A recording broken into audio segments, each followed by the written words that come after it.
And Vardarajan, my colleague, I don't know where he is. Where's he gone? Sorry? Okay, Udaipur too. So we had these public lectures leading up to these 3 days. So in Udaipur, in Bhopal, in Delhi, and in, of course, in Bangalore. The reason I start with that is that this seems, I mean, this is the way I interpret it, that we may have miscommunicated what we were organizing in those lectures.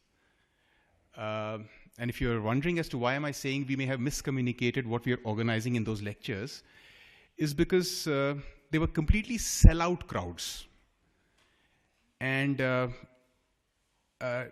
it's a pretty surprising thing that there will be such large crowds to listen to philosophers, right? So therefore, my interpretation is that we perhaps miscommunicated, saying it's the latest Bollywood movie showing, or something of that nature. Because I believe in Bhopal, there were 300 odd people yesterday, or whenever in Delhi, they had to stop people from entering the auditorium.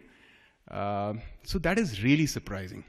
So either we miscommunicated, or there's something happening because of which there seems to be so much of interest on the matter of philosophy, and that too on the matter of philosophy of education. But it's wonderful. In fact, when we started off with this venture, and we started thinking about it 4 years ago, this was one of the key objectives. As much as we collect here, we talk about it, people who have worked on these matters for years and years, but one of the key objectives was that how do we take these matters out? Out meaning in the rest of the country. And I'll sort of dwell on it as to why we think it's so important in a bit. But before I go there, welcome again. And this is the third time we are having this conference. I think first time that we did it, we felt that we will perhaps try and make it an annual event. It seems to have turned out in that way. Some of my friends I can see have been to all the 3 conferences, and that's absolutely wonderful. Before I go as to why did we think that taking this stuff out, this matter of philosophy of education, out meaning out from a gathering like this, is important. I guess for some of you, the university, our university, may be familiar, but you may not exactly know its origins and its purposes. So perhaps a couple of minutes on the university itself. The university is founded by the Azim Premji Foundation, and the university's formation is rooted in the concerns that the Azim Premji Foundation encountered when the foundation worked for about 10 years on the matter of school education, and that too trying to help the public school education system improve. That work started in about 2001. We worked in various states of this country. The Azim Premji Foundation worked in various states of this country. And very soon, and I would say 2004, we started work in 2001. In 2004, we started feeling the need for an institution which could, institution was a reality. It went through 2 critical transformations. The first one was that what we had conceptualized as an institution, it became a university. And part of the reason was just pragmatic, which is this, that in this country, if you're an institution, in some senses, you're tied to the apron strings of some university or the other, which means you perhaps don't have the kind of academic autonomy that you would want. And therefore, being a university is so much a better idea. So we wanted to become a university. The Karnataka government, the state that you are in right now, the Karnataka government was very supportive because they were very clear that we wanted to establish this institution for public purposes. So that's how the first transformation in the idea of the university was from, let's call it an institution, to a university. The second transformation, which was a key transformation, was this matter that if we were trying to build an institution focused on the matter of education, it was not possible to build it without having a multidisciplinary faculty. It is not as though we could only have the pedagogist of science or mathematics and so on and so forth, and do a even reasonable job of building an institution focused on education. We had to have the political scientists, the sociologists, the physicists and the mathematician, everything if we wanted to do something in school education. And that basic idea, that took us back to the origins of the Azim Premji Foundation, where we started the foundation with an idea of contributing towards a better India. School education was merely a way of doing it. So we felt, how do we contribute towards a better India? We said, well, if we can work somehow in school education and try and improve it, contribute towards improving it, that is one kind of contribution. So when we went back to the foundational idea of the Azim Premji Foundation, which was not limited to the idea of school education, but really was intent on contributing towards a better India, then we came back to the university's idea and we said, well, if that was the foundational idea, and if we are going to, by its very nature, have a multidisciplinary faculty, then why limit the university only to school education? Why not all areas of human development, let's call them that, which are important, meaning not just school education, but the matters of, let's say, health and nutrition, public systems, public policy, livelihood, sustainability, environment, ecology, law and governance, and so on and so forth. So that's how the university got established in 2010, 2011 as a university which has this very clear social purpose, trying to contribute towards a more just, more equitable, a more humane society in this country. And in the process, try and run programs, teaching programs, research programs, which are in these areas of what I call human development. Now that's how the university came into being. We've, over the past 4 years, we have taken 4 cohorts of master's students. We run 2 programs, a master's in education and a master's in development. Our first 2 cohorts have graduated. They're out in the country somewhere working largely in the social sector, in the civil society. We have 2 cohorts in the university right now, about 530 students. Currently, we are on a leased campus. We'll move to our campus, I think, by July 2017. Rohit and I were just discussing that next year, when we hold this conference, which hopefully is going to be around the same time, we'll try and do it at our university campus, which is the leased campus. But still, we might feel more at home because we don't feel so much at home in a place like this at this moment. So that's the university story. I'll come back to the matter of why this need did we feel that we need to take this matter of philosophy of education out. And to talk about that, let me tell you a couple of kinds of things that I encounter all the time. One of the privileges of my job is that as much as I am with people like you discussing stuff of this nature here, I think about 2 weeks in a month, I'm in some place in this country, in some government school, in a really small village or a really small town, in perhaps what might be called the most difficult areas of this country, somewhere in rural Rajasthan, rural Uttarakhand, Madhya Pradesh, and so on and so forth. In all these places, when I go and I talk to teachers, talk to head teachers, people who work basically within the public system, I encounter similar kinds of questions and concerns, right? And I'll take two of the questions and the 2 of the concerns that I encounter all the time. One of the questions that I encounter with teachers all the time is that, why do we have to teach these children? What does it mean?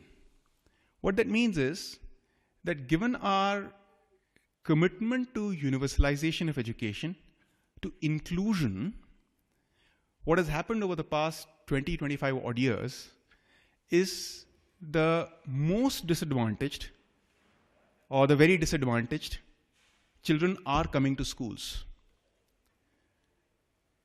Teachers do find working with children who come from disadvantaged homes more difficult than working with children who come from, let's call, the middle class homes, right? this difficulty that they encounter, and I'm putting this all very mildly. Teachers say it much more extreme, right? Which is, why do we have to teach this children at all, right? Now, this matter of why do we have to teach these children, which is a matter of why inclusion, right, is a philosophical matter. Now, one way to deal with that matter, and which is what often happens in our schooling system, is you have to do it because this is the policy, right? Why inclusion?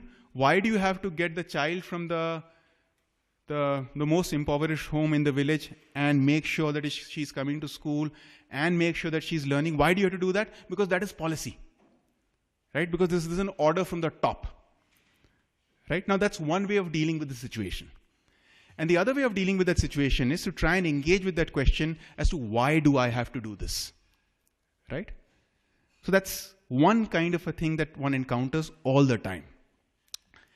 There are very many other things that one encounters. So, for example, why at all should I actually believe what you're saying? Right? So you're saying this is history. This is history. Why do I believe this is history? Right? Why do I not believe that plastic surgery was actually prevalent in India 5,000 years ago? I hope you've heard of that. Right? So why should I not believe that? Why should I believe what you're telling me? Right? Now, these are the matters that you encounter actually every day with teachers out there in the schools, in the public schooling system in this country. Now, like I said, one way of dealing with these situations is, this is history because this is there in the textbook. This is history because this is there published by NCERT. This is the history because this is there in the NCF 2005. Or you have to teach all children because policy says so. And the other way of dealing with that matter is actually engaging with that question far more deeply. And that is a matter of philosophical inquiry.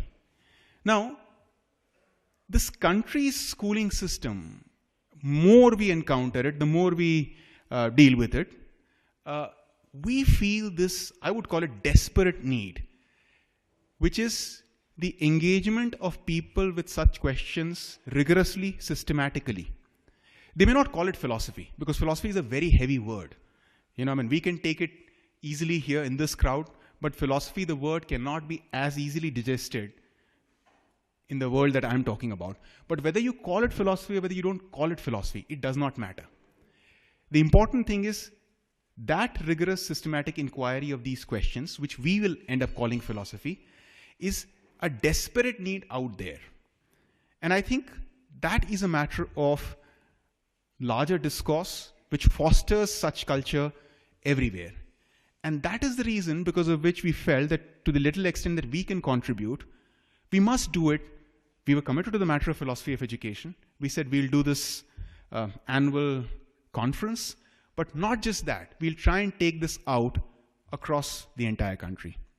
And with each passing year, and I must tell you that the public lectures that I talked about, which is one way of taking this out, is of course only one way. There are very many other things. The foundation's work, which is today in 6 states of this country, with fairly large teams across many of the more disadvantaged districts, a lot of the work is again engaging teachers and head teachers with such questions systematically, which we again may think of as a kind of philosophy, right? So that is how we have ended up doing this the third time, trying to take this out. I'm sure that we will do this the fourth time, and I'm sure that this will continue to remain an annual event. So welcome, and thank you so much for coming. I hope you enjoy the next 3 days.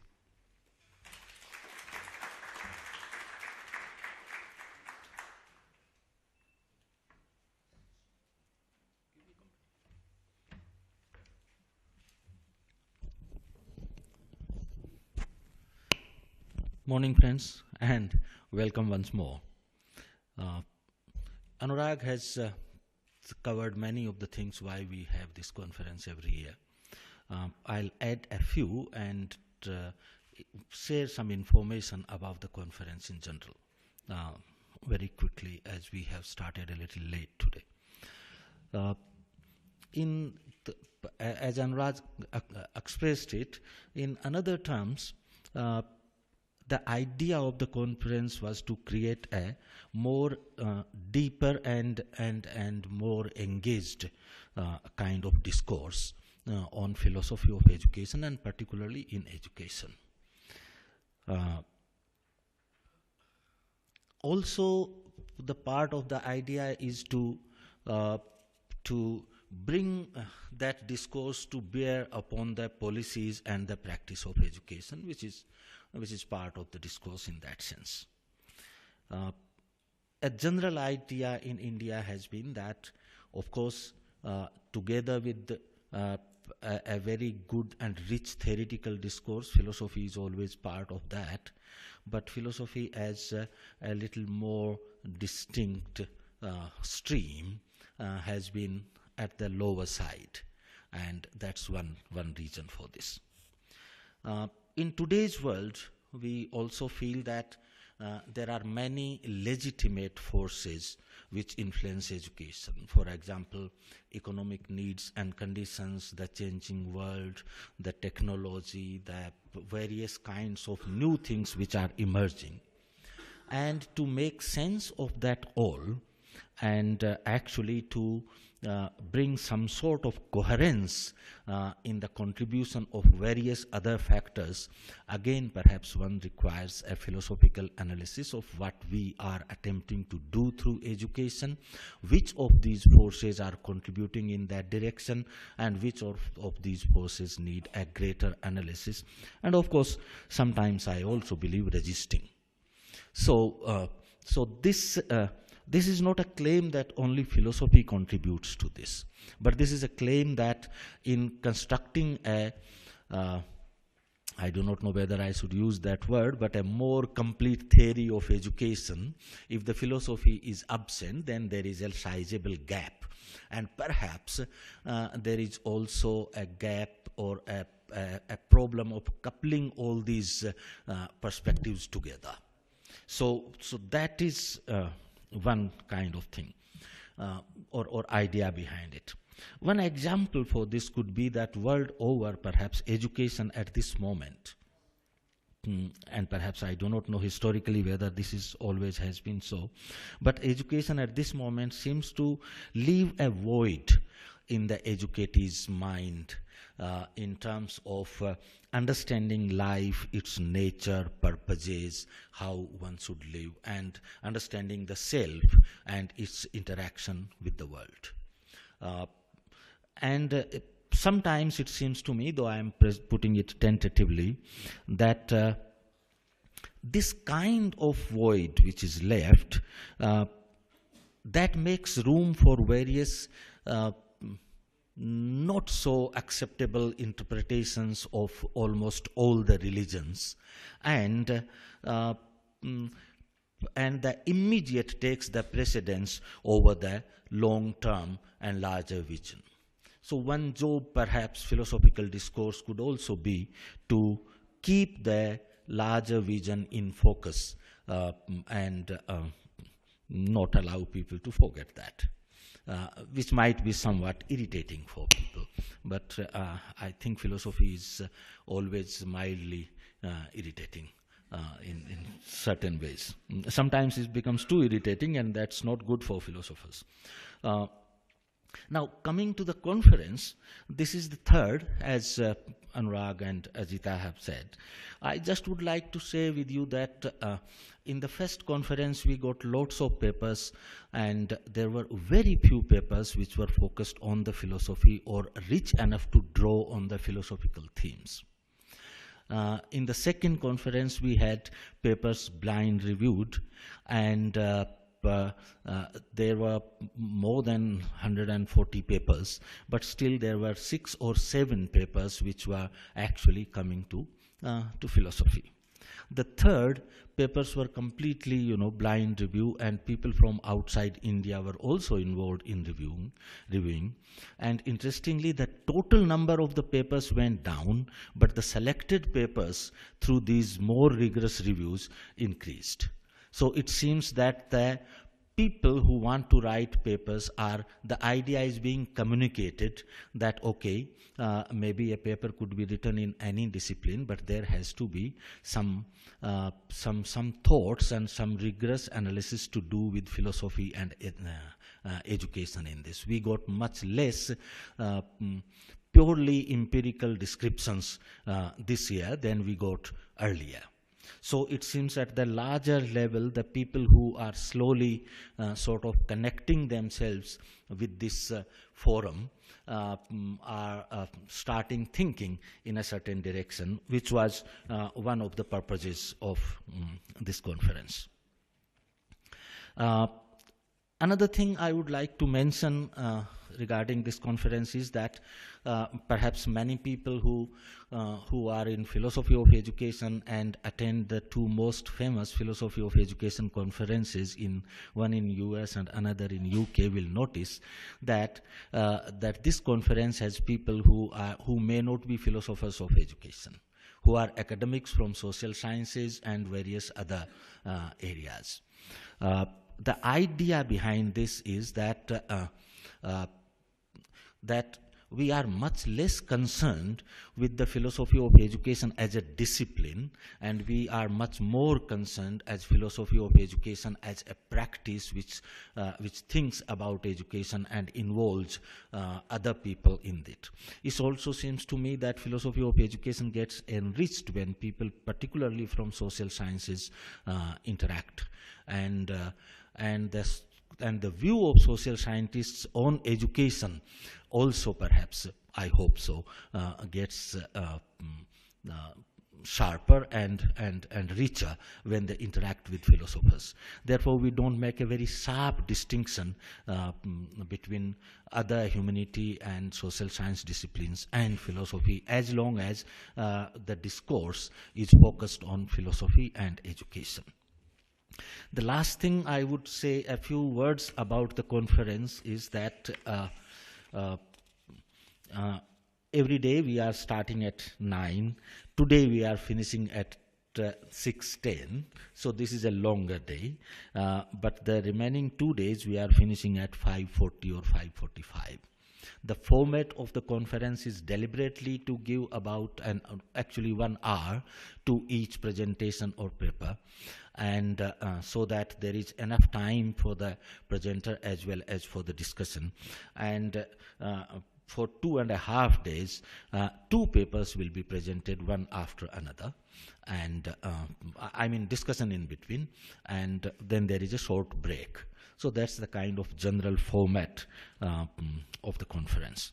At the end, as Anurag said, we are trying to make this conference, I think we have made it by now, annual event, and next time likely to again be slightly earlier in January. We are also working on the publication of the papers presented in the last conference, and there are 5 people who are involved. There are 2 volumes perhaps which will come out of it. There are 4 people who are involved at this moment in editing and other things. We also have, we are also communicating with Rootley on that, and 1 or 2 more publishers. This year also we will, though the workload will increase, therefore maybe we will request some of you to help in editing and all that. But this year also we are thinking of bringing out a volume of the papers presented in this conference. With these words, I welcome you again, and we go to the next part of the conference. Thank you.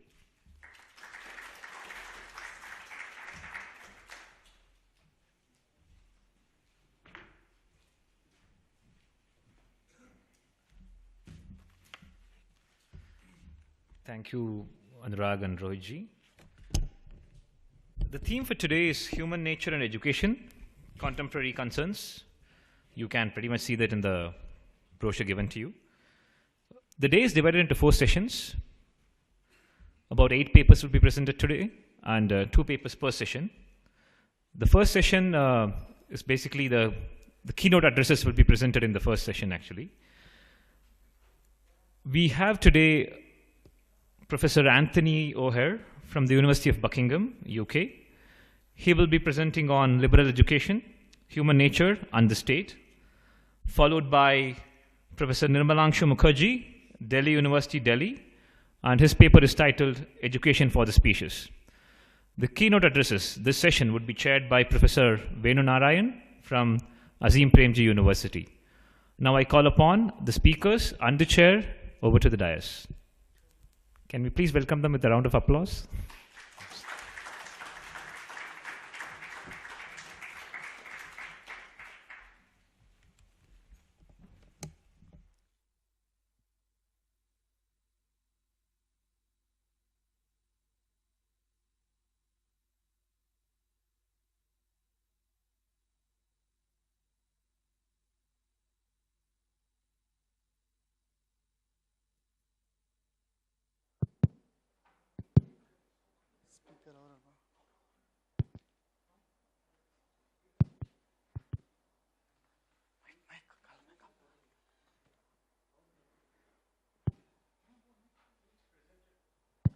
Each presenter will have about 35 to 40 minutes to present and about 20 minutes for questions. Over to the chair now. Thank you.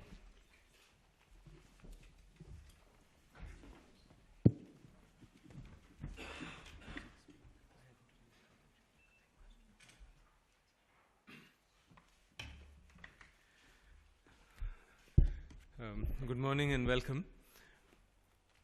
My role actually is to fill that chair, which I intend to do with as much silence as I can muster.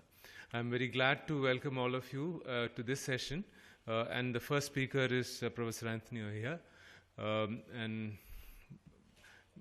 I do request him to come and start his address. Thank you.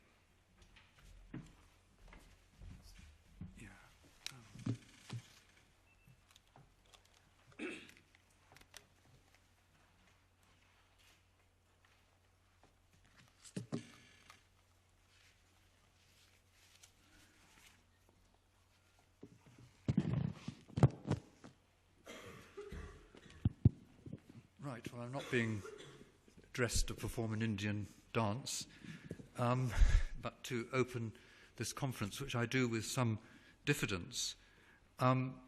My talk falls into 10 sections. The basic structure you can see there. I talk, first of all, about what might be meant by an education for freedom, which is what I call liberal education. Then I consider two models of that, and go on to explain the type of thing that I believe in 4. 5 and 6, I give some objections and opposing views. And then I consider the question as to whether liberal education that I'm interested in has a religious dimension. And then I get on to considering what the interests of the state or the government might be in education, and I talk about what I see as the dangers of a centrally administered governmental system, and at the end I very briefly consider a couple of alternatives. Now, I should say that most of what I say, although I think it does have universal application, I will draw on my experience from England, and I particularly stress England because we have a disunited kingdom in the United Kingdom, and education policy in England is different from that in Wales, Scotland, and Northern Ireland. And I have been involved in 2 periods with forming education policy in England, so I will draw on that a bit. Right. Liberal education, as I'm understanding it, is an education for freedom, to make people free. Liberal education deriving from the Latin liber, meaning free. Now, that of course is ambiguous, and an education stressing or aiming at freedom can be seen in different and rather incompatible ways. At one extreme, what we might call the progressive end, there would be the typical so-called free school, of which A.S. Neil Summerhill would be a famous example in Britain, or in the USA, the type of thing advocated by John Holt in his interesting book, How Children Fail. Now, Summerhill is a school in which children do not attend lessons if they do not feel like it. I think you can see them not attending lessons there. They study the things they want as and when they themselves feel ready for it, and teachers and other members of the school community collectively decide, with teachers and other members of the school community, they collectively decide on the rules to be imposed in the school. Now, in Neil's own words, which come from some half century or more ago, but are on the school's website, at Summerhill we had to renounce all discipline, all direction, all suggestion, all moral training, all religious instruction. We have been called brave, but it did not require courage. All it required was that we had a complete belief in the child as a good, not an evil being. Thus Neil. The underlying thought here, then, is that there is something dehumanizing in imposing external controls on young children. According to Holt, nobody starts off stupid, yet schools are no more than places in which pupils are coerced according to external social goals, with the result that in them children learn to be stupid. By contrast, the type of liberal education I am interested in, discipline and externally imposed curricula, will play a major role. There is an understanding that children, pupils, are not, when young, fully human, and only become human in the full sense by being initiated into various practices and forms of knowledge and experience in which one's humanity achieves its full embodiment and articulation. Now, I put this point bluntly and starkly because I think it needs stating clearly and emphatically in these post-Rousseauan and possibly post-Freudian days, when children is seen sentimentally as a paradise from which we adults have been excluded by the forces of civilization. Actually, claiming that the child is not fully human is not as extreme as it might at first sight seem. It is simply recognizing the fact of what biologists call neoteny, that is, that when we are born, we are very immature in comparison to most other species and remain immature for a long time. When we are young, our instincts on their own will not take us very far, or perhaps they'll take us in the wrong way. A great distinction between humans and other animals, also recognized in biology, is the way in which, in all cultures, human beings pass on to their young, by education and training, formal and informal, immense tracts of what they need to know and do in order to survive and flourish in both the natural and human worlds. During the European Enlightenment, many thinkers, and not just Rousseau, were fascinated by the prospect of l'enfant sauvage, a child who had not had a human upbringing, but who was raised in nature among the beasts. As is well known from the film of François Truffaut, when such a child was actually found in the Auvergne, that is the wild boy of Aveyron, sadly, tragically, even despite all the efforts of the well-meaning doctor who fostered him, he never succeeded in becoming, dare I say, fully human, and actually ended up as an exhibit in Paris. He was found when they didn't really know how old he was, but he was 10 or 12, but then it was too late for him to become human. The proponent of liberal education takes a view of childhood which has its roots in the thought of the classical Greek philosophies of Plato and Aristotle. Parche Holt, who thinks that children are by nature not only kind and loving, but serious and purposeful, for the philosophers of classical antiquity, the child is unhabituated in desirable traits, either of character or of intellect, and so is in no position to exercise the type of freedom accorded to children in A.S. Neil's school or advocated by Holt. It is not that children are evil or malignant, though some might have evil and malignant tendencies, and original sin weighs on us all, so much as that they are unformed. And this lack of formation goes all through, intellectual, physical, moral, and in terms of character. So famously, the ancient Greeks emphasized the need in education for gymnastic, the training of the body, and there's Degas' picture of young Spartans exercising. So we have gymnastic, music, the training of sensibility through music and the other arts. They're the basis of education in the classical scheme of things. While Aristotle stressed the way in which a virtuous character can emerge only from habituation in virtuous acts, which will, if things go well, lead to a love of virtue itself. I can't stress the importance of that point, but I can't go into it here. But as far as intellect goes, what the young need above all is initiation into disciplines and traditions in which reason is exercised. None of these things is instinctive, hence the need for discipline and training. Now, I'll leave it to those who have had experience of young children to judge between the Greeks and the likes of Holt and Neal. Here I will restrict myself to the comment that even if Holt is right in thinking that schools actually produce the sort of malice and stupidity we see in pupils in many secondary schools these days, what this would show is that the good qualities he discerns in very young children are not strongly embedded and would need careful nurturing, just as the Greeks thought and Christians think. A similar point could be made about Rousseau, who also put the blame for our evil inclinations on the social world, and to whom many of our current sentimental notions of childhood can be traced, but who, in his book Émile, requires an astonishingly artificial setup in order that Émile's so-called natural goodness should develop naturally. And I'll move on to a true enlargement of mind, which is what the liberal educator is after.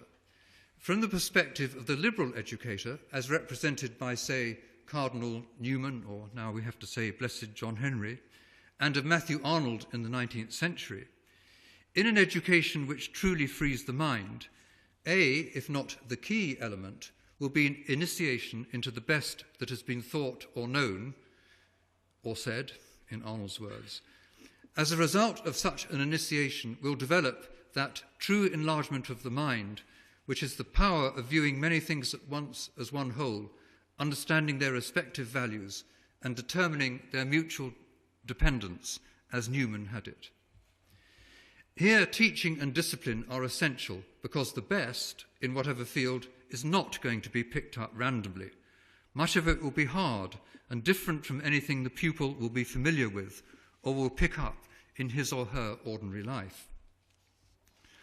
Now, the subject matter of liberal education will include science and mathematics, treated in a serious way as inquiries for their own sakes, examining the fundamental nature of reality from both a physical and an abstract mathematical point of view. This enterprise will remind us both of Aristotle's point that part of wisdom is the pure desire to know the causes of things, and also of the Pythagorean Platonic sense of number as a realm on its own, adamantine in its certainty and proof, arguably penetrating to the essence of the world. But over and above science and maths, liberal education will involve an encounter with our cultural roots. Like Odysseus in Book 11 of the Odyssey, we will, in a sense, enter Hades to converse with the dead and to discover who we and they are. Like Odysseus, each one has, in Homer's words, to sail after knowledge, or else we will be in a state knowing less than the drugged beasts, enthralled to the clamour, mindlessness and superficiality of the present, when we have nothing with which to compare or judge it. Much modern education, I think, though, is predicated on just such contemporaneity. But, by contrast, to put it broadly and bluntly, the liberal educator sees freedom in terms of the ability of the learner to participate in and add to what Michael Oakeshott called the conversations of mankind, whereas the freedom envisaged by the progressive is that championed by Francis Bacon right at the start of the modern era in the early 17th century, the freedom of the man who dives into the river Lethe, erasing from his soul the memory of all knowledge, all art, all poetry, to re-emerge on the opposite shore, naked and glorious like the first man. That's Bacon. It might seem a cheap shot to point out that in expressing his vision so beautifully, Bacon is relying, of course, on classical and biblical imagery, River Lethe, first man.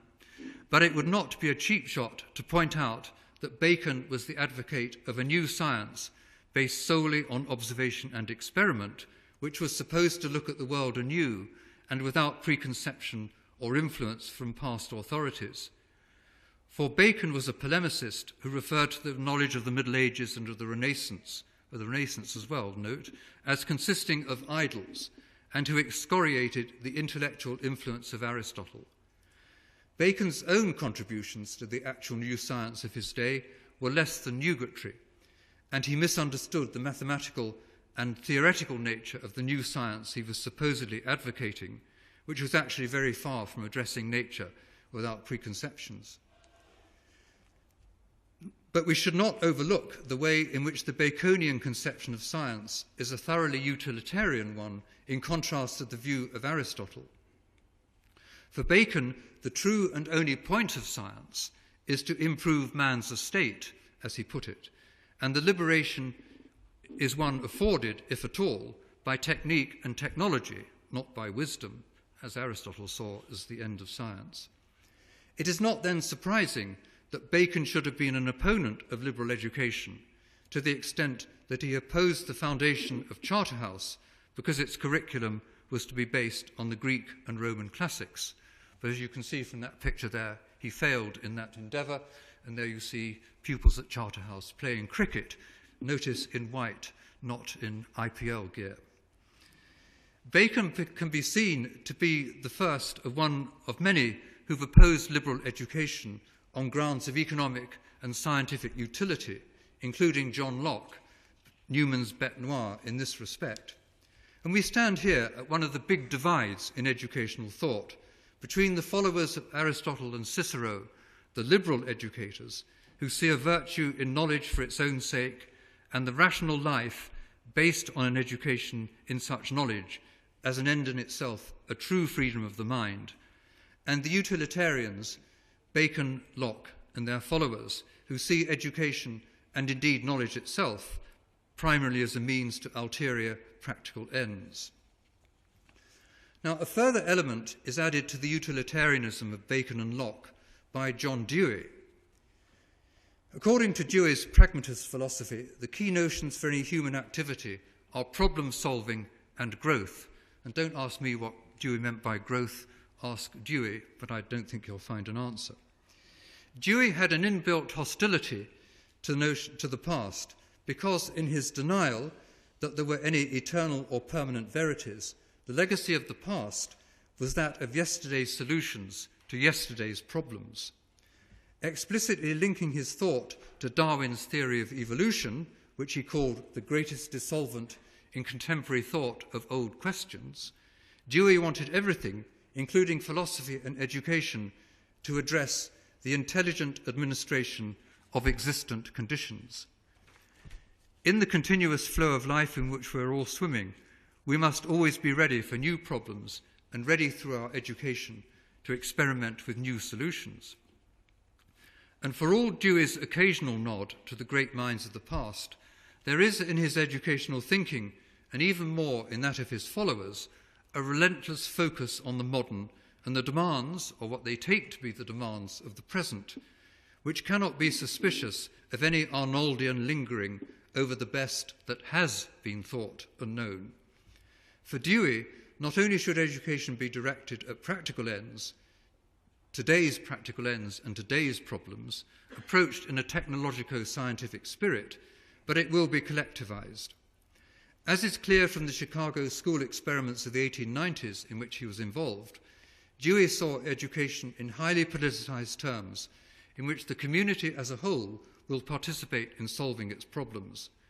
The schools would be part of the local democratic community, and its activities would focus on projects which grew out of the concerns and interests of the people in the locality. At the same time, the classroom itself would be run as a democracy in miniature, with a teacher, no external boss or dictator, Dewey's words, but a moderator or coordinator of the activities of the group, Dewey's words again, facilitators in today's jargon. To this fundamentally democratic enterprise, all pupils would be encouraged to contribute their own individual slants on whatever topic was being investigated. And you can see a picture from that era, and I think there is a teacher there writing on the blackboard, but nobody seems to be taking much notice of them. And to hammer home his message that education was to be a socialized activity, as early as 1889, Dewey said this: "What the best and wisest parent wants for his own child, that must the community want for all its children." And to an extent, this anti-traditional line is the direction education has taken in modern democracies. But over and above all this, there is yet another aspect to liberal education which would make its promotion problematic for the modern state. As will be evident from a glance at its history, there are among its devotees and forebears, both Christian and pre-Christian, a striking number of thinkers who are explicitly committed to a belief in the supernatural destiny of mankind, from Plato, Aristotle and Cicero, through to Ruskin, Newman, Tawney, T.S. Eliot, C.S. Lewis and Dorothy Sayers in more modern times. From the point of view of these thinkers, the formation involved in a program of liberal education is part of the way we would respond to our nature as having a destiny not confined to this world. And I think actually what I'm going to say here will have parallels with the situation in India, but I would not presume to say anything about Hindu thought here, but I think you will be able to draw parallels with some of the things I'm about to say from your own traditions. At the very least, liberal education leaves open the possibility that human beings have a calling which is open and not confined to any ulterior ends, economic, political, social, or, as Newman stressed, even moral. Our intellectual and aesthetic sensibilities are treated as ends in themselves, worthwhile in themselves, and a full analysis of these faculties may well see them as having a transcendent aspect, not just as worthwhile in themselves, but as crucial aspects of our spiritual nature. Newman indeed did say that of the universalizing and synthesizing aspirations that he looks for in intellectual endeavor, the true enlargement of mind, as making sense only against the background of a unifying and legitimately divinely upheld order. And there's a picture of the sort of thing that, we can go back to Le Baudieu, that Newman would have had in mind. There is God, man, with the book of life, with a stern but gentle expression on his face, and he's standing at the door of Amiens Cathedral, the New Jerusalem in this world, but you have to go past the judgment of Le Baudieu to reach the New Jerusalem. And there is God, man, and fusion. Plato and Ruskin and a host of Neoplatonists saw beauty in our perception and our perception of it as a bridge to the divine. Clearly, a significant element of liberal education would be what the Greeks called music, things to do with the muses, that is, though of course including music, the highest art. Perhaps not just music in the strict sense, but also literature and the other arts and humanities. One could argue, as did Simone Weil, that all art of the first order is essentially religious, and not because of the obvious but often overlooked fact that so much of the greatest art is an articulation of religious feelings. But even in art which is not on the surface religious, both creators and listeners sense that in much of it there is a reaching out to something beyond us, or perhaps more accurately, a reaching down of the divine to us, that in great art there is often a sense, hard to express but definitely there, that in it the veil which separates life on earth from its ultimate source is for a time drawn aside. And there I give you a picture of La Belle Dame de Notre Verrières from Chartres Cathedral, Mary herself being the mediator between the divine and the human, and in her window, the light of the divine shining through and shining through her. I mean, not just beautiful in itself, but a fantastic articulation of medieval spirituality. But visually and in art, not in the hopeless words which I'm stuttering to express it. Go to Chartres. Whether, though, these aspects of the mind and feelings with which liberal education deals are actually rooted in the spiritual or not, there are plenty of people who would see themselves as defenders of liberal education who would stringently deny any such thing, including, I think, Michael Oakeshott. Well, no, I don't know about him. Maybe he would, maybe he wouldn't. Still, in liberal education, we are treating of things of intrinsic value and independent from all other concerns. By virtue of these facts, the devotees of liberal education, whether teachers or students, are going to put the more quantifiable and basic concerns of the community to one side, at least for a time. So now we come to the interests of the state. There is no need here to go into any great detail into which ends such as the ones just mentioned have become prominent in state-run systems of education, that is, quantifiable and basic concerns. Nor is this a new phenomenon. As long ago as 1796, Benjamin Rush, one of the signatories of the American Constitution, said, "Each youth does not belong to himself, but is public property and a warrior in the cause of liberty."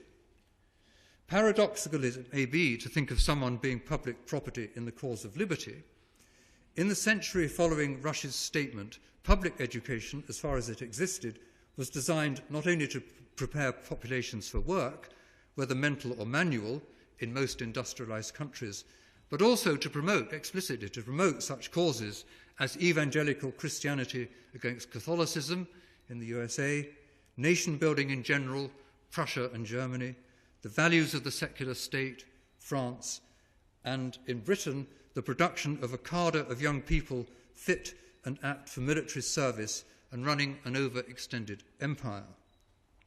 To take but 4 typical examples. In the 20th century, in addition to some or all of these, there's been a stress in many places on education as an agent of social mobility and latterly of equality. In each case, the policy in question will be defended by claiming that education is a social concern. As such, it will be said, it should reflect social needs and values. And moreover, as a state education will necessarily be paid for out of the public purse, the state has a very direct interest in what it does and what it is for. Further, as societies have become more democratic and democracy itself more populist, there is also a move to make education more egalitarian, shunning elitism, as it would be called. Now, the liberal educator need not deny that education is in some sense a social concern, nor that society as a whole has an interest and even a paternalistic duty in seeing that its members are educated. Both Newman and Arnold, in their different ways, saw an educated population as a good in itself, something that would leaven and civilize the society it made up. And so did Mill, John Stuart Mill. But as Mill saw with compelling clarity, saying that is one thing. Saying, as is taken as axiomatic almost these days, that therefore a state should take charge of education is quite another.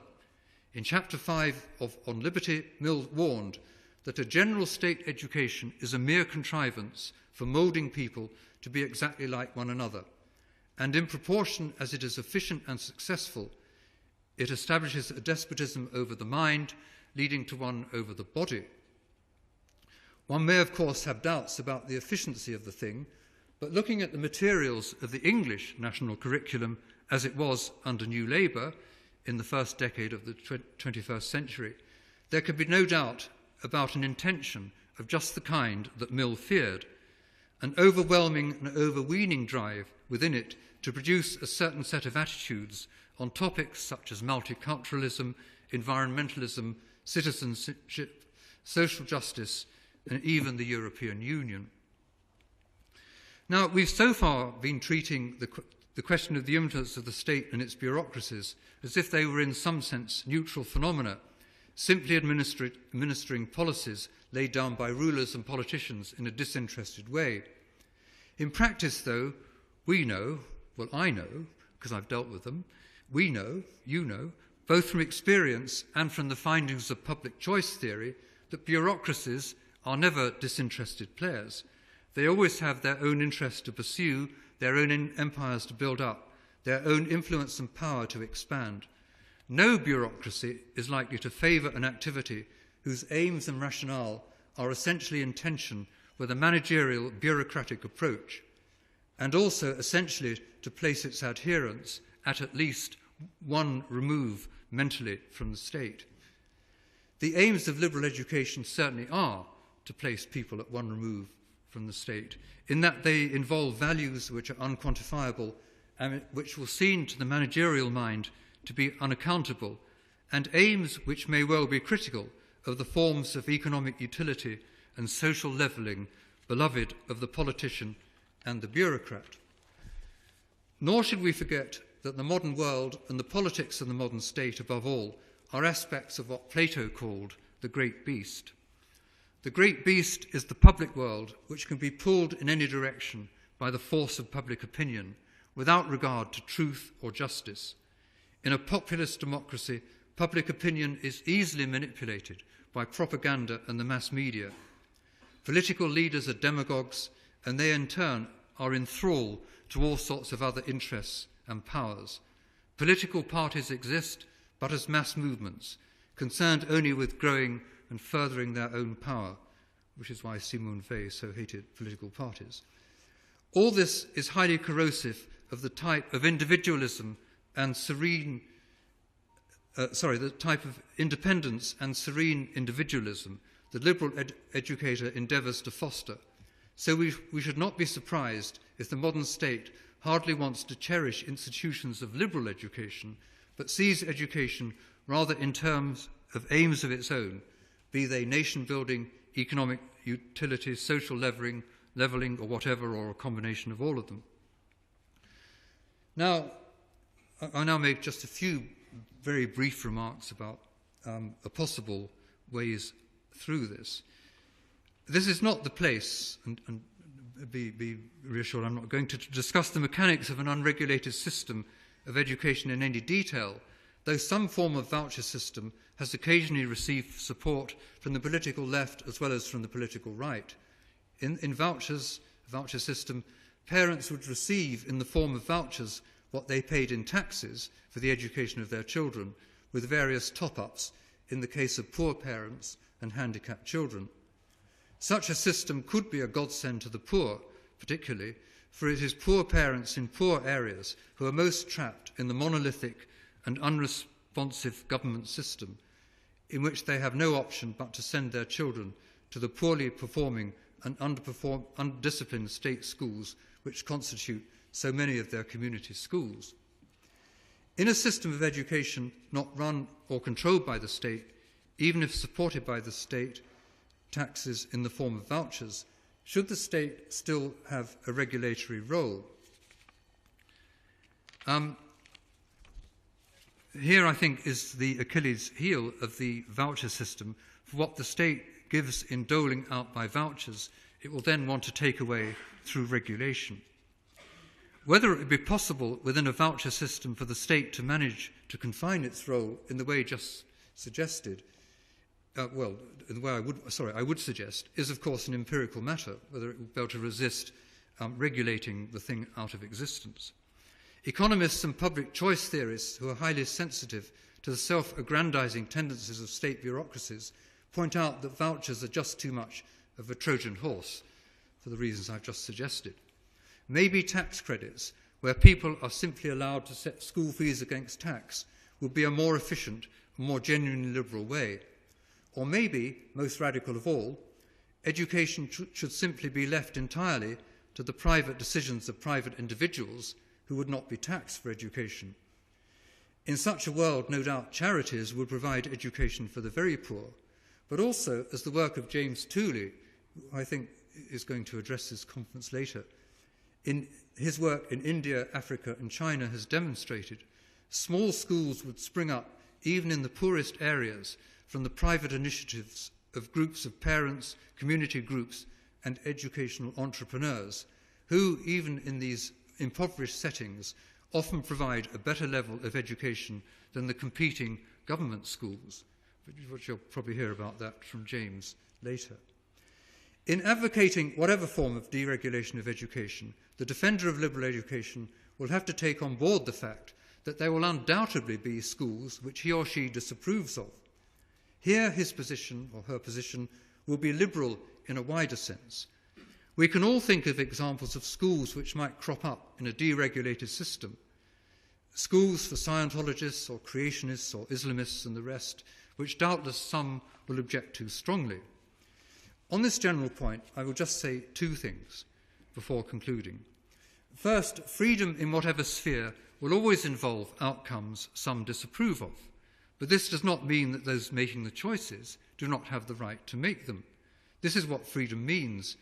And in the case of schooling, there is the further point that parents, most parents, are taxpayers from whom the state actually takes the money in order to impose on them and their children a model of schooling it and its bureaucracies prefer. Against this, I would simply urge that on balance, parents will know more about the educational needs of their children than bureaucrats and politicians motivated by imperatives with little regard for the individual child. Of course, some parents will make choices others find unfortunate, price of freedom. But apart from the point of principle at stake, we are not in a situation, in the Western world anyway, in which bureaucratic management of schools is a roaring success. There is no reason to suppose that more children would be failed were their parents to have some genuine control over their education, however bizarre some of their choices might look to others. But then secondly, let's suppose we have, not to cut to the quick, we have a traditionalist Muslim school, for instance.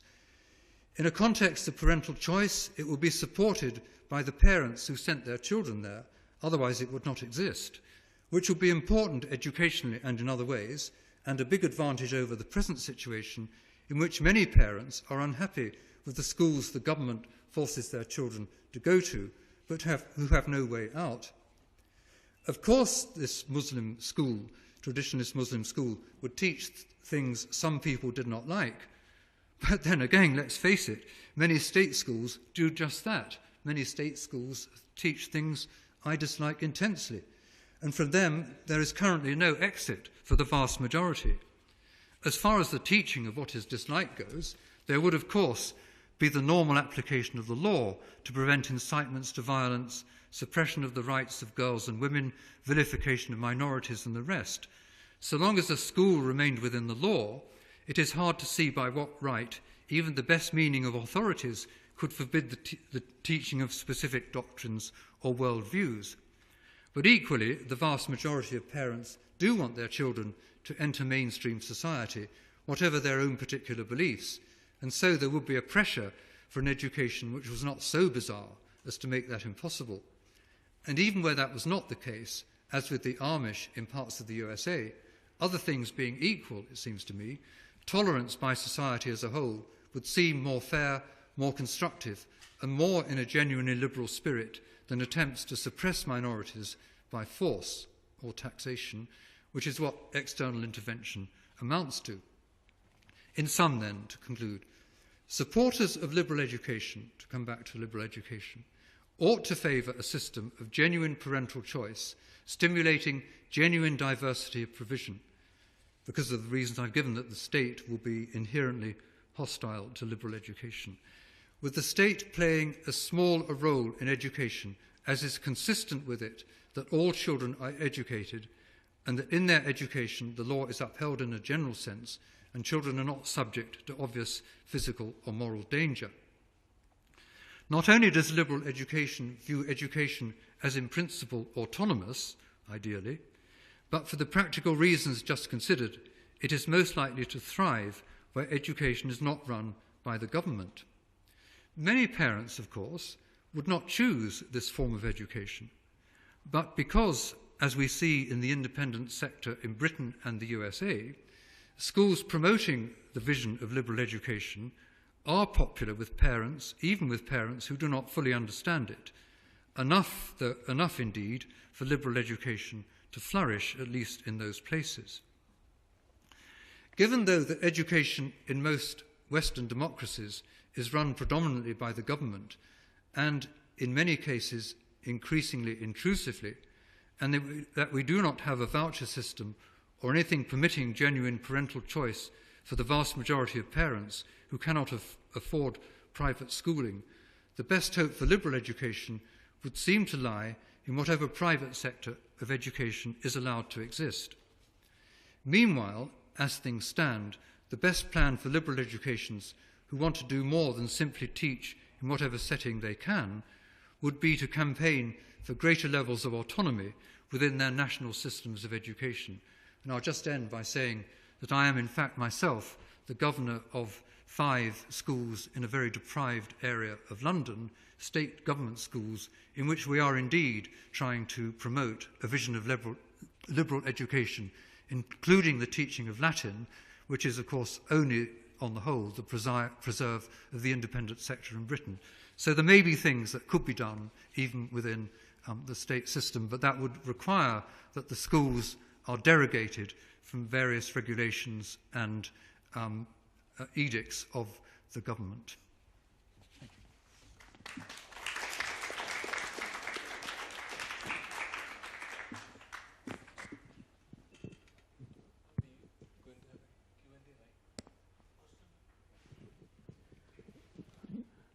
Thank you, Professor here, for a very a talk rich with a whole lot of ideas, and that invites quite a lot of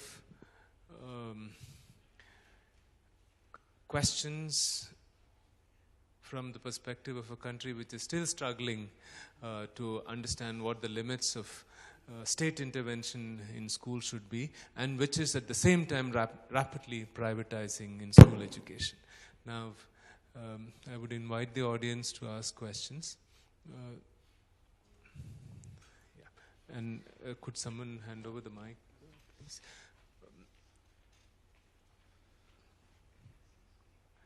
And second.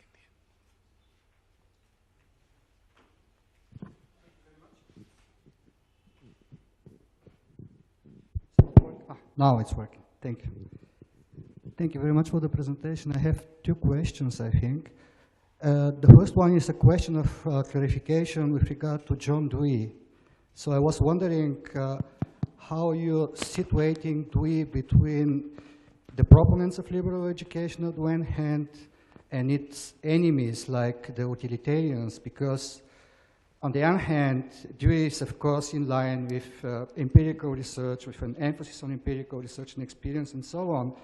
But on the other hand, education has an intrinsic value for Dewey. So education should have a value in itself. And individual freedom is actually the main purpose of education. So I found that it's quite unfair to call the educational philosophy of Dewey collectivistic one, for Dewey is arguing explicitly against the subordination of the individual under the states at Plato or Hegel. So this is the first question. And the second one is a very concrete one about the educational policy of the New Labour in England, because due to some empirical outcomes, like the PISA study, for example, there was a big jump, a big improvement in the English, not British, but the English educational system during the last 20 years. So it seems to be the case that the national educational system, school system in England, is performing much better like it used to be the case like 20 or 30 years ago. And some empirical researchers are insisting that this is due precisely to the educational policy of the New Labour. So how you can explain it? What we could do is we'll take about 4 questions and then speaker could respond to them. Ajita, third row, the lady there. Okay, please. Thank you. Thank you. Professor... I'm sorry. The next question there, and then you. Okay, I'm not sure you can keep the mic. I think there's a mic there. Okay. Thank you. When you set up your talk, you started by drawing a distinction between a view of education and human nature characterized by the so-called child center movement of Neil and drawing on Rousseau, and the classic liberal ideal. I think the problem with setting this up in this sort of dichotomous way is that it ignores another way of thinking about the relationship between education and human nature, or education and society, which has a rich intellectual history in the tradition of radical and critical education and libertarian education not associated with Rousseau, actually, that doesn't do away with the liberal idea of education as freeing the mind, and that also doesn't retreat to a kind of narrow instrumentalism of education as being purely for an extrinsic, perhaps vocational purpose. Nor does it hold on to the naive, romantic ideal of the child as naturally good. It in fact has a complex idea of human nature as being always contextual and to a large extent determined by the kinds of social experiences and institutions that children grow up into. And I think from that perspective, the position that you presented is somewhat problematic, because what that tells us is that, yes, we need to hold on to a liberal ideal of knowledge as intrinsically valuable, of education as having the potential to free the mind in the classic idea. But we have to also acknowledge that what knowledge we pass on to children, the question of who's included in the conversation of mankind and who's excluded, is always going to be a choice that has political and social ramifications, and that is not just about the world that we pass on to children, but the world that we want them to create and the world that they're currently existing in. And I just wonder what that perspective would, how you deal with that from the position that you're presenting. Thank you. One last question here before.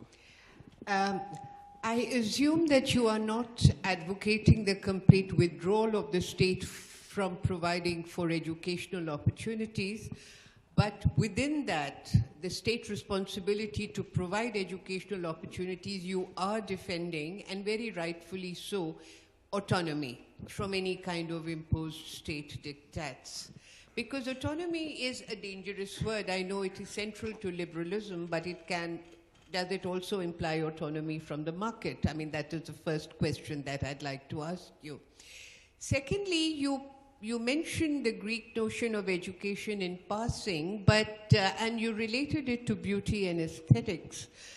But the Greeks, despite the fact that they limited this entire educational training to a very small body of men, propertied men, for the Greeks, an educated mind is a mind that is capable of participating in a critically rational, informed discourse about the good society. So, isn't the objective of liberal education also teaching the child or the individual to participate in some sort of collective responsibility for creating a good society and critiquing the present order of things? I mean, autonomy for what and education for what, I suppose, would sum up the essence of these two questions.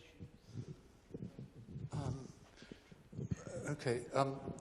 Yeah, I mean, first of all, I should say that, of course, I was not giving a very sophisticated exposition of the view that I was putting forward. I was trying to put it forward clearly, and I probably oversimplified to some extent. What I think may be underlying all three questions is really the point I started with. What do we mean, or how do we think of an education which leads to genuinely autonomous individuals? And I would say that there is a difference between the view that I was putting and what the radical progressivist view in whatever form it takes. And I don't really recognize the difference. And I thought that what we were just hearing from you, sorry, I don't know your name, seemed quite similar to what maybe people like John Holt might have been thinking of. The question is, I would say that I agree with Newman, that in order for somebody to be able to really be autonomous in any area, they have to be, first of all, they have to be immersed in that area. They have to learn what it is, they have to learn its rules, its ways of judgment.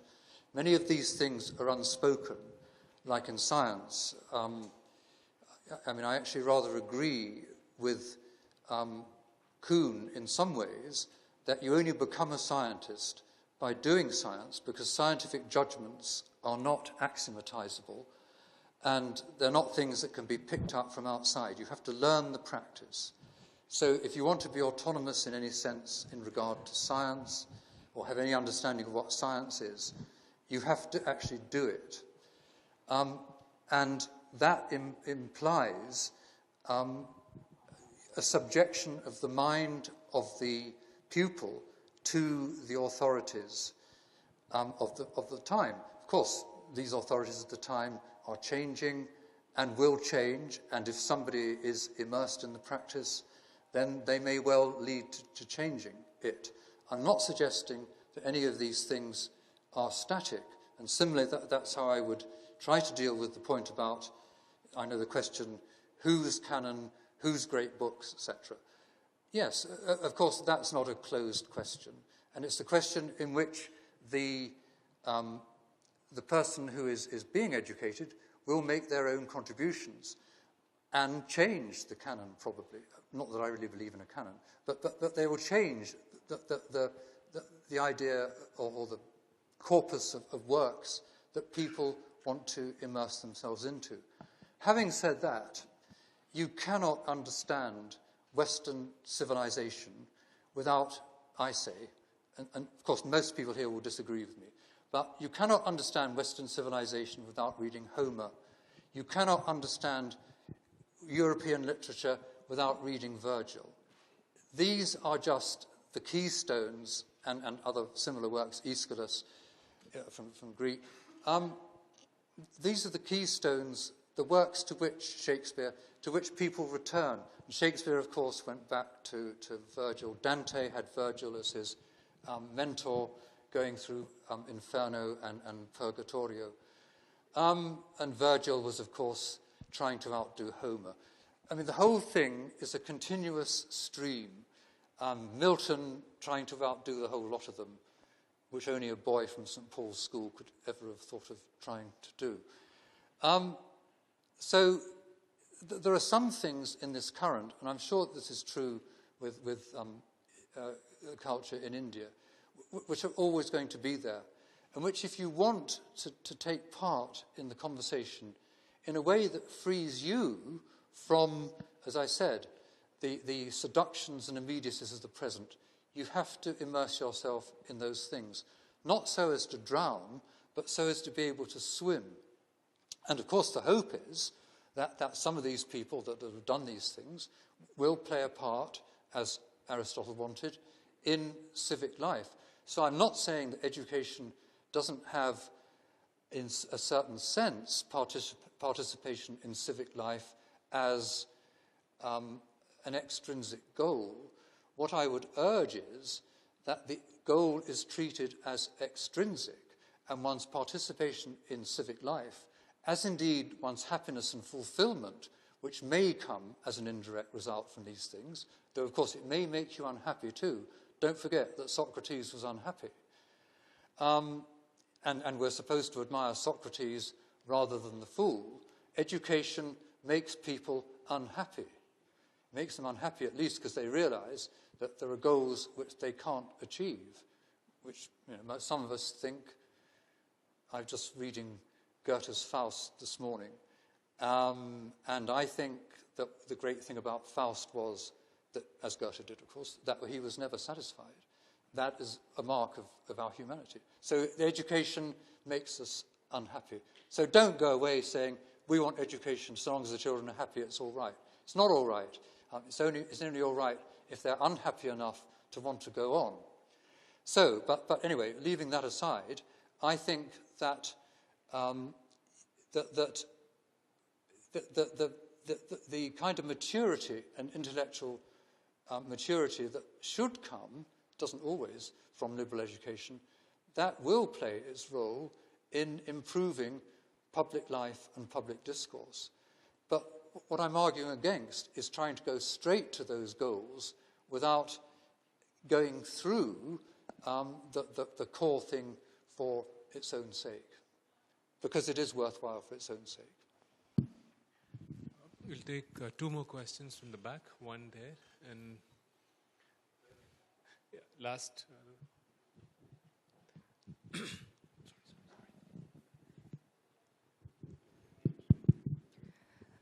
Thank you very much for your presentation. My question is regarding the legislation that we have in our country called the Right to Education Act.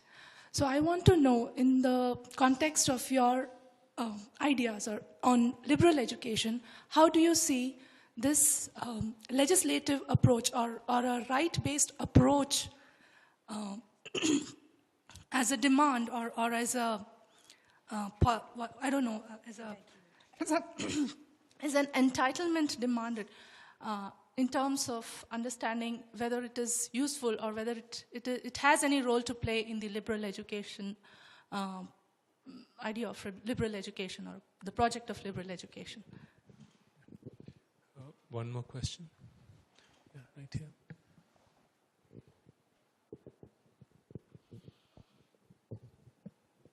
I'd like to state the 9th point, what you have asserted on despotism over the mind.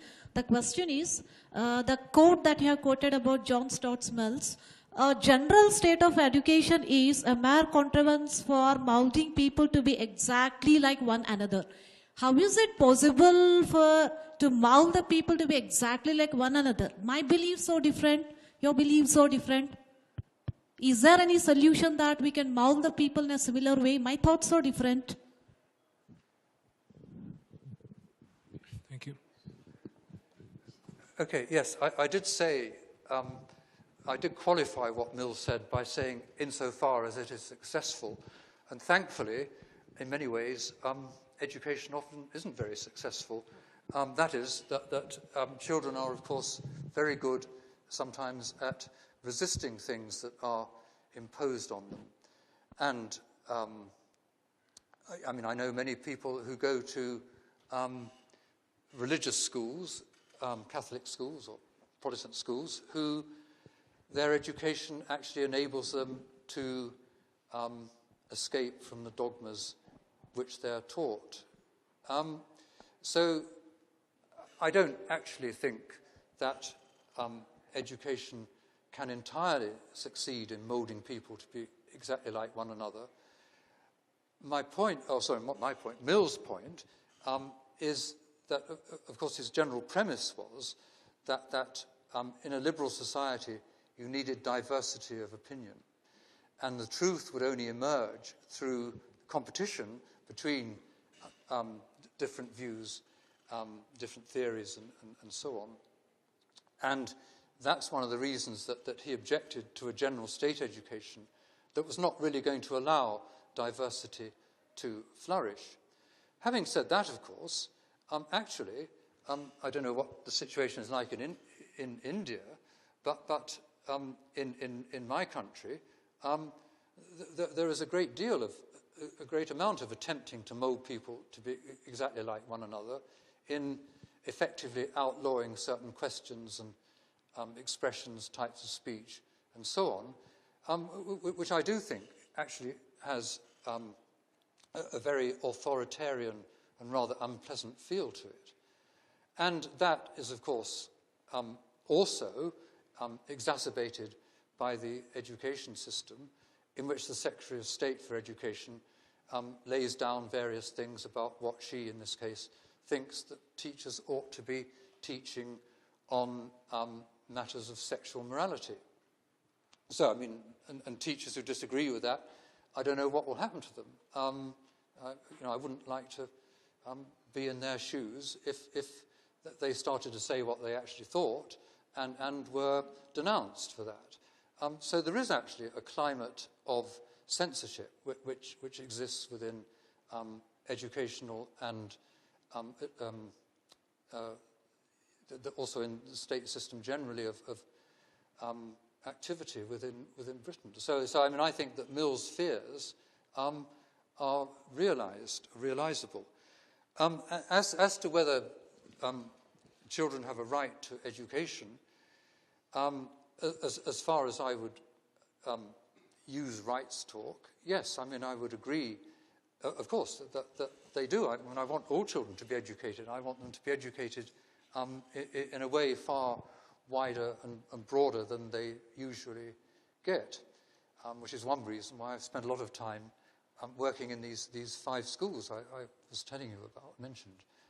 Of course, but again, as Mill, well, I'm not an uncritical admirer of Mill, I should say, by the way, but as Mill pointed out, to say that children have a right to be educated, and that the state has a duty to see that they are, is quite a different thing from saying that the state should deliver and regulate and organize that education. Thank you.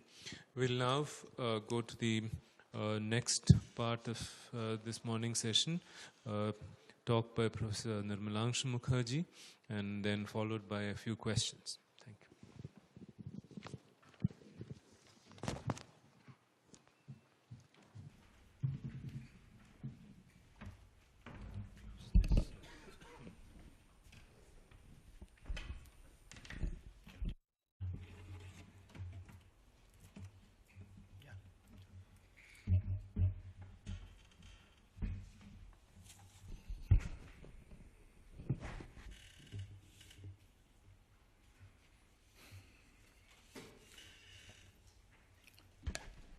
I apologize in advance for a grim perspective, a doomsday scenario that I'm about to sketch.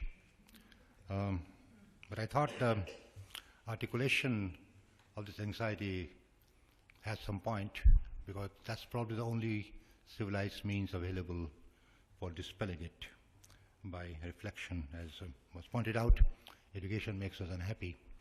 So this is one discourse in unhappiness I would like to spell out. I've titled my paper Education for the Species. At one point I was mulling over an alternative title, perhaps something like Education for Nurturing Stupidity. So that's another play on the notion of stupidity that was suggested by my first speaker, whether stupidity in fact is a virtue for saving the species. And I think that's this title is closer to the truth, even if it is too outlandish to be an official title. To sketch the perspective I have in mind, let me go back to Noam Chomsky's grimly titled book of 2005, Hegemony or Survival, which I hope many of you have read, and it's a must-read. Now, this book opens with some observations of the great contemporary biologist Ernst Mayr of Harvard University. Now, Mayr holds that about 50 billion species have appeared on this planet since the origin of life. And he estimates that the average life expectancy of a species is about 100,000 years. Now, we might debate the notion of a species here, but that's about the rough calculation, 100,000 years for the life of a species. It so happens that exactly one of these 50 billion species achieve the kind of intelligence needed to establish a civilization, and that's us. And I'm going to play on this idea of the kind of intelligence, civilizational or civilization-forming intelligence that is under issue here, or under threat here. Now, from studies on the expansion of the brain size, proliferation of tools and other cultural artifacts, it is now estimated that the human species emerged roughly about 100,000 years ago. Following Mayer's statistical rule then, the species is possibly nearing its end. Now, it stands to reason that species typically become extinct due to what may broadly be called natural reasons that occur periodically in nature anyway. These include appearance of a virulent virus, malignant mutations, onset and offset of ice ages at a geological scale, strike of giant meteors, sudden changes in environment niches and the like, on which really the species have, individual organisms have no control, even as populations have no control. It's externalities that determine the life of the species in most cases. This does not seem to be true in our case. At the current stage of knowledge, there is no definite prediction that the human species is about to become extinct due to one such a natural reason. The prediction rather is that the species is most likely to disappear due to phenomena such as nuclear holocaust, massive environmental destruction, global conflict including biological warfare, very, very real things, astronomical poverty leading to large-scale famines, irreversible damage to food chains, maybe even just unavailability of potable water. The extinction of the species will most likely be species-made. Significantly, each of these doomsday scenarios is critically linked to the species' unique endowment of the kind of intelligence needed to establish a civilization. No other species remotely has the ability to pollute much of the potable water of the planet by its own diligent effort in just a few hundred years, not to mention the ability to construct weapons of mass destruction. As Mayer pointed out, there is no evidence that nature prefers intelligence over stupidity. Beetles and bacteria, for example, are vastly more successful than the great apes, not to mention humans, in terms of survival. Looking at humans through this long lens of evolution, it could well be, Chomsky holds, that humans were kind of a biological error, using their allotted 100,000 years to destroy themselves and much else in the process with cold and calculated savagery. The centrality of the notions of intelligence and stupidity brings the topic of the imminent extinction of the species within the broad domain of education, hence the title. In the said book, Chomsky himself traces the choice between hegemony or survival, that's the title of the book, as I said, at first narrowly to America's quest for global dominance. And that's the subtitle of the book, America's quest for global dominance. No doubt with its absolute military control over the planet and the space around it, and its nuclear hardware capable of vaporizing much of the planetary system, the US has represented the peak of the cold and calculated savagery with which humans have proceeded to destroy themselves. Moreover, using its military control, the US has thwarted almost every effort to get the planet on some track of recovery. For example, in the last few decades, it has not only ignored the Geneva Convention on Warfare and UN resolutions on terrorism, it has walked out of the Kyoto Protocol on the Environment, the ABM Treaty, the Convention on Biological Warfare, among others, and the list is very, very long. There is some basis then for viewing US hegemony as a principal agent for the imminent extinction of the species. However, as Chomsky pointed out, the basic problem is much deeper and historical in character than the immediacy of a current rogue state. Thus, even if the current neoliberal phase represents the extreme end of the traditional US foreign policy, these policies have many precursors, both in US history and among early aspirants to global power. More ominously, Chomsky continued, their decisions may not be irrational within the framework of prevailing ideology and institutions that embody it. And that's the most dangerous thing, that these are rational decisions taken in a civilizational mode over hundreds of years of the most sophisticated thinking. I return to the ideology and institutions that foster such rational decisions. It is instructive in this connection to turn to US as apparently benign, to just expand the argument really. It's not just US or corporate power. It is instructive in this connection to turn to US as apparently benign and peace-loving country Canada. Who thinks of Canada as a cause of extinction of species? To turn to that country Canada to understand the real scope of the concerned ideology. speaking recently on the energy policies of the Canadian government under Prime Minister Stephen Harper, Chomsky observed, and I quote, "It means taking every drop of hydrocarbon out of the ground, whether it's shale gas in New Brunswick or tar sands in Alberta, and trying to destroy the environment as fast as possible, with barely a question raised about what the world will look like as a result." Most importantly for our purposes, Chomsky also sketched an alternative to these entrenched ideologies by applauding the resistance against these policies raised by the indigenous people congregating at the margins of Canada's much flaunted multicultural society.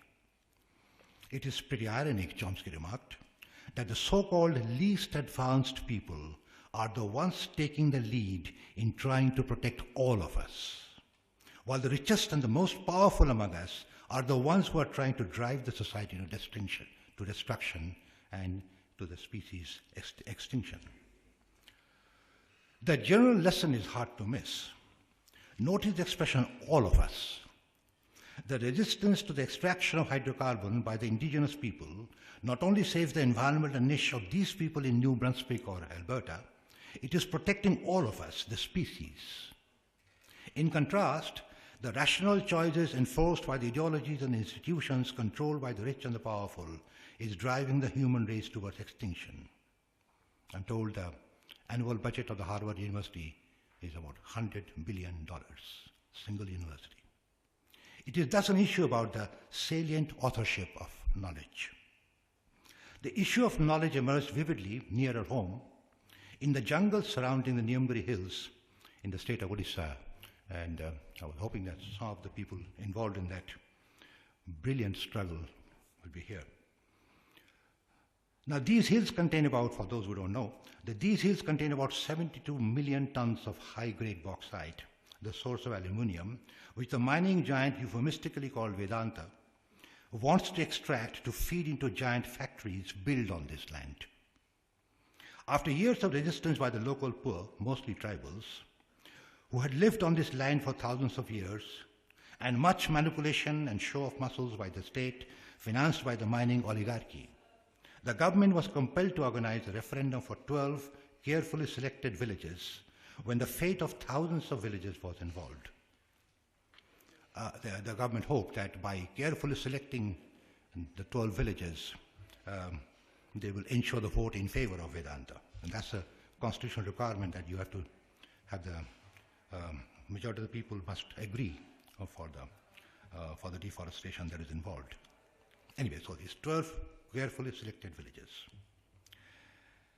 As one of the many moving studies of this report, using the democratic and peaceful resource of their own panchayats, which are the units of local self-government, village after village among these 12 gathered en masse amid heavy security cover of central paramilitary and state forces, ignoring the guns and bayonets, unlettered forest dwellers, and I emphasize the word unlettered used by one reviewer, unlettered forest dwellers, Dongriya Kond and Kutia Kond tribals, and Gauda and Harijan non-tribals, spoke of a religion embedded in the hill's pristine ecology.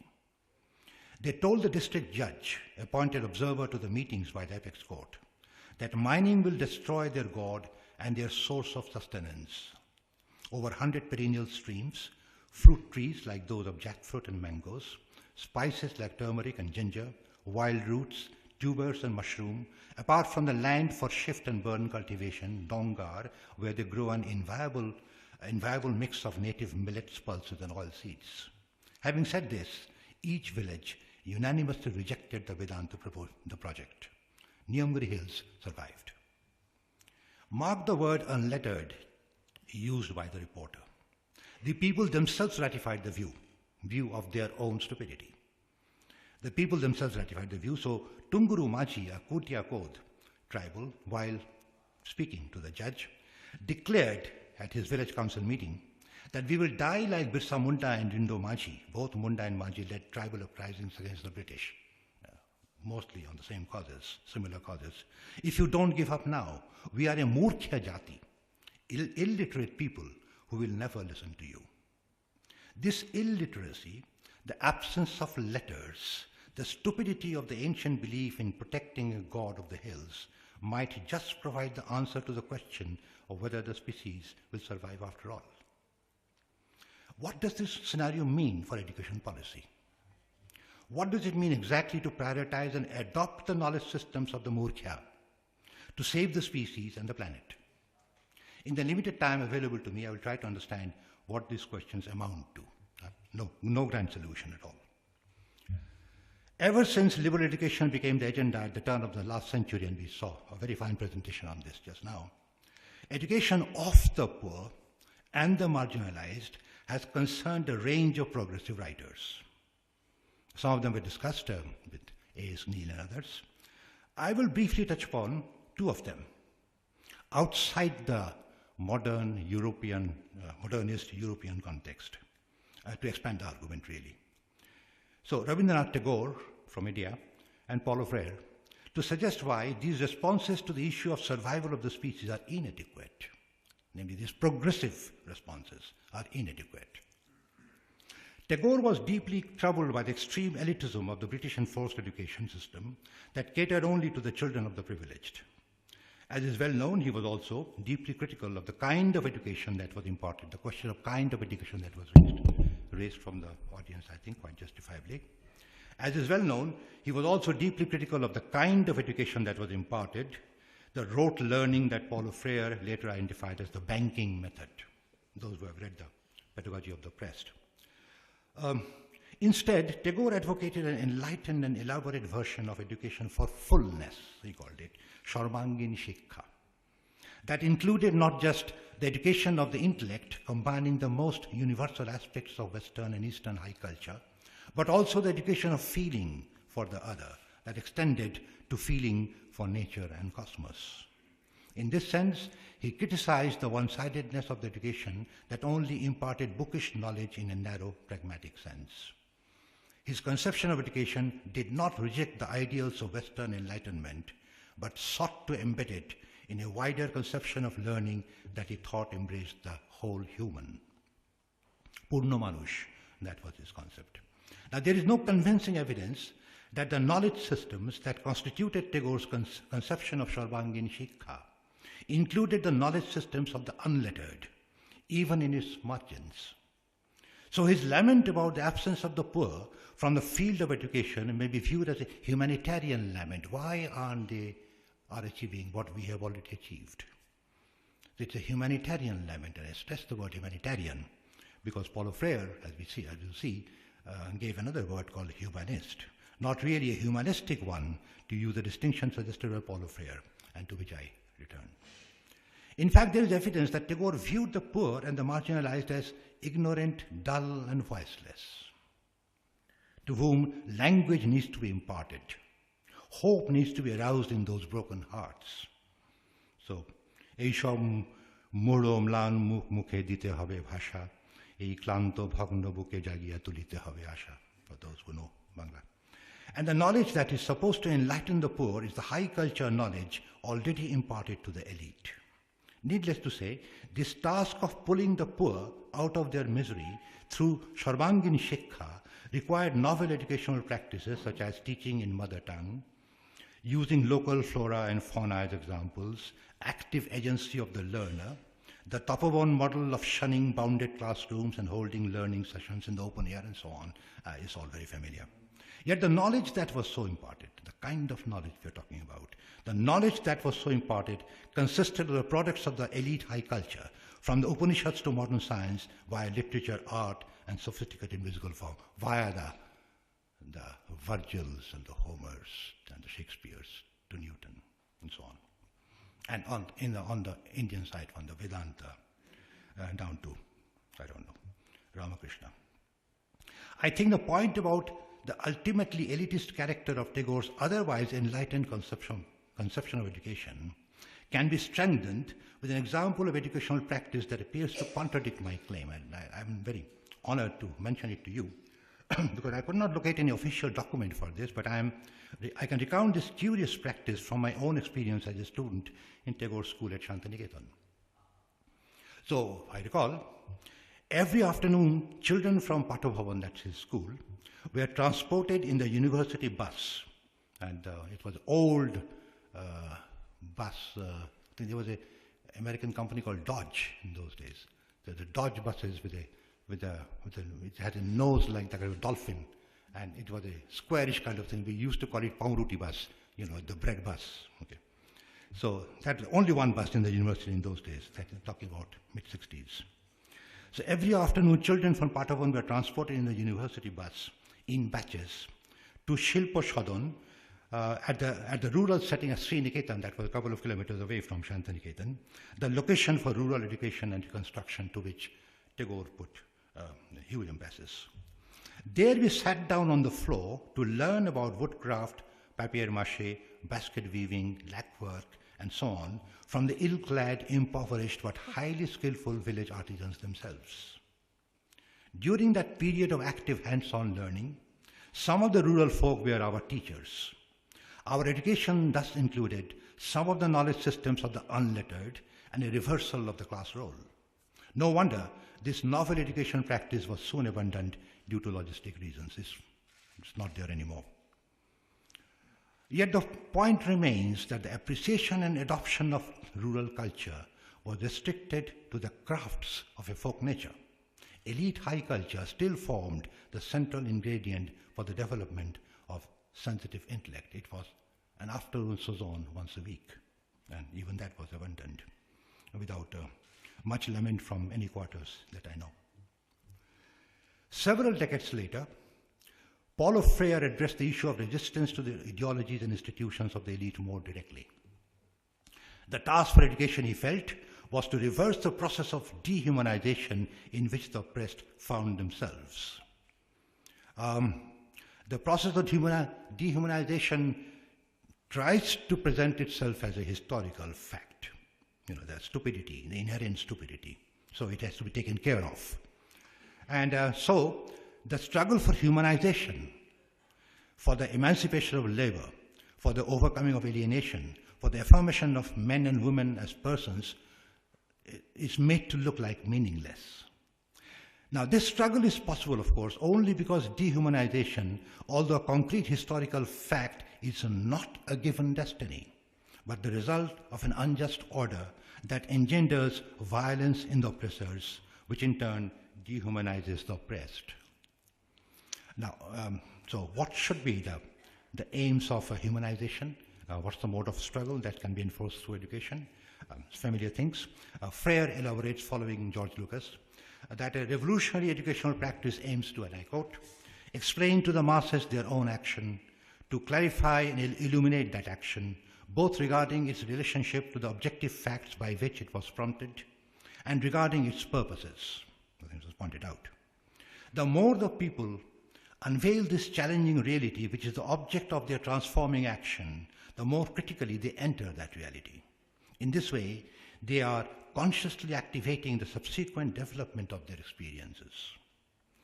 Freire insists this form of education to be essentially pre-revolutionary, so that the oppressed can proceed to a revolutionary overthrow of the unjust order. Freire thus goes much beyond Tagore to view education not only as a humanitarian mode, which I suggested earlier, not only as a humanitarian mode to include the oppressed. Education, in fact, triggers humanization of the oppressed by enabling them to erect the other side of the barricade. So let us call it the proletarian mode. In my view, what the proletarian mode, despite its enlightened and revolutionary aspects, what it misses is the tribal mode or the indigenous mode. And I think there is a central distinction here between the proletarian mode and the tribal mode. The proletarian mode essentially is a mode within capitalism or within the neoliberal order. The proletarian is a product of that order. The tribal has its inherent historical existence outside this order, unless the order, of course, encroaches by decimating its environment. So the knowledge system, what we're talking about, has existed outside this order for thousands of years, more or less untouched until very recently by liberal education, essentially promoted from the West. It is unclear if the envisaged overthrow of the unjust order will in fact enhance the prospects for the species as a whole. The humanized education achieved through the struggle of the working masses will no doubt usher in an era of proletarian freedom. But will it ensure survival for us all? The answer will depend on the content of the proletarian mode, the knowledge systems so advocated. Here the prospects do not appear to be as revolutionary as the emancipation of a section of the people, namely the proletariat. It's good for the proletariat. Is it good for the species? There is little evidence that pre-revolutionary Paul Freire does not really get into this topic at length, if I can, as far as I know. And there is little evidence that pre-revolutionary education practices among the masses undertaken by revolutionary forces address the issue raised here. I've looked at the curriculum in Soviet Union at the transition stage, that is called what is called the Soviet stage. Then I've looked at the curriculum in Mao's Long March program, and Freire actually referred to these things with appreciation. So he has made frequent references to political work of Mao during the pre-revolutionary phase in China. Following these examples and their implementation during, say, the struggle in Vietnam, certain forms of practice have emerged with kind of a universal sanction among revolutionary forces. These kinds of revolutionary forces, the Maoist kind of forces. For example, Maoists in India have organized Young Communist Mobile School or Basic Communist Training School that host select groups of 25 to 30 tribal children in the age group of 12 to 15. These children receive intensive training for 6 months in a curriculum, and the curriculum is interesting, in a curriculum consisting of basic concepts of Marxism, Leninism, Maoism, age group 12 to 15, tribal children. Basic concepts of Marxism, Leninism, Maoism, Hindi and English, maths, science, social science, computers, and different types of weapons.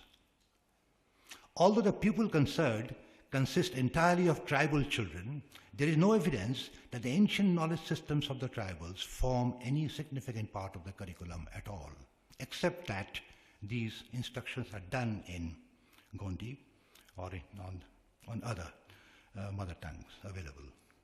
In fact, much of the curriculum, including lessons in modern science and especially weapons training, involving not bows and arrows, but automatic rifles, light machine guns, high-power explosive devices, and the like, which go directly against the foundations of tribal culture and are pointers to the extinction of the species. It seems plausible to hold then that the most progressive, enlightened forms of thinking on education fail to offer a sustainable perspective on the survival of the species. In some grim historical sense, the prospects seem irreversible, for the enlightened conception of knowledge that is primarily responsible for bringing the species to the brink of extinction is the only one we have, apparently. In other words, a real solution to the issue of survival requires that humans learn to forget, or at least to hold any further action under suspension pending severe criticism of the knowledge systems currently advanced in the most dominating centers of learning. I have one example in mind, which I've heard only anecdotally. I don't know if it is historically correct. I'm told that the Japanese emperors denied the use of gunpowder in their army for a long, long time, although the use of gunpowder was known to the army. The argument was very interesting. The argument was basically the empire said, well, in a sword fight, you are actually facing your enemy on an individual basis. So you have to make a moral choice about killing a human being. And that moral choice is available to you. But in a gunfight, you are firing at an unknown, unseen individual, so you don't face the moral choice. So to keep the moral choice alive about killing a human being, they actually shun the technology of gunpowder, although it was available. So denial of knowledge purposely for saving lives. The gunpowder, of course, is one of the most significant inventions, technological inventions, with use in almost every aspect of environmental destruction, but also used in the award of the Nobel Prize. Now, if indigenous knowledge systems currently resisting extraction of hydrocarbons and bauxite from forests is our primary route for survival, every bit of knowledge beyond indigenous knowledge, therefore, must be subjected to serious critique for their relevance. Do we need quantum theory? Do we need Bach? Are the Upanishads of any use? I'm aware of the possible inconsistency in what I am proposing. While the subliminal suggestion is to defray action on all forms of so-called high culture, aren't we led into this forlorn conclusion precisely by dint of the wonderful scientific work conducted by Ernst Mayr and his colleagues at Harvard? It's costly, but it told us what the future looks like. So isn't it imperative that solutions to the dangers posed by the culture of enlightenment is to be found within enlightenment itself?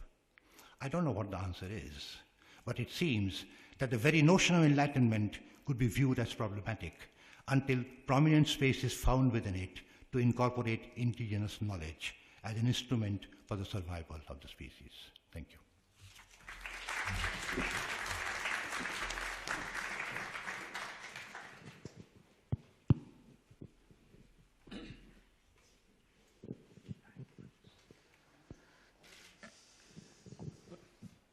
Thank you, Professor Mukherjee.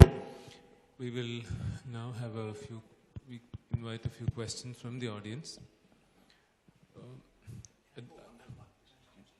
Sure. The speaker has requested that we take one question at a time. So the last but one row there.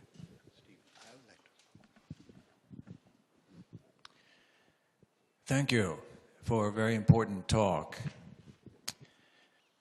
I wonder at the attitude that we come into this world as savage animals that need adjustment. If we ask ourselves, what's the biological function of childhood and youth, and we see that the salient characteristic of children and young people is a fantastic ability to learn. The biological function then would be to adapt to changing environment. Changing societies and cultures, of course, are a natural phenomenon. So if we have a modernist school system, schools and parents, that sequester children, take them out of contact with the world, and provide them with curricula supposedly to teach them about the world with which they have so little contact, the damage perhaps is not only that they don't learn what they could learn, or even that they do learn ideologies and knowledge which is not really relevant, but A, it may deform their ability to learn in a way most never recover as adults. Of course, adults can learn too. So my question is just to ask you to respond to this. It seems what is often called the hidden curriculum, sequestering children, inhibiting profoundly their opportunity to express themselves, even to move, to be creative, to think, under the impact of controlled curriculum and controlled methodology, is in fact disabling our species' biological function for adapting to tumultuously changing circumstances.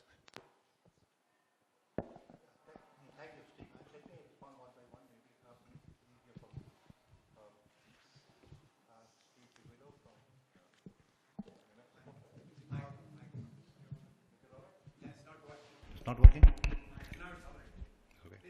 Okay, thank you. The questioner is Steve DeGuido from New Mexico. Yes, I think we need to distinguish two issues. I agree with your view of the child as a natural learner. It's not particularly peculiar to the human species. In fact, there are many very interesting cases where the human species are in fact kind of slow learners compared to other species. One classic example that was actually experimentally done, again at Harvard, by Mike Coffin, the experiment showed that one-day-old goats can learn depth perception. You know, depth perception, I know that experiment was on the cliff experiment, the famous visual cliff experiment of Kaufman. And a one-day-old goats can learn. They will step back from the cliff. Even if they can feel a glass plate under them, they will step back if there is a visual image of the cliff. Human children don't do that. They will just walk through, and they'll fall over until 6 or 7 months.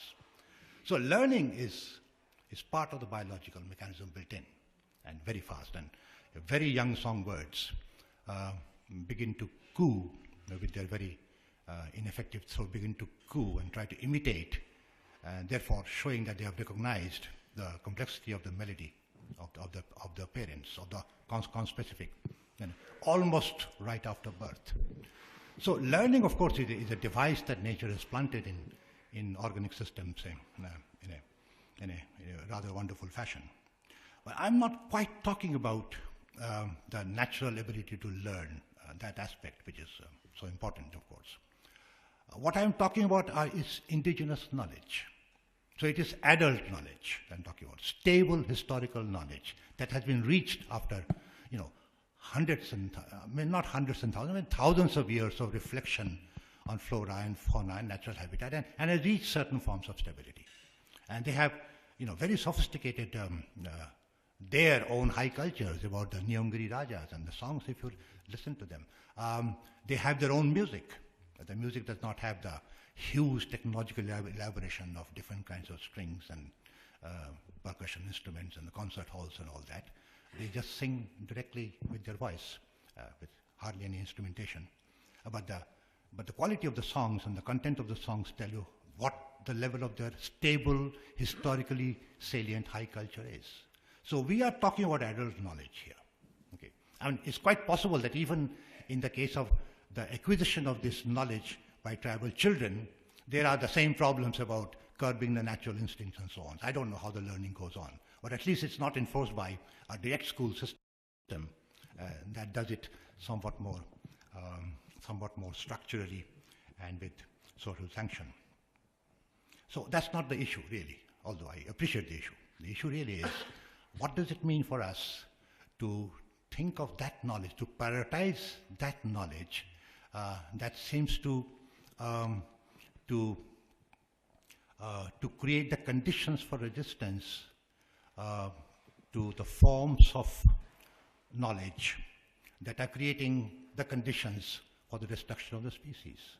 So should we view this as a contest between two forms of knowledge? And if that is the contest, the real contest, two forms of knowledge, capitalism, socialism, other things aside, if that is the main concern, then how does education address that issue? Just pedagogy, how to teach the oppressed is not the issue here. It's the issue of how to incorporate the knowledge of the marginalized, the indigenous people, into the mainstream knowledge of the species. That's a very different issue from what either Tagore or Paul Freire were articulating.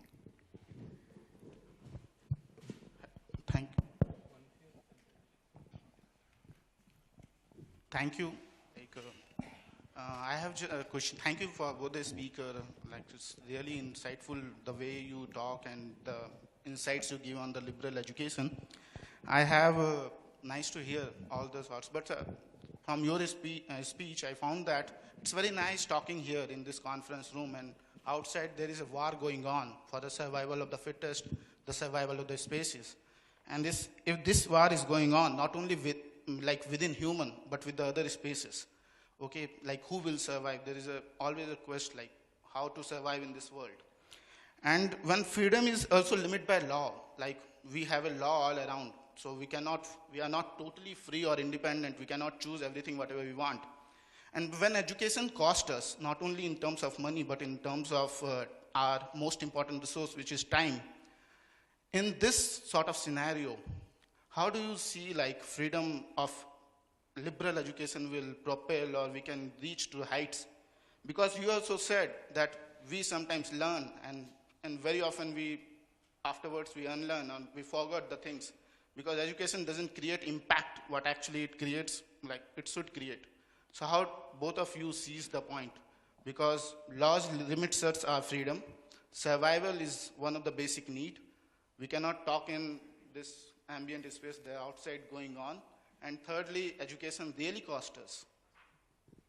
It's addressed to him also, so is he allowed to respond? I would hope so, because... Yeah, maybe in the summing up. Okay. Yes. In a short paper, in 35 minutes, could not spell out all the angles that I wish to take on this thing. And it's a new research that I've taken up, so it will take time to formulate all the issues. One issue, I'm glad you pointed out, of course, is to challenge the very notion of a liberal education. Because I think there's a recent paper by our colleague at Columbia, Akhil Bilgrami, who has questioned the idea of liberal education as if it is not an identity education, identity thesis. As if liberal education, as if by definition is universal. That has been the claim, the modernist claim throughout for the last few hundred years. That liberal education is kind of axiomatic because it is open-ended. It incorporates all views. It can be marshaled in any direction you want to. It's inherently progressive. There's no alternative to it. So that view has been around for 500 years, and with precedence in the Greek tradition, and also I would say definitely in the Indian high culture tradition also, essentially. The time has come to question that view, whether it is really universal, or there are assumptions built into it that by definition negate the possibility of incorporating other forms of knowledge which don't fit into it. So I'm insisting on that point again, because in the case of tribal knowledge, it's very different from the proletarian concerns. That was one of the points of my paper, I think. I could not develop it fully. The point is, the proletarian concerns are concerns within the libertarian order. And then it's an unjust word order in terms of the class structure. If you remove the class structure, you have a socialist or a communist order. Then the unjust part is gone, but the liberal education still stays. What we are witnessing in the case of this environmental crisis and the extinction problem that I'm raising, if it is a real problem, then it's a very different scale and the grade and the location of the problem outside the domain of modernity, but historically current. Tribal knowledges are there. It's not that we are going back to Hindutva or some kind of an ancient knowledge system, or repenting about the past. It is there. It is under practice, and this practice is now coupled with resistance, and it is stable adult knowledge. So it is really a contest between which kind of knowledge you want to pick. And I don't quite, and many ingredients of this knowledge, of course, is against the principal threats of the rational choices which are advocated in liberal education. So that's why I pointed out that even in the Maoist revolutionary curriculum, maths, science, physics, computers are central for the child group. And if that component of knowledge is essential by definition to liberal education, then hard to see how the notion of liberal education will incorporate the indigenous knowledge systems, which seems to be the only way out. So one option is to ignore the tribal indigenous knowledge, which has been the case, or to marginalize it, or to pay lip service to it, or create their own niche kind of thing. Let the tribals have their own knowledge. Let's create the niche for them. Okay, but it does not become universal. The other choice, of course, is to question the very idea of education that makes these distinctions. Yes, thank you for that. I'm reminded by your talk that I gave a talk myself a few years ago at the Great Britain Philosophy of Education Society called Education for Survival. Yeah. On the same topic. It's very difficult, I find, to talk about these things without talking about an immense range of interconnected things. It's hard to think your way through it. I agree that the perspective of indigenous peoples, it has to come into this, is very important. And with some of what you've said about liberal education, but I think there's a strand of the sustainability literature which takes a very broad brush opposition to enlightenment in a way which was hinted at in some of what you've said. And I would encourage resisting that for a couple of reasons. One, I think when you're thinking about what education for sustainability, if I can call it that, would amount to, you're going to have to think about what it would be for different people in different places. So when I've tried to think about it myself, I've focused on what it would be for Americans, where we're in a distinctive position, which you alluded to at the beginning. And where I think for countries like the United States, and a focus of it has to be education for a kind of global cooperation, which does attune our students much more than they are to the realities of the impact of how we're all living on people and distant others around the world. So that's of a piece with liberal education understood in a certain way. It would require a lot more education in geography than we typically get in countries like the United States. It's not oppositional to science or to enlightenment. It's a way of trying to make it better. But I think your story, I should stop because I could talk about this as long as probably as you would like to talk about it yourself. But I think the dynamics that generate and sustain the path we're on predate enlightenment, predate modern science, predate capitalism. And so as important as Chomsky's remarks are about capitalism, I think the problems are already recognized in some of the dynamics of competition were already recognized by Plato. So I'll stop there. Thank you very much. That was very enlightening, in the right sense of enlightenment. And so we can play around with stupidity and enlightenment and put them together, I guess, without any inconsistency. Yes, you're absolutely right. I mean, the reflective ambiguity is exactly the concern. And if that concern is built into the educational practices that are now going to unfold, it might be one way out. I'm not denying the role of science, but which kind of science? Focused on what? And what structures of science are to be given priority to, and institutions built to support it. A lot of science is corporate driven, okay, precisely of the kind of knowledge that science produces. I mean, the dams and the ecological disasters and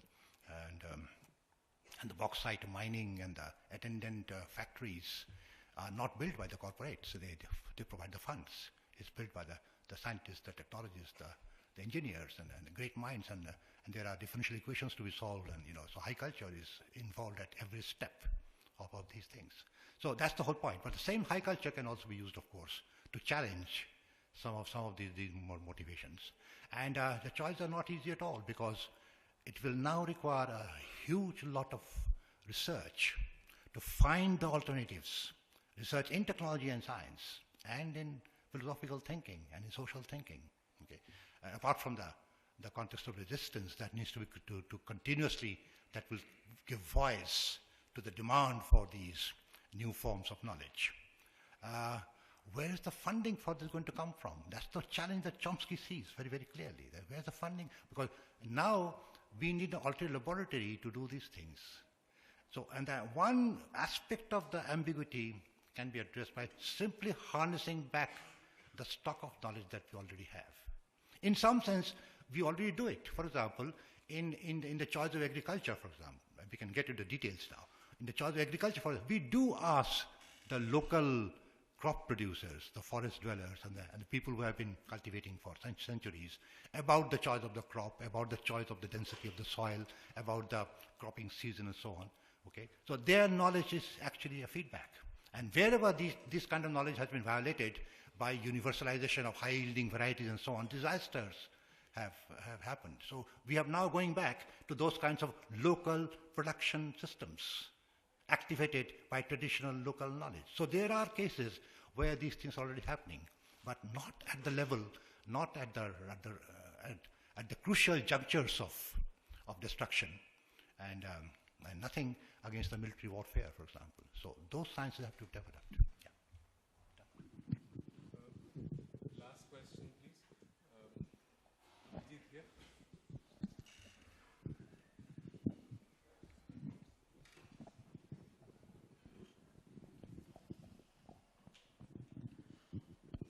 I think you rightly pointed out that nature does not distinguish between intelligence and stupidity, but you seem to assume in your argument that nature does distinguish between Western knowledge and tribal knowledge. So that is the first point. So, and the second point is that I was wondering when I was listening to you, and after your talk was over, that whether the stupidity that has, in your argument, has brought us to the brink of extinction, is it because of the failure of liberal education, or is it because of the success of liberal education? And you seem to assume some success of liberal education which has brought us to the failure of stupidity. So I'm not sure which way the argument will turn out depending upon what you assume. And the third point is that I think that somewhere in your argument you seem to be diluting the aim and purpose of education, because aim and purpose of education obviously is survival, but it is survival with good life. Okay, so I think, and then it will throw up its own problems. So I had these three things in mind. Yeah, thank you. Yes. Yeah, I didn't quite use the word Western as a kind of universal category, and I bracketed that thing with the Eastern high culture also, and I have the same criticism about both. So it's not just Western. And of course, as was pointed out by someone, I guess, that there have been much of the criticism about the dominant forms of corporate-driven education structures and education institutions have come from within Western knowledge itself. Much of the criticism has come from there.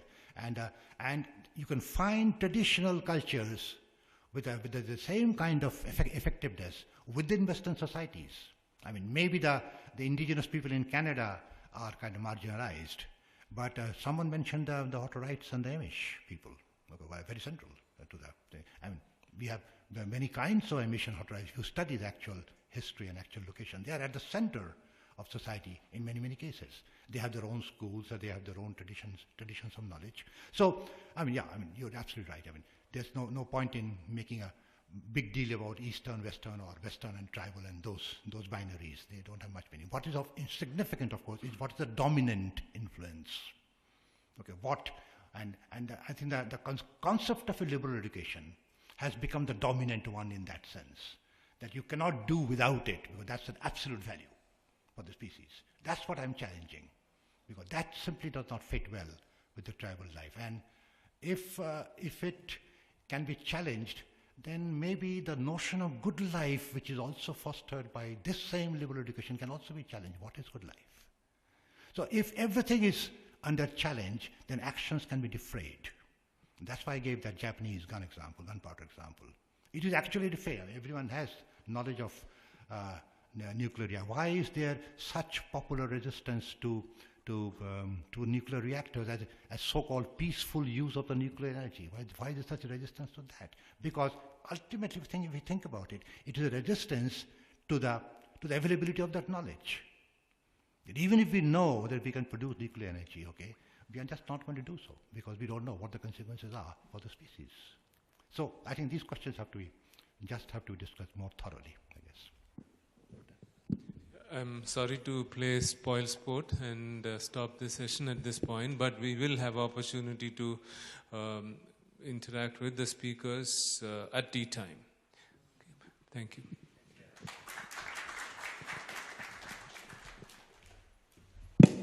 Thanks to the chair and the speakers. We'll break for tea now. We'll convene back at 11:45. That gives you about 8 minutes for tea. And then just a disclaimer, I have no autonomy in passing on the mics. I'm just following the directions of the chair.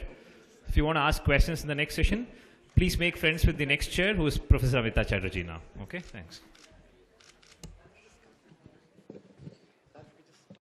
Nature in the Nyaya Sutras of Gautama, and Professor Catherine Elgin's paper is titled The Ends of Education. The chair for this session would be Professor Amita Chatterjee from Jadavpur University, Kolkata. I request Professor Rohit Dhankar and Professor Amita Chatterjee to come over to the dais. Thank you.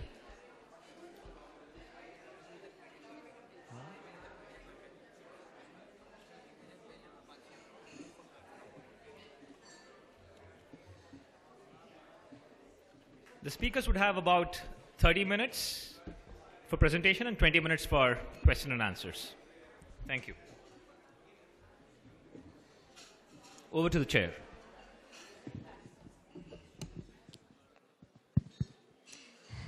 Friends, we are already running late by 10 minutes.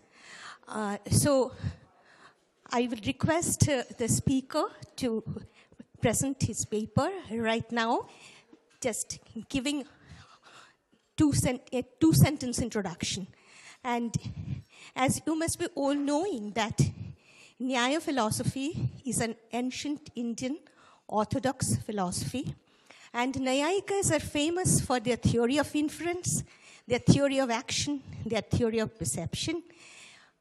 Information scientists and logicians and even the cognitive scientists, they are trying to look at the Nyaya tenets very seriously, but I haven't yet come across anybody using Nyaya principles in the philosophy of education.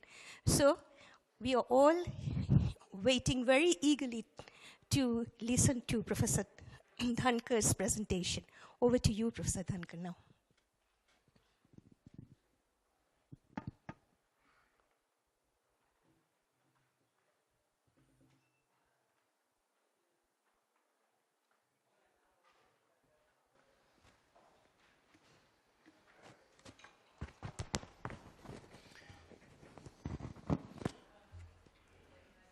Thank you to the chair and all the friends who are here.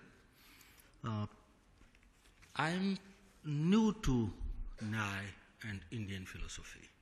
I have been thinking, reading, learning, talking, teaching philosophy of education, and mostly I believe from the analytical point of view, but also other modern streams in that. Nyaya is something entirely new to me. I didn't study it, so that's why I am somewhat diffident in presenting what I'm going to do. But I must say with you that I am fascinated for Nyaya for a very long time. When I passed my senior higher secondary, I wanted to study philosophy and mathematics. And therefore I studied one book during the summers in Hindi. And from all that Indian philosophy, Nyaya was something which clicked with me at that time. I do not know how much I understood of it, but that clicked. Unfortunately, Rajasthan University did not allow in any college to study philosophy and mathematics together. So I went to mathematics and not to philosophy. But now, the second thing is that the connection with the education is not going to be very clear and pronounced in what I am saying. But I am making a very general kind of assumption that no educational effort is possible without assuming having some kind of assumptions about what human beings are, what they can do, what they ought to do, and what are the possibilities. So every educational system, thought, theory does have these assumptions.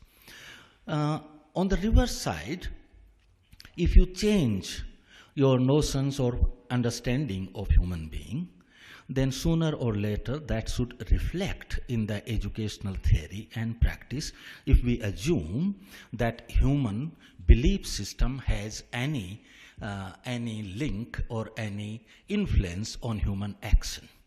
That assumption seems to be necessary to me, because otherwise education would become redundant.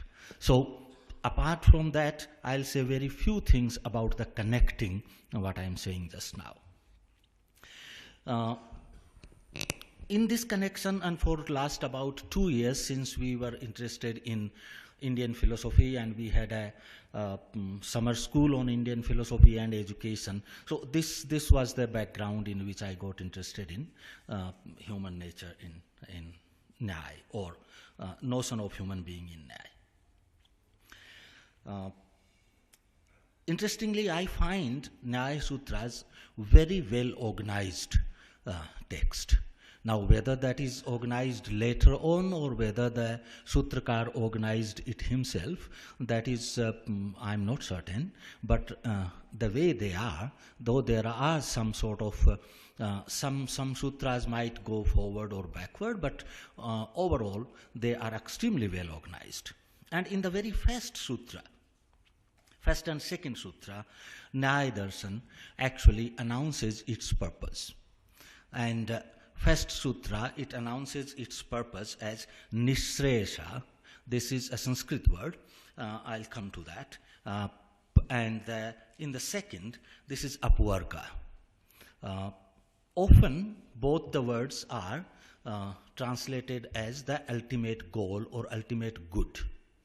So, Nyaya is actually saying in the first sutra that there are certain categories. A proper understanding of those categories is likely to lead human beings to Nisres.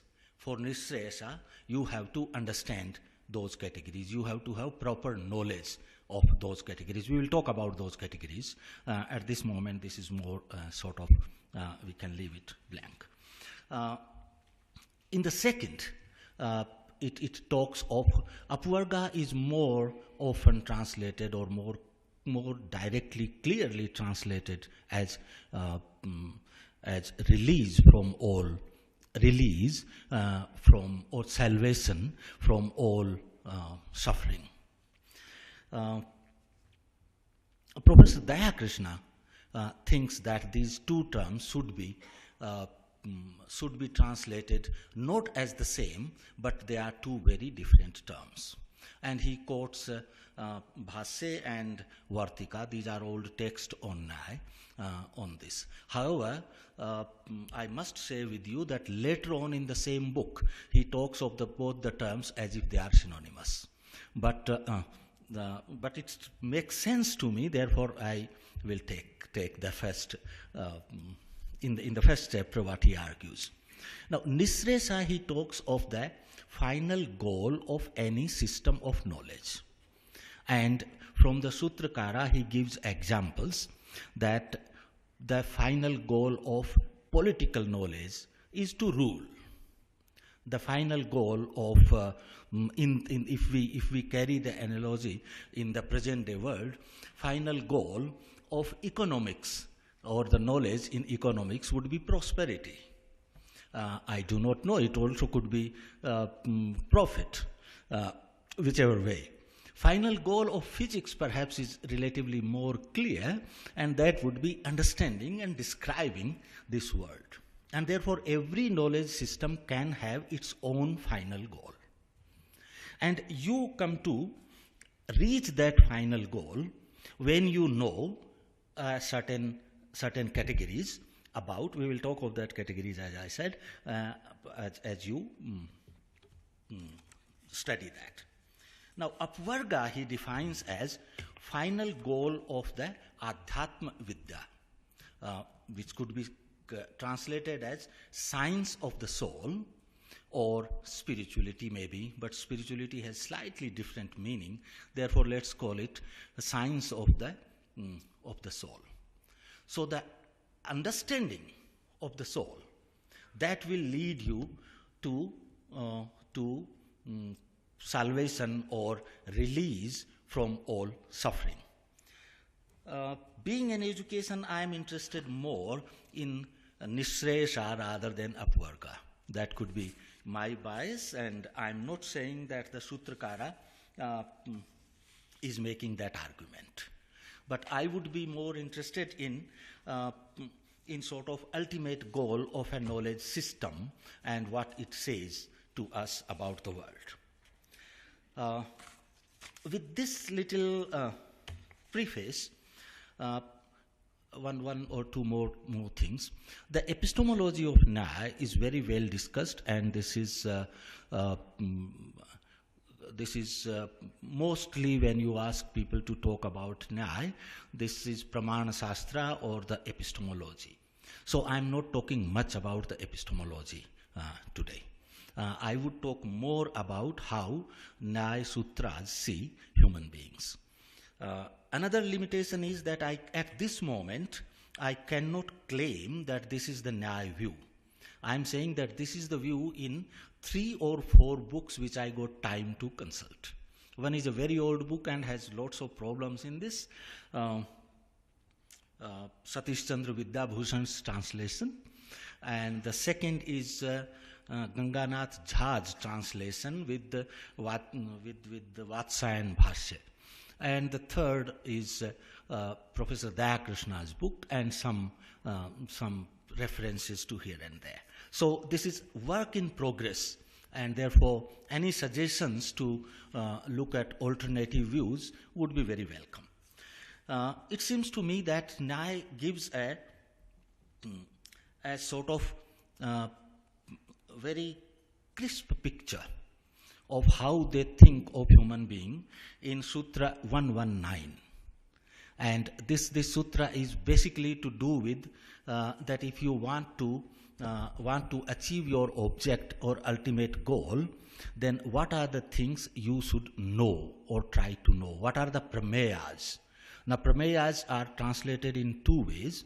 One is that which could be proved, and another thing is that there are umpteen number of things which could be proved in the world. I think first I should mention, for there might be many people who not familiar with Nyaya. Nyaya says that there are 4 means of right cognition. In Western philosophy, the idea of knowledge is slightly different from the idea of knowledge or right cognition in Nyaya. For example, in Nyaya, mithya gyan or false knowledge is possible. While if you think from the justified true belief definition of knowledge, then you call a belief only when this is justified true and your belief, therefore there is no possibility of false knowledge. While in Nyaya that possibility remains open. Also there are much more deeper and significant differences between the two. But Nyaya talks more about right cognition. So what are the things which one should try to know in this sense, to cognize through the means of 4 pramanas? Pramana means the means of knowledge, and they happen to be, as per Nyaya, perception, I think everyone accepts that one, inference, and analogy, and authority or testimony.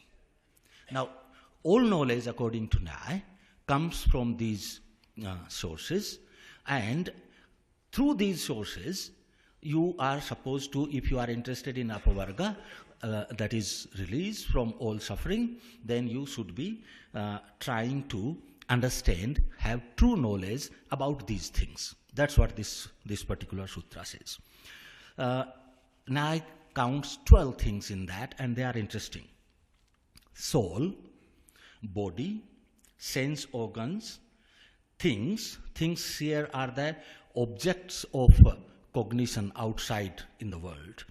Apprehension, this is a bit problematic. In Nyaya, the old term is buddhi, And some people translate it sometimes as apprehension, at other times as intellect, at other times as reason, and several other closely related words. So, but apprehension here, mind is considered a different category in Nyaya. Now, we will come to that. Activity, defects are supposed to be, I interpreted it in today's presentation, possible defects in human nature. But there are more than the three which are talked about here, but which might lead you on the wrong path where your release is hampered or you get rebirth again and again. Then I also want us to understand rebirth and fruit of your actions, of your activity, fruition, pain. In pain is also included pleasure. Because in Nyaya's view, pain and pleasure, they both bind your soul in this world. Therefore, they both are talked in this sense. And then the ultimate goal or ultimate good. So, this is an interesting list of 12 things. In trying to make sense of this, it seems to me that 4 of them are constituent parts of human beings directly. They are soul, body, sense organs, and mind.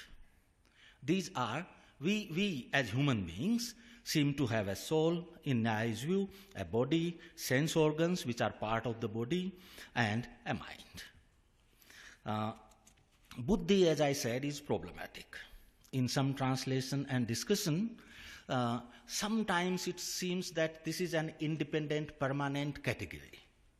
But Nyaya Sutra argues over, I think, 7 or 8 sutras to say that that Atma, or the Buddhi, or as we said earlier, interpreted it as apprehension or this intellect, is not permanent. So Nyaya actually argues that this is not permanent. So sometimes it seems as if this has to be accepted, and there is another system of philosophy in India which accepts it as an independent, permanent entity like Man. But Nyaya doesn't and argues against it, and it looks like an emergent capability when mind and the soul connect. And of course with the senses also sometimes, but that is not always necessary. So it seems to be sometimes as the emergent property and sometimes as a sort of more permanent kind of existence.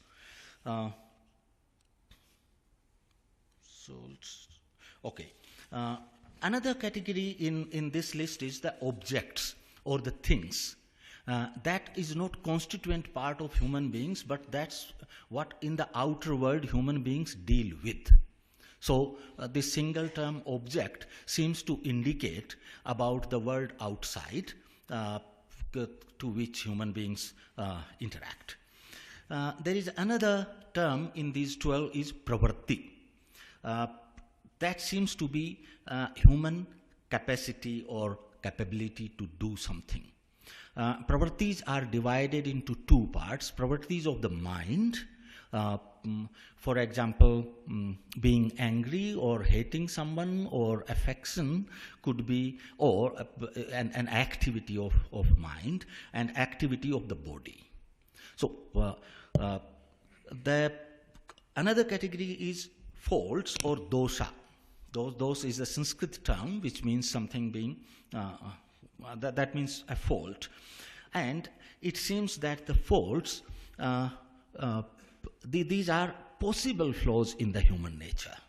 And what Nyaya is trying to argue, it seems to me at this moment, is that knowledge of these categories, true knowledge of these categories, can save you from these doshas or can guide you away from these doshas, which are binding with the and ultimate good we already talked about as the apavarga or release. Now, a little bit more detail, which comes right after this sutra, would be useful. Soul is considered as the perceiver, experiencer, knower, attainer, and one who desires, suffers, etc. Basically, consciousness. So all these kinds of things, perceiving, knowing, experiencing, suffering, or enjoying, these are the markers of the soul. And now I would like to argue that soul is different from the mind and permanent. Also, desire, aversion, effort, and cognition are also indicative of the soul. Therefore, knowledge also happens to the soul. Memory is also attributed to the soul. So it seems that the human nature, if we look at this kind of thing, which is of course embodied soul, but actually soul is at the center. And then of course body and indriya and all the other things are there. This is very interesting that Nyaya counts the 5 sense organs through which we know the world. But it does not mention the organs of action. It does mention as activity and body can do it or pravrti starts it, but the kind of detail how we perceive and what are the names of the or what are the 5 kinds of senses we can receive, there is a lot of close argumentation and detail. While the organs of action are just hinted at in explaining certain other things. This is an interesting thing, how it seems that Nyaya seems to think that knowledge could be acquired without much of action. I'm not certain about it, I'm just raising a question. While in the modern world, perhaps we would say that knowledge without action perhaps is a difficult proposition to make. As I already said, that buddhi is translated variously as consciousness, understanding, reason, apprehension, knowledge, and various kinds of things. And as I said, that there is a bit of a problem, therefore, where to put it. So the kind of picture which emerged in my mind, I would like to, of this human being, I would like to show that to you in a second, and then we will go any further. Can you show my single slide?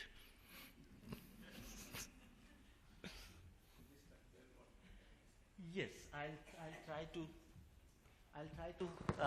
You see, the larger rectangle is the world. This is very clear that Nyaya situates human being in the world. Even if there is not much thought on action, at least it situates it. Now, the human being could be something like soul and buddhi, and this is between, you know, the body and the soul, because I can't use this. No? Yeah. So you use it. You see, this buddhi, I have put it outside, partly inside the body, because I didn't know what to do with it. But this figures somewhere between the man, which is mind, and the soul. And then the mind has sense organs. And the information from the world comes to sense organ. Look at these arrows. Comes to, and that goes to the mind. They are, and, you know, buddhi and atma. And these double arrows are interaction between these. These are the organs of action. So the direction of the arrows is different. Here the information from the world comes in. Here you act on the world. These little things are other human beings, because you are not alone, and I'll say why I have put other human beings. Some people may not see other human beings in Nyaya, whether we are situated between other human beings or not. These other human beings which look very neat in this actually are that kind of prickly characters prickly I am calling them because they receive some information and they also act on the world. And when these two prickly things come together, there is a kind of interaction. So I didn't do it deliberately, but when I was doing it, it sounded, it looked very appropriate to me. Perhaps that's the kind of creatures we are. If we come too close to each other, then there is some. So this is the kind of picture that emerges. I do not know how far I have been able to grasp it fully, but that's the picture which comes to my mind. Here I should mention one small thing that I find it very strongly appealing to the common sense. Partly because I was reminded when I was reading that the community where I grew up, almost every illiterate person would have more or less a similar view of human being. 5 indriya, 5 krivendriya, man, buddhi, atma. And this seems to be a very common view in India. How does it get promoted or propagated? Perhaps through the devotional bhajan and various kinds of other religious literature which people keep on hearing, etc. So this seems to be the kind of a general picture of human being. Now I'll make some, perhaps, possibly, I mean, with hesitation again. How much time do I have? 10 minutes, okay. Now I would like to make some claims which I would like this audience to examine. And of course I'm working on this, so we will have more, I will go over them again, of course. It seems to me that Nye emphasizes rationality a lot. And this might come as a surprise to many people, perhaps a little too much, I would claim. Why do I say that? For these reasons. First, let's look at the Nye view of knowledge, and then we will look at Nye path of release. And you put both of them together, the picture of human being emerges is very, very rational to my mind. Now that rationality might be somewhat different than the kind of rationality someone else might have been sort of thinking, but a few things are very strongly common. First, Nye accept the public character of knowledge, because Nye talks a lot about the debate. And in the debate, you have to establish that your cognition is actually the right cognition. Sometimes people say that debate cannot be a means of knowledge, because Nye also mentions what kind of tricks you can use, but then Nye calls those things as the kind of names where you should actually you should not accept those arguments. So what is happening is that knowledge always seems to be something which is established in the public and through the pramanas. The second thing it seems to me, I'll relate it to rationality. The second thing it seems to me that Nye gives you certain criteria on which you will accept something as true cognition or not. And those criteria are publicly examinable, publicly applicable, and a person who is trying to understand the world actually commits to upholding those criteria in all situations. So that's the third thing. The third thing is that acceptance of principle, I already talked about principle that these pramanas are to be used in all judgment regarding valid cognition. A third thing is that Nye talks of, some people translate Siddhanta, some people translate it as dogma. They sounded more like basic assumptions to me. And it talks of there could be certain dogmas or siddhanta, I would like to call them assumption here for the time being. Certain assumptions could be accepted within one school, and certain other assumptions could be accepted on more than one school and they are common. And certain assumptions could be general, which are accepted by every school. and there could be hypothetical assumptions. So it seems that these four ideas actually are common to reason as we think of today. Publicity, that is possibility of examining in the public, having criteria which are accepted and a promise to adhere to those criteria, having certain assumptions, and Nye also thinks in this manner. Then it seems to me that it is trying to build a very strongly rational system as far as knowledge is concerned. Now, human beings are supposed to use the means of valid cognition of true knowledge to achieve their ends, be they moksha or the ends in this world. So the view of human being that Nye propounds is that this is a correct creature which will receive information from the world. When it receives that information, those apprehensions, is likely to think or feel either attraction or aversion to them, and therefore will make effort. And here comes the rationality. This effort will be successful only if you understand the true nature of what is causing that discomfort or pleasure to you, and that true nature you can know only through this rational system. So even the idea of release is contingent on a very strong assumption of self-conscious action, which is chosen in this manner. That's why I am calling it a very strongly rationalistic system in that sense. Let me read something, one little paragraph from the Bhashya directly, which sounds very, very, all these things, there will be some repetition, but it comes from the horse's mouth, therefore I'll read it.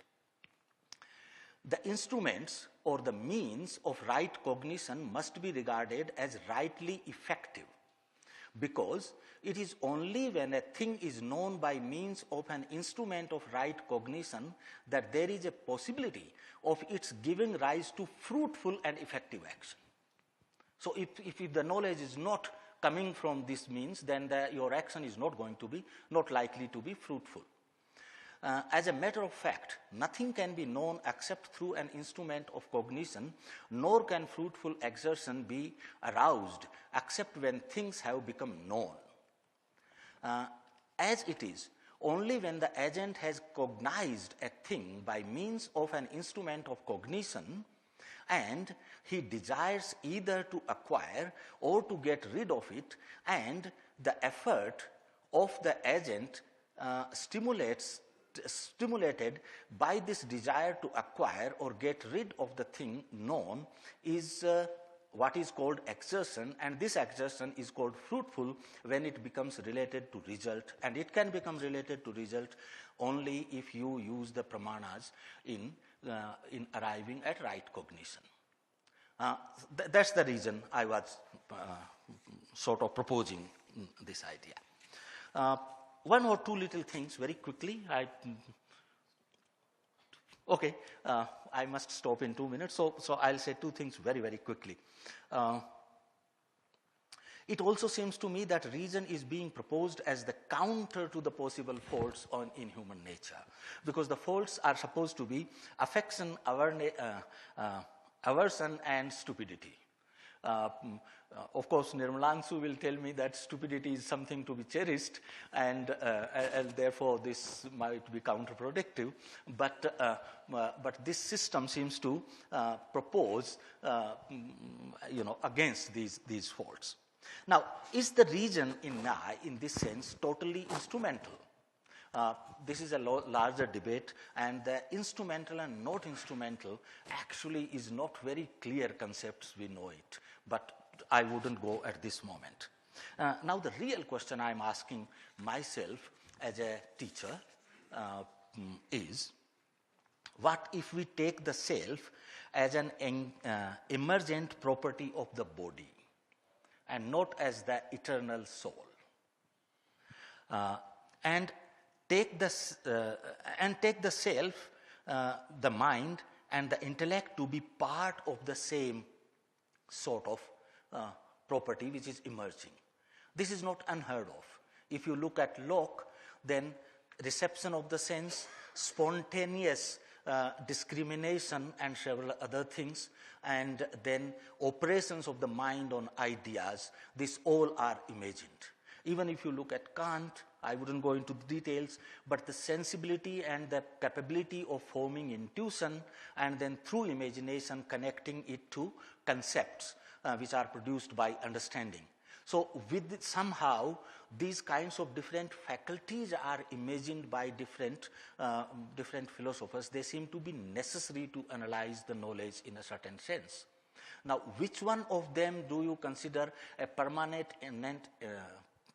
entity, and which one is a capability of the human body emerging in context? That is the issue. Now, my question would be further to this, what happens to the whole philosophy of Nyaya if we reject the notion of permanent self, which Nyaya argues over several sutras that no, you will have to take it? How much of its theory of action, theory of morals, and theory of knowledge will stand, and how much of it will have to be reformulated? Thank you very much.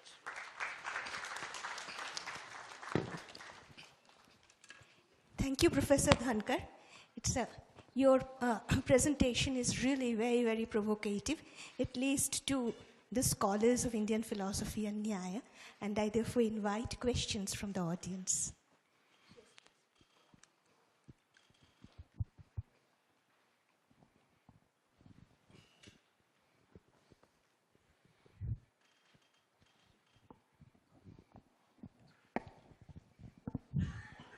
Yes, so you quoted that the four means of right cognition is contrary to the Western philosophy. When we take the Buddhist philosophy doesn't believe in soul, right? And when we take the Kant's philosophy of transcendentalism, and also Freud's ego and superego, and also Nietzsche's existentialism, right? All the things leads to self-actualization. However, they don't believe in this cognition. What is your answer for this?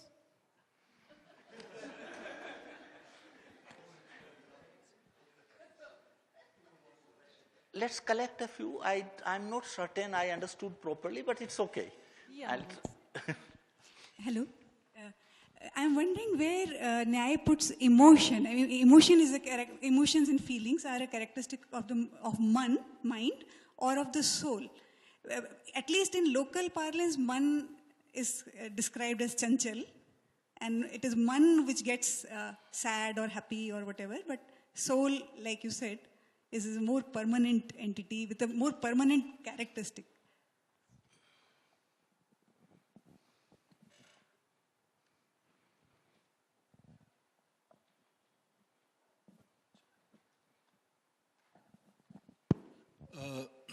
My question is about what do you mean when you say that some entity is independent and permanent vis-a-vis some entity which is not? For example, if the soul is independent and permanent, independent of the body, then in what sense are we to understand that?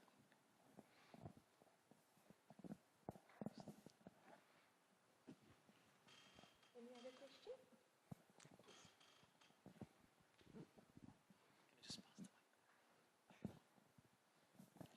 Thank you for your presentation. I was just interested in where this is going in terms of education. So is it the case, if moksha, is this the goal of education as you see it, this self-conscious action?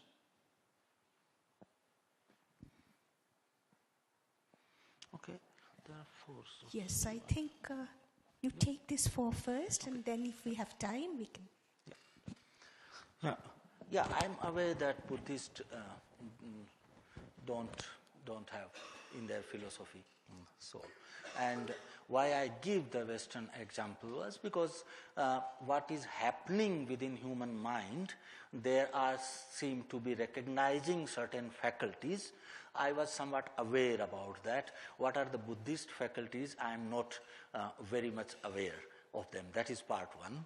The second is even if there is no permanent self, Buddhists seem to somehow manage to believe in rebirth. One has to go a little bit deeper in that. How do they manage that? But Buddhists manage to believe in rebirth. What could be, in a philosophical system, I can understand positing a concept which becomes a logical necessity to explain certain other things. And from that point of view, perhaps this is possible, but otherwise this becomes a little bit difficult to understand. That's why, no other reason and no other answer.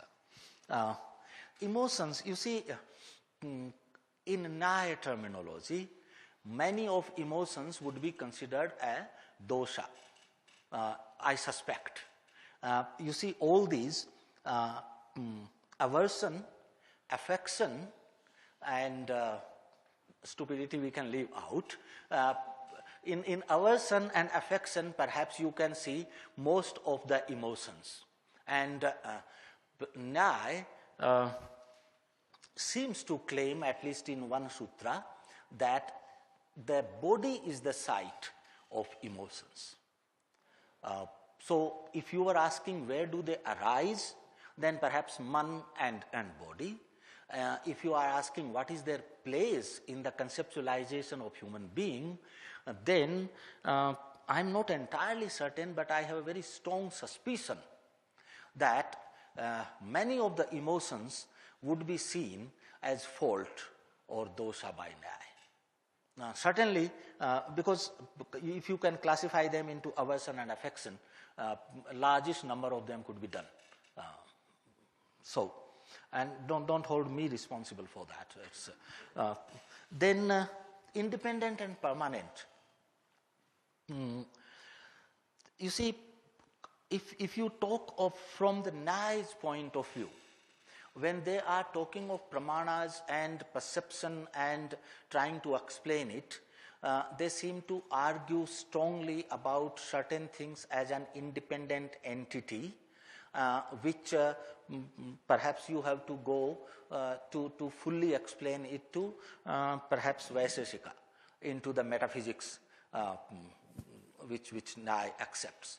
But as far as in the sutras, you see, the distinction I was making was that man, or which is called, translated as mind, seems to be an independent organ which is connected to all the sense organs and somehow has connection with the Atma as well. And this is necessitated because the perception of the internal whatever sensations could be explained. And the second thing, for Nyaya, this seems to be important. They somehow think that human beings can receive only one perception at a time. And therefore, it seems that there is a one single entity to which all the five perception from five senses are going, and that can pay attention only to one at a time. We see many things, hear and see and all that according to them, because this man is supposed to switch on rather faster than modern day computer, and therefore this becomes possible. So that's what the way I was using this. Now, buddhi is something which is emergent. Cognition arises, and when the object of the cognition is removed, then that cognition is no more, or you shift to something else. So that is not a faculty, permanent faculty as part of the human being in that sense. Atma, of course, is much more permanent in the sense that eternal. All other things arise out of the prakriti and therefore are destroyed, but Atma seems to be Anadi and Anant. One thing which I don't understand very clearly but trying to get, and I believe that I have to take some help, it seems that if the Atma is not attached with man and body, then it's actually cannot sense either pleasure or pain. So I personally I cannot make proper sense of this, which means that awareness and consciousness is not a necessary quality of Atma. So what kind of entity is it? If I take this definition, then it goes very quickly close to actually discarding the Atma, because the Atma, even if it is a permanent and all that, unless until the body and man are available, as far as the practical purposes for human knowledge or feeling or desires or purposes or creating a better world, this seems to be totally ineffective. So that's a question, and so that is one kind of thing. Atma is even more permanent in that sense. In terms of education, this is fairly possible that there have been systems of education which actually thought as moksha or the ultimate release of all suffering as the goal. But even in today's world, don't we all actually act to kind of create more agreeable human conditions for us?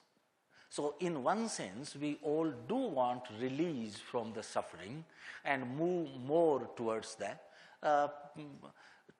agreeable conditions.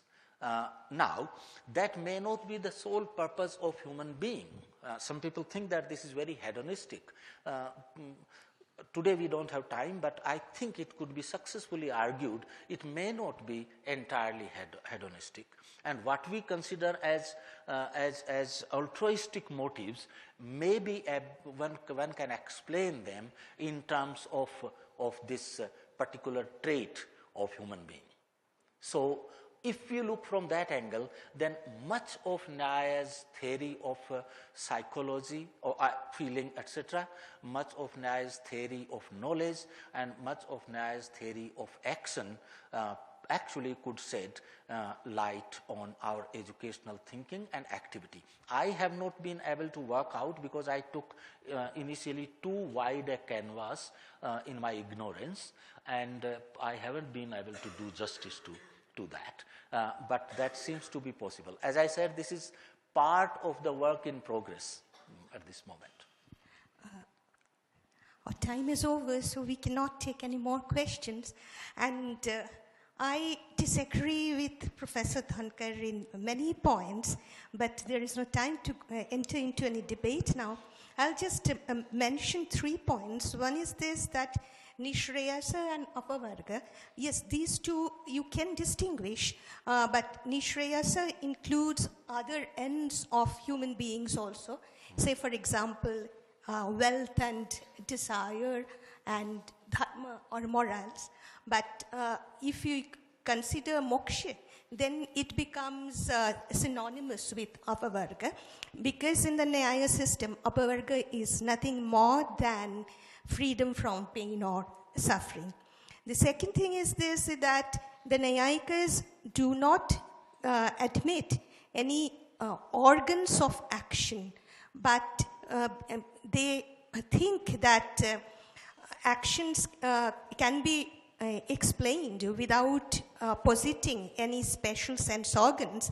But if we look at the function of the entire body, then we will be able to explain action, and that's why they have not posited any special organ of action as opposed to organs of our cognition or organs of sense. But action is very intimately connected with their cognition, and their perception, which is the basis of all human cognition, is always for an action. It always leads to some action, and it is our actions are guided by our perception. And so there is this perception-action link in the Nyaya system. And the third thing that I would like to say is this, that even though Nyaya is a very rational system, in their theory of knowledge, they will admit the affective penetrability. And therefore, emotion and reason have not been kept entirely separate in the Nyaya system. And emotion has a role to play in our cognition, even though we will have to get rid of some doshas if we have to avoid non-veridical or false cognition. So that's all about it. now I request the next speaker to present her paper.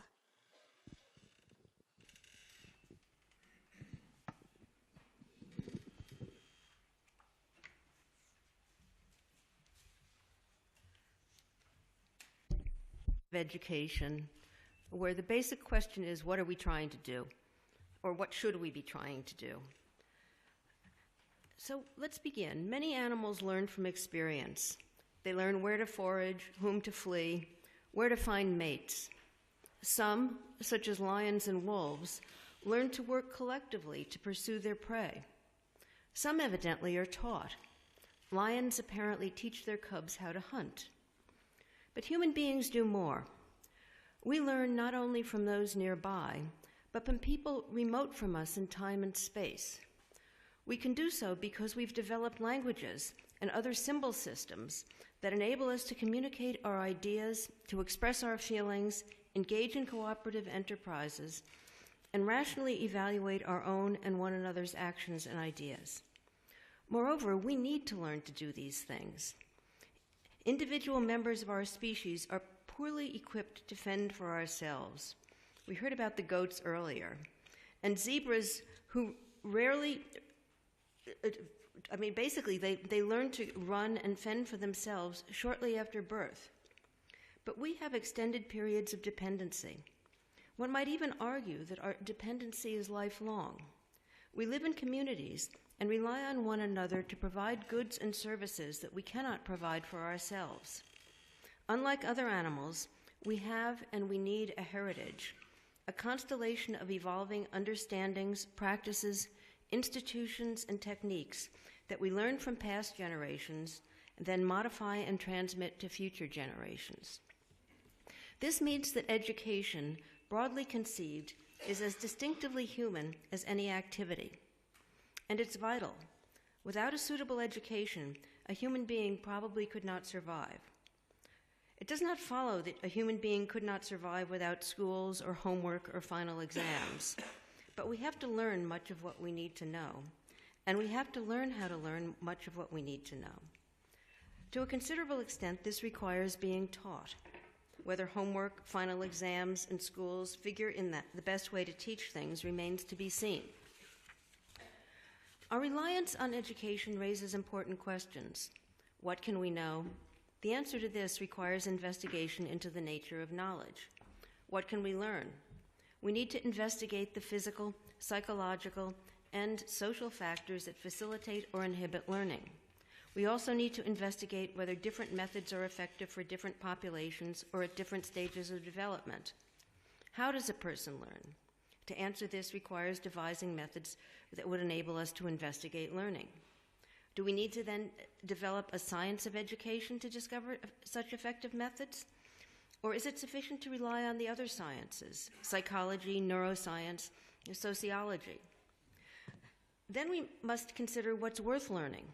It's surely not the case that every opinion, institution, practice, or approach is worth accepting, acting on, or passing on to our descendants. Among the things that could be learned, which ones should be learned? What criteria should we use to decide? And do they vary with circumstances? It might seem that we need not worry about such questions. Inasmuch as educational institutions and practices are in place, our predecessors have already implicitly answered them. But such complacency is problematic. To say that we have educational institutions and practices is not to say that they serve our ends. Perhaps they're ineffective or outdated or unjust. Perhaps they overlook opportunities that we could benefit from. To say that we're doing something is not to say that we're doing what we ought to be doing. To develop and sustain an acceptable educational regime, we need to ask fundamental philosophical questions. What constitutes a good education? What makes an education good? These questions are as old as philosophy. Plato asks in the Republic, what sort of life is worth living? And he recognizes that this question cannot be answered independently of determining what sort of education equips citizens with the abilities, desires, and motivation to lead a good life. Abilities alone are not enough. If people are to live a good life, and a good life requires reading, then they need not only to be able to read, they also have to want to read and to be motivated to read. So desire and motivation are crucial. If a good life requires contributing to the well-being of the community, then people need not only to know that they should contribute to the community's well-being, they should be motivated to do so, and they should know how to do so. Moreover, the various skills, desires, and motivations need to be integrated. They must be suitably woven together so that they support rather than undermine each other. Education, whether formal or informal, is an essentially reflective enterprise. Unlike indoctrination, which might proceed smoothly without any consideration of what is being indoctrinated, education involves critical reflection on its own ends and means. What are we trying to convey? Why are we trying to convey just this? What benefits accrue from having conveyed it? What means are effective and appropriate for conveying this sort of thing? What are the criteria for being effective and appropriate? Philosophy of education provides resources for investigating such matters. It grows out of and feeds into all aspects of educational theory and practice, and it grows out of and feeds into all branches of philosophy. It asks basic questions in an attempt to identify and investigate assumptions that ordinarily go without saying. What is knowledge? How does it differ from understanding? What is learning? How does learning something differ from merely developing an opinion about it or changing one's mind with respect to it? What is teaching? How does teaching differ from indoctrinating, from coaching, from inculcating? These might seem to be psychological questions, and there is a clear psychological component to them. They all have something to do with how people think. But psychology alone cannot provide the answers we seek. For knowledge, understanding, learning, and teaching are success concepts. They involve a commitment to the idea that something has been mastered, or done well, or done correctly. So the questions arise: what is the appropriate standard of assessment, and what justifies the choice of that standard? For Jan to have learned the causes of malaria or the consequences of the opium wars, it's not enough that she has acquired some opinions about the subject. She must have acquired a sufficient number and range of at least roughly correct opinions on the subject.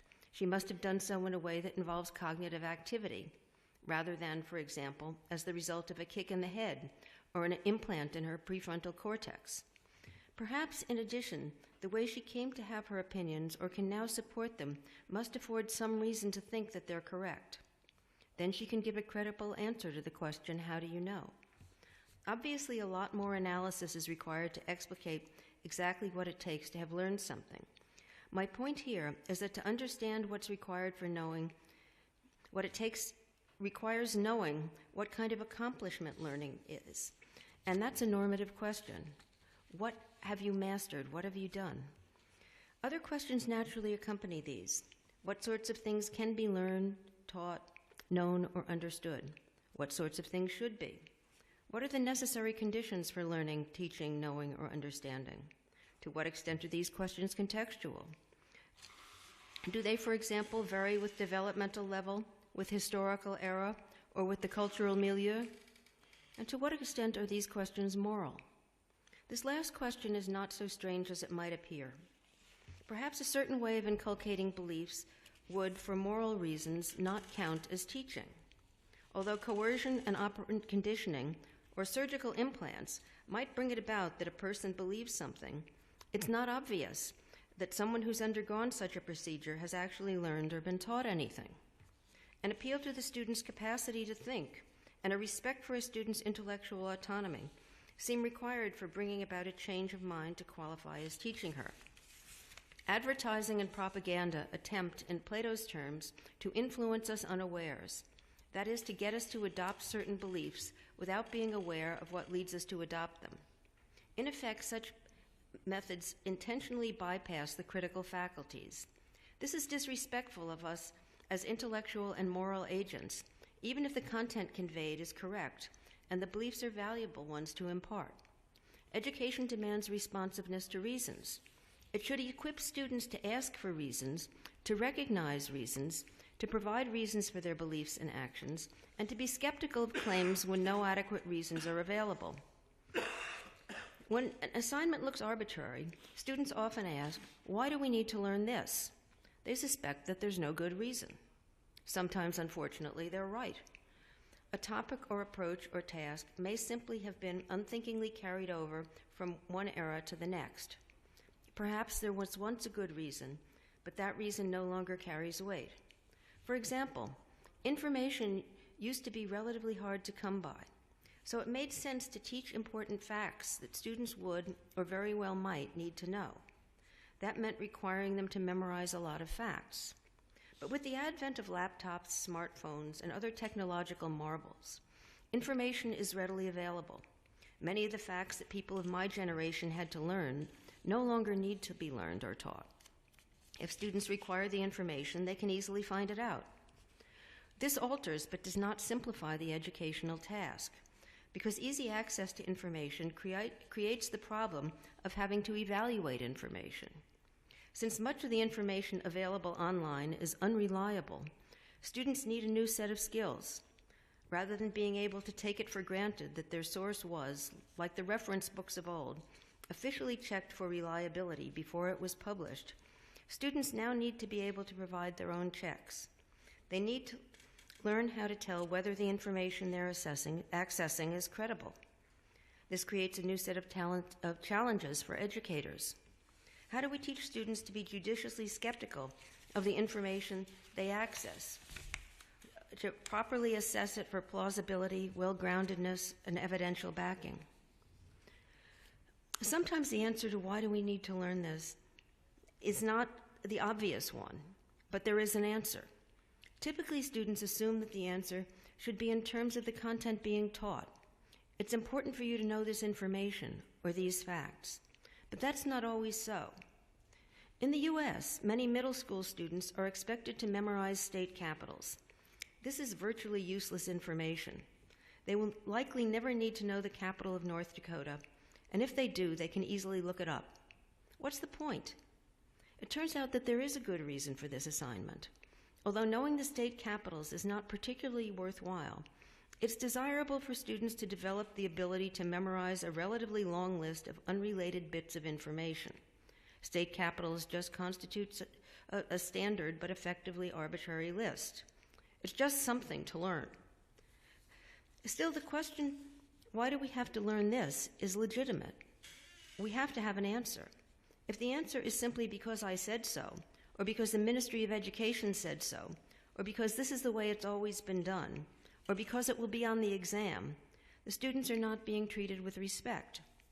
A respectful answer is because you are likely to be better off for knowing this information, or for having this skill, or for being able to take this perspective, or being able to solve this sort of problem, followed by an acceptable explanation of why the accomplishment is likely to make them better off.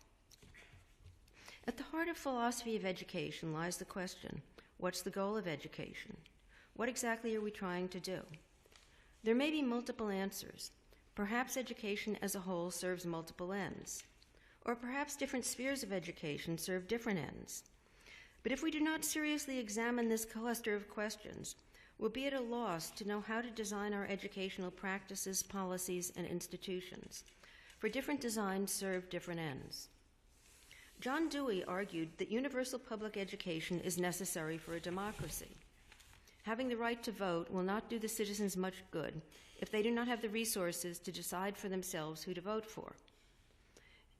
They're vulnerable to rogues and charlatans if they cannot assess the issues and candidates for themselves. So in a liberal democratic society, there's a political justification for universal public education. Is this justification sufficient? It seems not. First, it apparently only applies to democracies. Nothing seems to follow about whether there's any justification for universal public education or universal education at all that applies to societies that are not and do not aspire to be democracies. Second, it's not clear that citizens of democracy are entitled only to the level of education they need to function well as citizens. Suppose, for example, that to function effectively as citizens requires no more than a 10th grade education. Would that mean that society's obligation to educate its people would stop at grade 10? I'll argue below that Dewey is more concerned with what it takes to be a participating member of a community than what it takes to be an active citizen in a country with a particular form of government. But the issue here is that there may be something unduly narrow about the assumption that a full justification for education derives from enabling someone to function as a citizen. Recently, it's been argued throughout the world that the goal of education is to prepare students for the workforce. They need to be able to get jobs. So the skills and abilities that education should impart are those that will turn students into good workers. These may, of course, be contextually circumscribed. At different points in history, workers need different abilities. Is imparting these abilities what education should do? Is it the only thing that education should do? Should it prepare future workers at the expense of other educational objectives? People are more than just workers. They're members of families, of circles of friends, of communities, of cultures. They have interests and aspirations above and beyond those that figure in their jobs. If education is concerned exclusively or primarily with preparing people for the workforce, it's apt to be narrow and skewed. It's likely to skirt the development of skills, orientations, and capacities whose value lies in other aspects of their lives.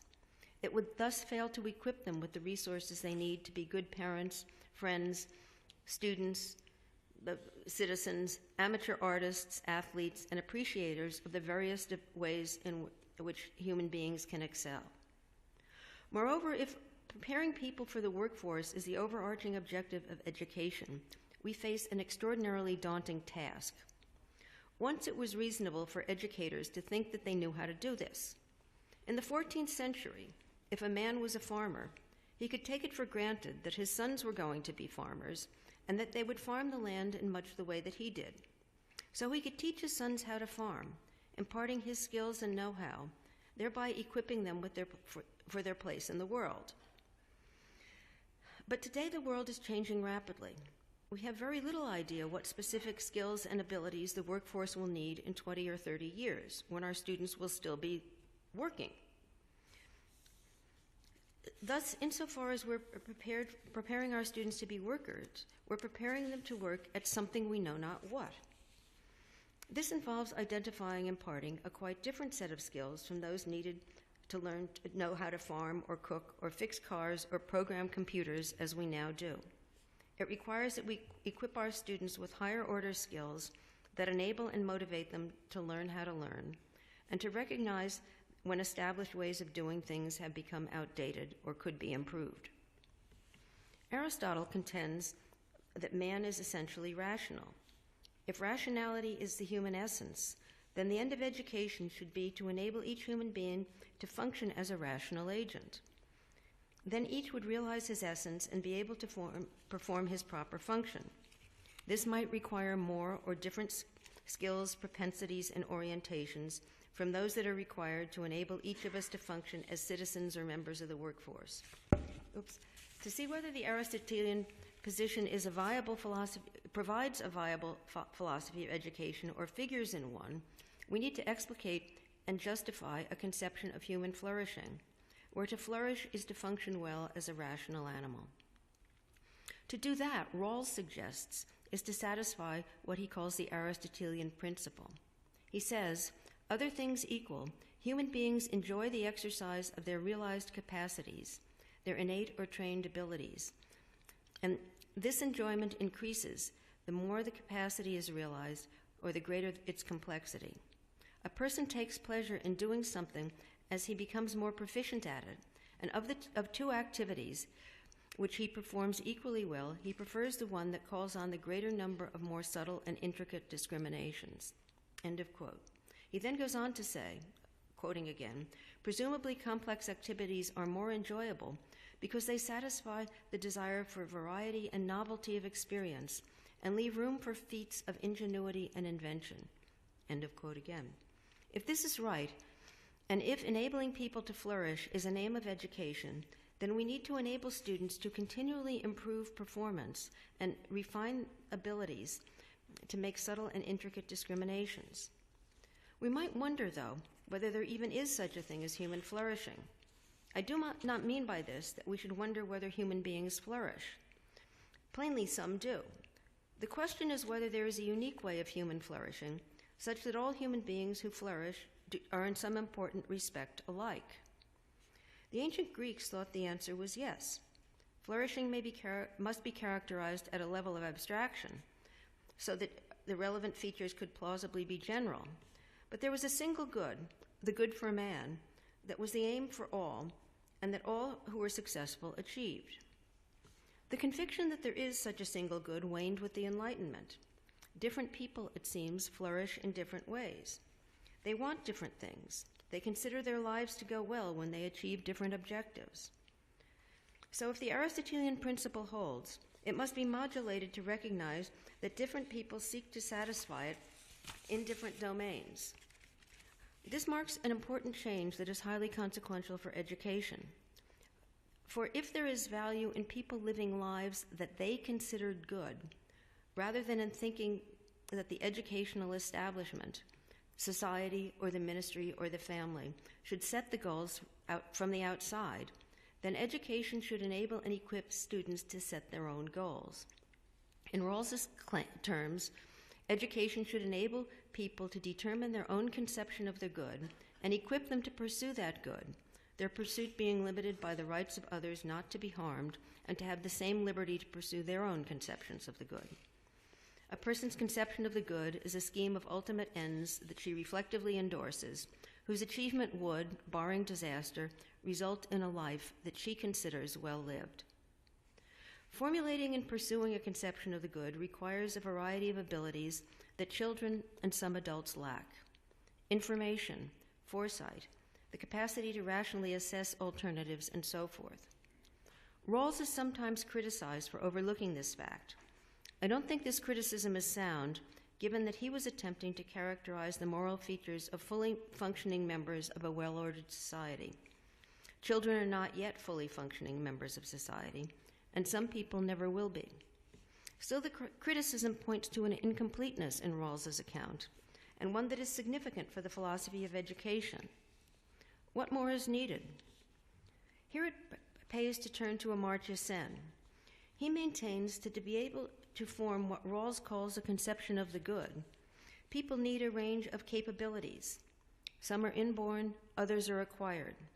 Among those that are acquired are the capability to recognize opportunities, frame alternatives for oneself, and imaginatively entertain the possibility of taking different goods as one's own. The opportunities must be live options, not pipe dreams. Because the opportunities in question must be, and be recognized as, genuinely available, exactly what capabilities students need to develop is keyed to circumstances. Nevertheless, if a person's purview is too restricted, her ability to form a conception of the good will be stunted. She will be unaware of the range of opportunities actually open to her, or of the range of reasons she might have to consider those opportunities desirable. If, although she can form a viable conception of the good, her resources are unduly limited, she's not equipped to pursue her conception of the good. As Sen makes clear, it's not enough that she's equipped to lead a life that she considers good simply because she's easily satisfied, nor is it enough if, simply because her purview is restricted, she identifies a good life with what is merely the best of a bad lot, when there are real options that, had she been aware of them, she would have preferred. She must be capable of surveying and entertaining a fairly wide range of genuinely available options. To be sure, some limitations are inevitable. Regardless of our aspirations, we cannot simply fly like Superman. Others are inevitable for some people, but not for others. Unless their sight is restored, blind people cannot fly commercial airplanes. That option is foreclosed to them. But others can be remedied by supplying absent resources. A student living at a distance from a school becomes able to attend school when she gets a bicycle. A member of a group barred from a trade gains the opportunity to pursue that trade when the laws barring her are changed. Yet others, the ones that most concern us here, can be removed or ameliorated by education itself. Literacy and numeracy enable people both to entertain and pursue careers, hobbies, and activities that would otherwise be closed to them. The capacity for critical thinking enables people to judiciously entertain and assess alternative conceptions of the good. Expansion of one's imaginative range by broadening one's perspective, enables one to recognize and appreciate the pros and cons of various options, as though from the inside. Through imagination, a person can ask herself not just what is good or bad about this way of life simpliciter, but what would be good or bad about this way of life for me? There is and should be no suggestion that the capabilities education fosters will lead all students to form the same conception of the good, so we don't get the worry that Mill had about we're all going to turn out alike. We're not. Rather, they will enable them to survey and assess options and decide for themselves what goods they value most. Education should recognize that there is a diversity of lives that reasonable people consider good, and should equip students to formulate and pursue a life that they personally will consider well-lived. This might sound very individualistic, perhaps objectionably so. Such a reading, though, is incorrect, for as I said at the outset, human beings are social animals. We form societies and create the institutions, practices, and norms that frame our collective lives. To see how this modulates the Rawlsian Senian conception, let's look back to Dewey. Standardly, I suppose, we think of democracy as a form of government, one where the government rules by the consent of the governed, where the will of the majority settles most issues, where voting is the mechanism for making political decisions. Dewey does not deny that political democracy has these features, but he considers democracy not just and not mainly a form of government. For Dewey, democracy is primarily a way of life. It's a form of association, an orientation toward joint enterprises, common and sometimes divergent aims, collective social life. The model for Deweyan democracy is not the United States Senate, but a New England town meeting. A town meeting is a direct democracy. It's a form of government that was common in 19th century rural New England towns like the one where Dewey grew up, and still occasionally exists in vestigial form. Under such a government, the residents of a town meet together to decide what the town should do. All residents are eligible to participate and have both a right and a duty to take part. All are, from a political point of view, free and equal. They are free to advocate for any course of action they favor, entitled to be heard, and have an equal say in what is done and how it is done. What Dewey calls democratic deliberation is a form of mutually respectful collective deliberation. The background assumptions are, first, there are problems that the group needs collectively to solve. Deliberations in a town meeting are practical. They concern what to do, perhaps about schools, taxes, roads, policing, or public health. Second, not everyone agrees about what to do. Different people have different opinions about the desirability of different ends, their relative importance, the effectiveness and efficiency of different means of achieving various ends, and so forth. To get the deliberators to adopt the policy a person favors, he must convince his fellow citizens of its desirability. This is fairly obvious. In order to do this, the agent should understand his opponent's point of view. If John knows why Mary objects to his favored course of action, he's in a better position to rebut or deflect her objections. If he knows what she wants, he's in a better position to ensure that her desires do not conflict with or override his. This is so even in purely adversarial proceedings. Any political operative would recommend coming to the table with such knowledge. But Dewey believes democratic deliberation is not adversarial. This is the critical point. The goal of democratic deliberation is not to get others to do what one already wants them to do. It's to reason together to achieve a common good. Although John and Mary have antecedently formulated ideas about what that common good is, the discussion is not a winner-take-all contest to see which of those two ideas will prevail. Their ideas are common fodder for deliberation. They do not argue in order to realize their own antecedently fixed objective and to discredit those of their opponents. Their motive for informing themselves about each other's points of view is not to block, rebut, or co-opt them.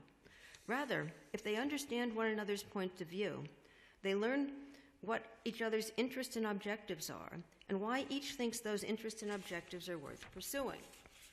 They thus enrich their understanding of the problem situation, the ends that might be realized, the courses of action that are open to them. This may lead them to modify their own position, to modulate it into something that accommodates, reflects, or respects the positions of those with whom they initially disagreed. They argue from initially disparate points of view in order to arrive at a common, mutually satisfactory solution. By assessing the opinions of others and the reasons for those opinions, we extend our database. We gain more information about options and their desirability.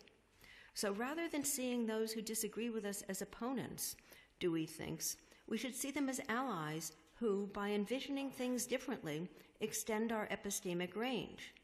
Diversity of opinion, in Dewey's view, is not an impediment to deliberation, but a resource for it.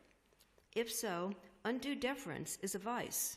If a deliberator, out of deference to a colleague, fails to voice her opinion, where her opinion diverges from his, she deprives him and the rest of the community from her insights. This is a form of disrespect, and it is epistemically costly. It may prevent the community from coming to the best available decision. What Dewey calls democratic deliberation is not restricted to the political realm. It's collective deliberation that affords access to the insights and approaches that may prove beneficial, but that no one person on his own would ever before have considered. And in this respect, it's important to remember that Dewey described science in exactly the same way as he described democracy.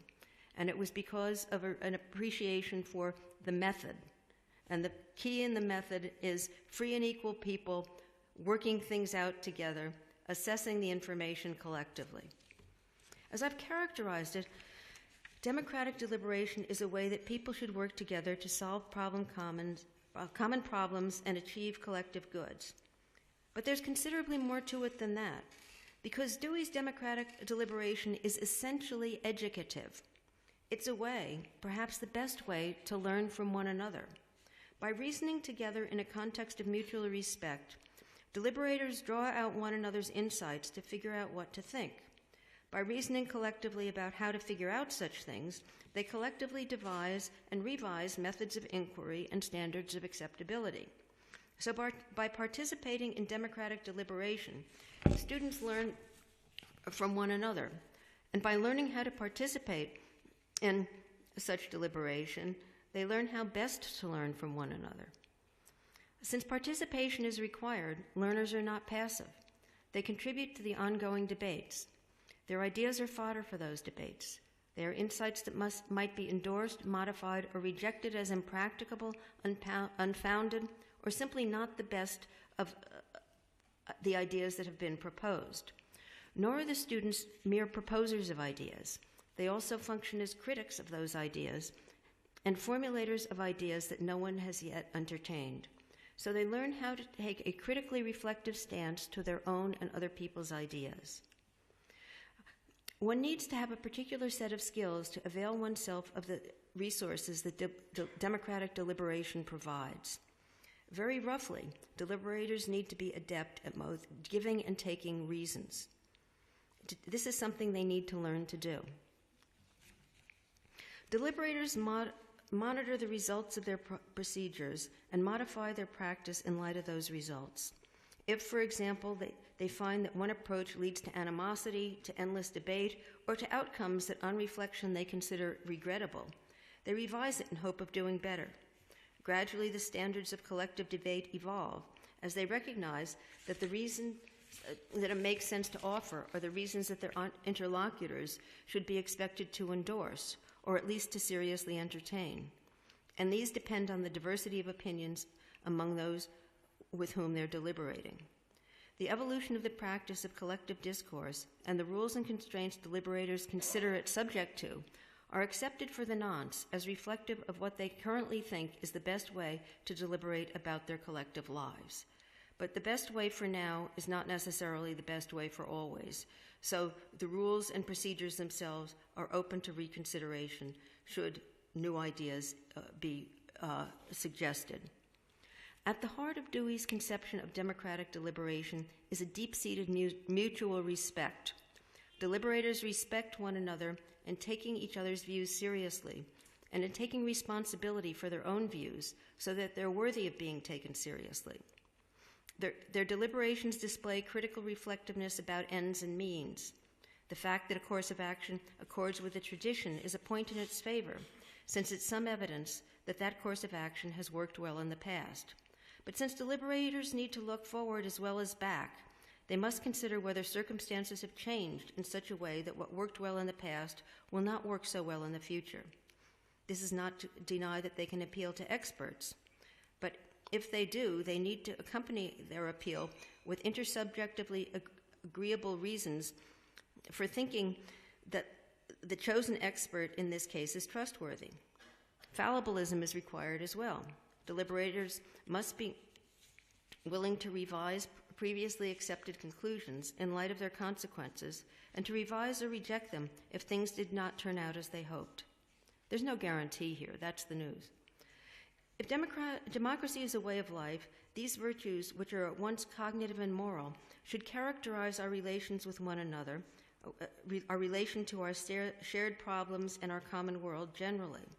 Whenever we're deliberating about matters of common concern, we should display the virtues of democratic deliberators: mutual respect, answerability to evidence, foresight about social and material consequences, fallibilism, and so forth. Still, according to Dewey, since these are all matters of public deliberation, these virtues should infuse our lives. If, as Aristotle said, our overarching objective is to flourish or to live a life we consider valuable, and as the Enlightenment figures such as Rousseau, Wollstonecraft, and Kant said, not everyone considers the same sort of life to be valuable, then as Rawls and Sen maintain, education must equip individuals with the resources to form their own conception of the good and with the capabilities to pursue that good, constrained always by the provision that the individual's pursuit of the good cannot interfere with the equal liberty of others to pursue their own goods. The goal of education is not to enable people to realize some externally specified good, but rather to enable them in a suitably unfettered and responsible way to devise and pursue lives that they consider good. And since people are different, there will be a diversity of viable conceptions of the good. Education should foster the recognition of that diversity and the appreciation of its value. Since human beings are social animals who can flourish only in communities, we need to be able, as Dewey argued, to form, critique, and modify our ever-evolving conceptions of the good by appealing to the insights of others. And we need to appreciate how tightly the realization of our individual conception of the good is tied to the good of our society, hence to the good sought by other members of society. Rather than individualism being at odds with collectivism, individualism and collectivism are mutually reinforcing. The capacity to appreciate these insights and the motivation to realize the community that fosters them is, I contend, a fundamental goal of education. Thank you.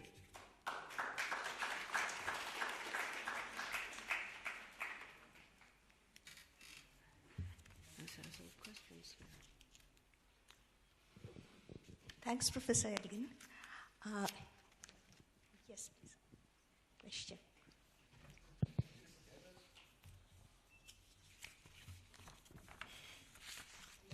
Yes. You know, I share your conviction on the virtues of deliberative democracy.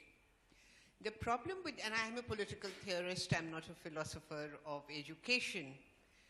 The problem with deliberative democracy is, however, very obvious, and that is it presupposes a common horizons of meanings. It presupposes shared presuppositions, shared assumptions.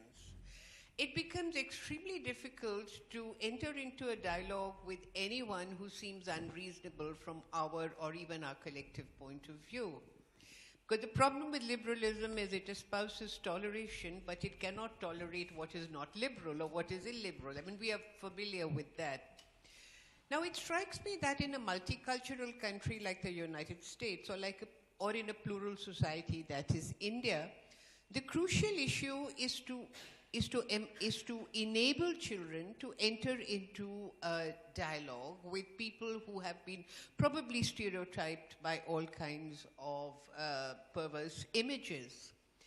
There's a very interesting incident in our epic, the Mahabharata, where an upper caste Brahmin learns what is knowledge from two very unlikely candidates. The first is a housewife, who's supposed to be in the private, not the public. I mean, women have their own knowledge, but it's supposed to be purely domestic. And he learns what is knowledge from a butcher in a slaughterhouse, and a butcher belongs to the very lower caste. Now, in a way, you have a Brahmin accepting that he doesn't know. Not only that he doesn't know, that others know, and the others who know are the most unlikely candidates. So that aspect of deliberative democracy, it seems to me, needs to be worked out. How do you inculcate respect for people who have been stereotyped as those who cannot possibly know? I mean, I don't know how you would deal with it, because how many teachers, I wonder, across the world have ever talked about the other side of the Charlie Hebdo tragedy? We are all united upon the massacre. It should not have taken place. But whether a particular periodical should have insulted a particular religion is also a moot question. So I don't know, how would you deal with it? I'm very interested. Okay, I mean, the first thing I want to say is, look, I think your problem is very hard, and I don't think we do a tolerable job, never mind a good job on this. But, I mean, this is actually where I think education should play a role, because I think trying to get grown-ups to do it now is going to be very hard. But if in the schools we could start from the beginning, asking people not only, what do you think about this, but what is the strongest argument to be made on the other side? And if you, you could even, I'm not a school teacher, so whether this would work, I couldn't possibly tell you. But simply make the assignment. Oh, you're in favor of this. Oh, you're a Brahmin. Tell me what you could learn from a butcher. That's your homework assignment. And if I'm a Brahmin, I couldn't learn anything from a butcher. You're not going to pass the assignment. But if you sensitize kids from early on to the idea that people who are stereotyped, or people who are just very much unlike you, have knowledge that you could benefit from, then I think we have some hope that if instead of the default setting is our type of people knows this stuff and they don't, then it's going to be very, very hard. But if from the early days we could begin, I mean really, preschool even, ask kids to start thinking. I think we do have ways of getting people to take other people's perspectives, and we should do more of it. We should do it more explicitly and make it very clear that the butcher has knowledge, that the housewife has knowledge, that the indigenous people who you've been ignoring have knowledge that you folks lack and that you could use. Then, out of pure wanting, self-interest of some sort, it behooves the Brahmin to start taking up this knowledge. And I think, as I said, I think it's going to work a lot better if we started early, so that rather having to overcome a sort of privilege and prejudice or something from the word go, the kids don't have that. So I'd say start with the little. We can't just start with the little kids. We got to do something about Charlie Hebdo this week. But the best hope is to begin early and reinforce it a lot by asking such questions: is what's to be said on the other side, and who has the type of knowledge that people in your little bubble don't have. That's what I try to do. Yes, just very sharp questions. 2 questions we can take. You rightly kind of emphasized the importance of drawing out a life plan. I'm assuming you're hinting at that in your presentation, the early part of the presentation, and the need to kind of create an enabling environment where people can draw out their life plan for a good life and so forth. Do you see any role of education in substantive realization of that life plan, or is it just drawing out a life plan that education should be concerned of?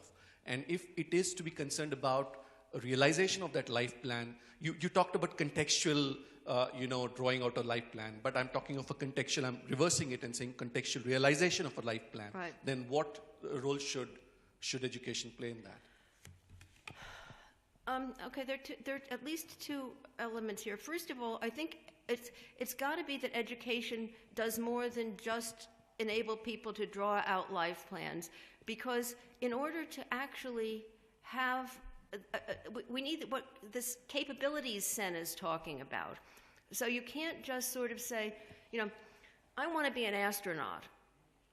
Then, you've decided that's your life plan or whatever. Then there's a huge number of specific skills you're going to have to develop for that even to be remotely realistic. And schools must, at least, depending on what level of school we're talking about, they must provide you with the resources to do this. So fundamental issues of the sort that, first of all, I think we mostly think schools ought to offer. Literacy, numeracy, background knowledge of science, background knowledge of history, all of these things in some general form, but then maybe more specific things. As we grow up and crystallize our life plans, you go to the university or whatever, what you study depends on what your life plan is. And the schools ought to properly provide for this. So I think it's not just, enabling you to make up the plans. Sen's point about having the requisite capabilities is that it's to realize the life plan as well as to make it up that you have the capabilities. Now, there's no assurance it's going to work. Many things are very hard, and not everybody who aspires to do one of these things will succeed. But if we say, you're free to do that, here are the resources you're going to need to even make it plausible, then I think education's doing its job.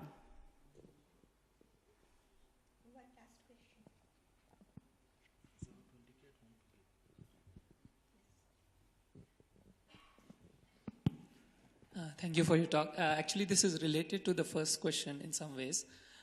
So I wanted to bring this controversial concept of ideology in the context of when you are saying deliberative democracy. So again, I want to contrast idea of Hegelian self in comparison to liberal self of Sen and Rawls.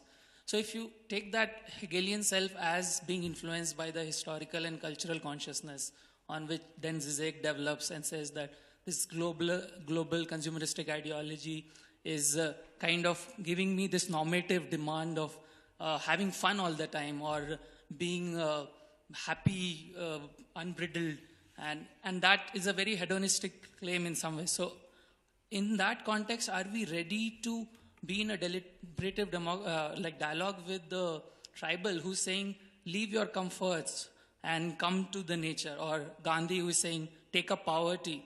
And this seems very counterintuitive because all our development programs are against, as in bringing people out of poverty and this one way of understanding development. So how do we then engage with deliberation if we are so ideologically sure of how to move ahead in a good life context? Okay, there are a couple of elements to this. One is I don't think that this is particularly, to talk about human flourishing, the Aristotelian word eudaimonia is sometimes translated as happiness, but I don't think that's a good translation. And I think this is why I talked about people living lives that they would consider good.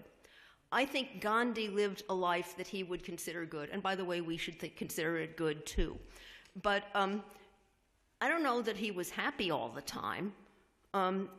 It's just that he devoted his life to doing things that he thought were well worth doing and thought that the various sacrifices he made were worth making.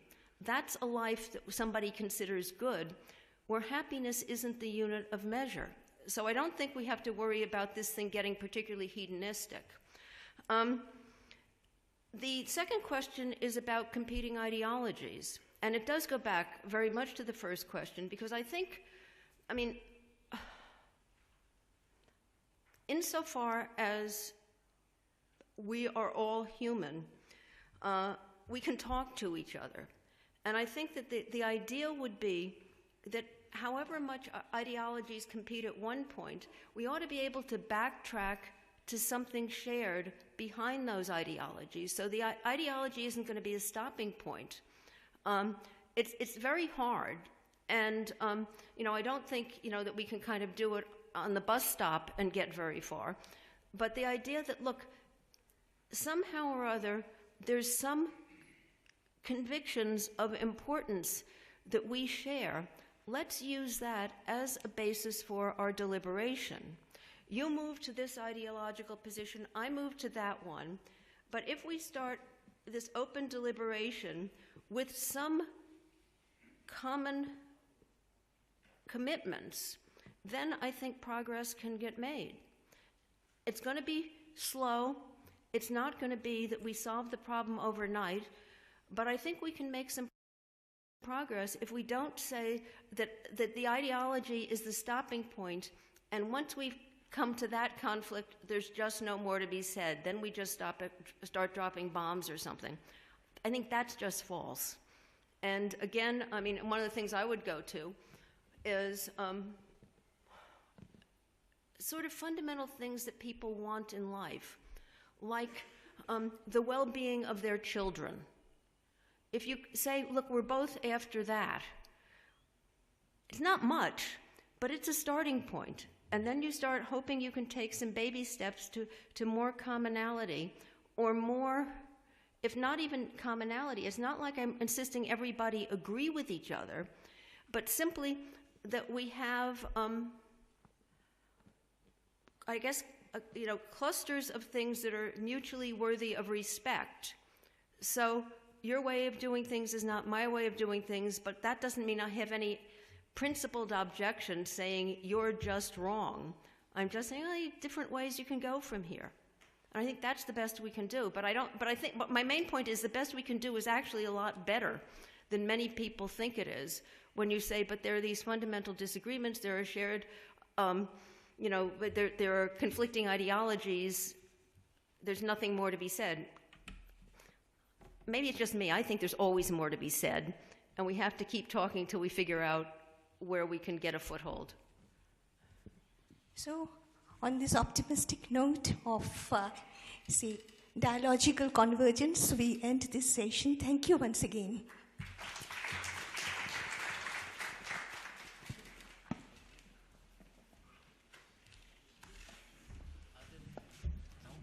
Thanks to the speakers and the chair.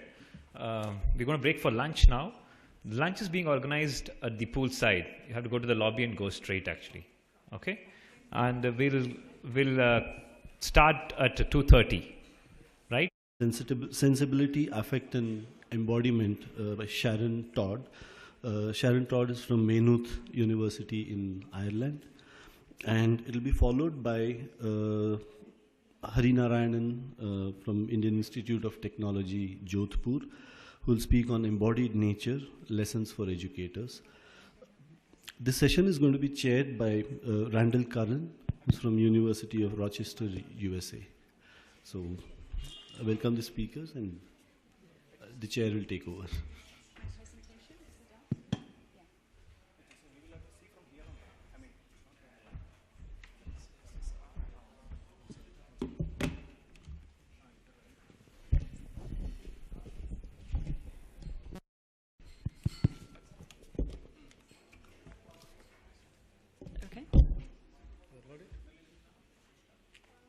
I don't know, I sent it to Ravi. Yeah, okay. Which one? It's a black and white one. Sharon Todd, there we go.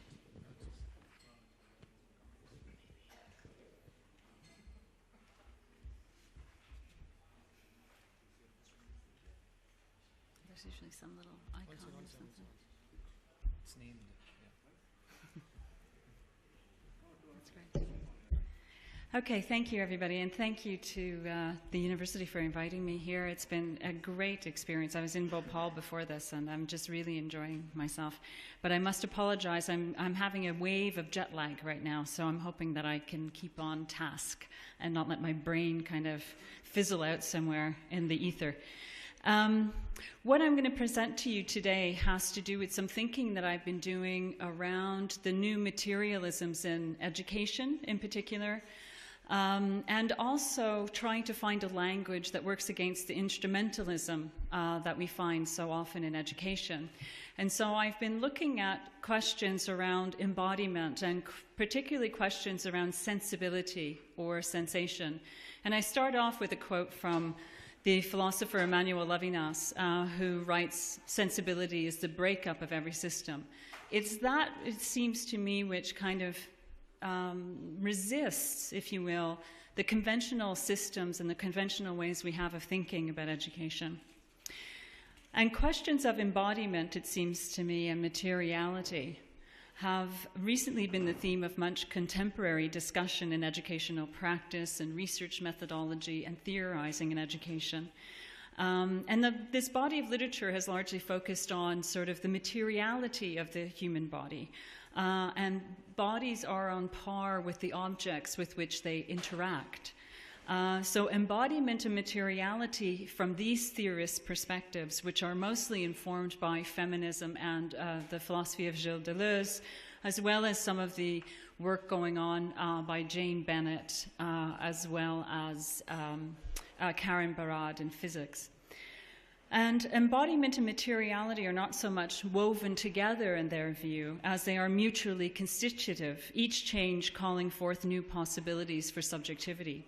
So there is an emphasis in the literature on activity and movement, and materiality itself being not seen in terms of substance, but as a constellation of processes. So we're no longer talking just about the aspects of the body as being pure materiality, as a hard substance, but in its interaction with an environment, it starts taking on different kinds of shapes and images of itself. But what we find in this literature is that the sensibility of human materiality is often not considered. They talk merely about the materiality of the human body instead. And I'm kind of questioning how sensations, which are bodily sensations after all, that are produced in classrooms, actually matter to the constitution of the body, its surfaces, and its borders. And what does this matter to the ethical aspects of educational relationships? And this is what I'm going to be focusing on today. I'm going to be trying to go through the kind of ethical aspects of what I see to be an important aspect of transformation. So if you want to think of education as a vehicle or as a process of change, whether it's social change or personal transformation, which to me come hand in hand, then I would think that we need to start focusing on how the body actually plays a role in that and stop seeing the mind and body as being kind of divorced from each other. And so to explore these lines of thought, I'm turning to a perhaps unlikely resource in the philosophy of Emmanuel Levinas, who for some of you is familiar and for others probably not. And given that his work is not generally written about in education in ways that highlight embodiment and materiality, and in fact, he is well known for his attention paid to notions of self and other and how a relationality between self and other actually leads to what he calls an ethical responsibility and an ethical subjectivity. So what I'm going to be doing is actually reading him through the work of Tom Sparrow, who I've mentioned here on a recent work called Levinas Unhinged, as a philosopher of materiality. So I'm reading Levinas's ethics, and what he says about responsibility is actually being sort of resting on and contingent upon his ideas around the body and embodiment. So Tom Sparrow's recent examination of the materialist and metaphysical, as well as the phenomenological aspects of Levinas's ethics, will be my point of departure here. And I propose that Levinas's views of sensibility and embodiment are quintessentially pedagogical aspects of his thought, and I'll go into that a little bit more in detail. That is, they are already rooted in a relational context of change and alteration of the subject, which I'm viewing here as fundamentally pedagogical. And it's a process through which one becomes someone beyond the limits of one's previous incarnation. So, and this is where I'm going to be using the word transcendence. So I'm not using the term transcendence in a religious sense, as it was used this morning, but I am going to be talking about how we transcend our limits through an encounter with the other, and an encounter with the other that is an embodied encounter. So I want to situate the pedagogical question of embodiment first. Elspeth Probyn, in an article discussing the place of affect and bodies in teaching, suggests that the body in particular has been elided, perhaps surprisingly so, within critical and feminist pedagogies. Her claim is largely based on what she sees as an abstraction of the live body. She keeps referring to the live body into complex theory. That is, while there are a plethora of theories about how the body is constituted through power dynamics, normative discourses, and systems of discrimination, little attention is paid to the role played by singular affect and the role the body plays in that. For Probyn, there seems to be a retreat from the experiential body in these pedagogies. Instead, drawing in part, although not exclusively, on the philosophy of Gilles Deleuze, she notes the significance of affect and sensibility in the concrete constitution of the form of materiality known as the human body. And I'm using that precisely convoluted sense to give you a sense of what she's on about here. She sees Deleuze's notion of ethology. He has a notion of ethology that's being described here as particularly inviting. And he writes, as in the quotes here, "A body affects other bodies or is affected by other bodies. It is this capacity for affecting and being affected that also defines a body in its individuality." So bodies are not fixed things. And as Deleuze says, ethology studies the compositions of relations or capacities between different things. And things here also refer to human bodies. As one such relation, a relation that encapsulates the experiential dimensions of the body, Probyn seeks to bring to the attention of her students what she calls the goosebump effect. That moment when a text sets off a frisson of feelings, remembrances, thoughts, and the bodily actions that accompany them. In fact, by inviting students to explore an effective reading that is wild, diffuse, and hard to properly name, she writes, Probyn also invites the body into direct contact with what is going on in classrooms, without, however, suggesting that experiential and sensible aspects of bodies are unrelated to previous circumstances. So it's not the body is like constantly made anew each time it comes into contact with something. Our bodies also inhabit and also contain within it a history. And she writes, what constitutes an affective response is hugely complex and is in part the result of an embodied history to which and with which the body reacts, including how the classroom is conceived and practiced. So what you're getting here is an understanding that if you're looking at various ways in which we often approach education in terms of teaching moral virtues and the like, what her work is suggesting here is that we can't be so naive. I mean, that in some ways, how a body responds and how its affective sensibilities are mobilized in a classroom are actually quite unpredictable and complex elements. And so she writes, how better to explain that always quirky, always unknowable combination that is the classroom? Why is it, we ask either in elation or depression, that the same material will work so differently in different situations? The magic or chemistry that seems so elusive to any systematization may well be the necessary result of the moving arrangement of particles, histories, and affects that are the bodies of teaching and learning. So she's really trying to focus on the notion that the very idea of teaching and learning, the very idea of education is an embodied one.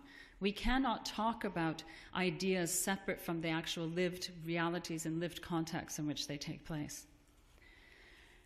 So if changes in bodies are occasioned by these unpredictable and unknowable relations between things, then the transformative potential of feminist or critical pedagogies is equally uncertain and no longer tied to the effects of a particular discourse, theory, or practice. Rather, the pedagogical transformation of the subject is more in line with what Lucy Irigaray, another French philosopher, would call the alchemy of subjectivity. It's like these magical things kind of come together to produce the subject, and less dependent upon what critical and feminist pedagogies would call consciousness raising. And introducing this unpredictability, however, into our educational discussions should not be seen as some nihilistic defeat of pedagogical purpose, but instead as the generative potential for moving beyond the systematization and organization of teaching and learning into discrete elements.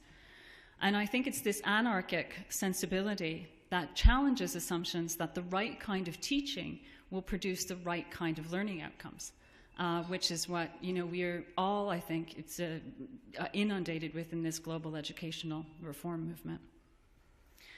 And so as such, it offers, I think, a powerful critique against the types of managerialism and performativity-based frameworks for systematizing teaching and learning, and that we're finding on a global scale. As Levinas himself acknowledges in the epigraph to this paper that I started with, sensibility is the breakup of every system. Sensibility is precisely that which cannot be contained, directed, or enforced by tightly defined procedures and institutional arrangements. In other words, we can't control it. Probin's call for exposing the centrality of the live subject for classroom contexts thereby opens up a way of thinking pedagogical transformation that necessarily takes into account the way bodies also transcend and are not merely products of structure and system. So it's also getting away from a kind of a Bourdieuian sense of a reproductive theory of education. Moreover, paying serious attention to the live subject means acknowledging the sensible body, without which words such as encounter, teaching, and learning make little sense.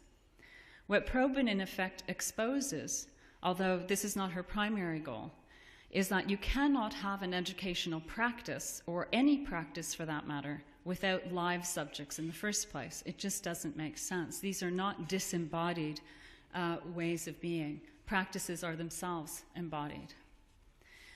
And so I'm going to turn at this point in the paper to a reading of Levinas. How much time do I have, Randy? Well, you can take 13 minutes. Perfect. That would be great.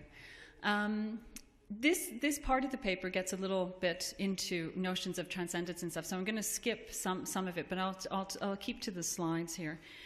In Levinas's work, there are tremendous images. So you get a sense when reading Levinas's depiction of subjectivity, of a subject who's cast into a winter desert, cold and unprotected from the winds. He uses this very poetic language. The subject is vulnerable and sacrificial, wounded and bound, defenseless and subordinate. And out of all of this rises a subject that is responsible for the other. And these images of the subject that he writes about I think are striking because they call forth a radical sense of embodiment. He's very attuned to describing the subject in very physical terms.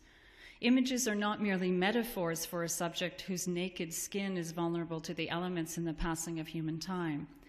Rather, such images of embodiment call forth a reality insofar as they seek to approach through language the pulsing sensibilities that arise in experiencing the vicissitudes of life.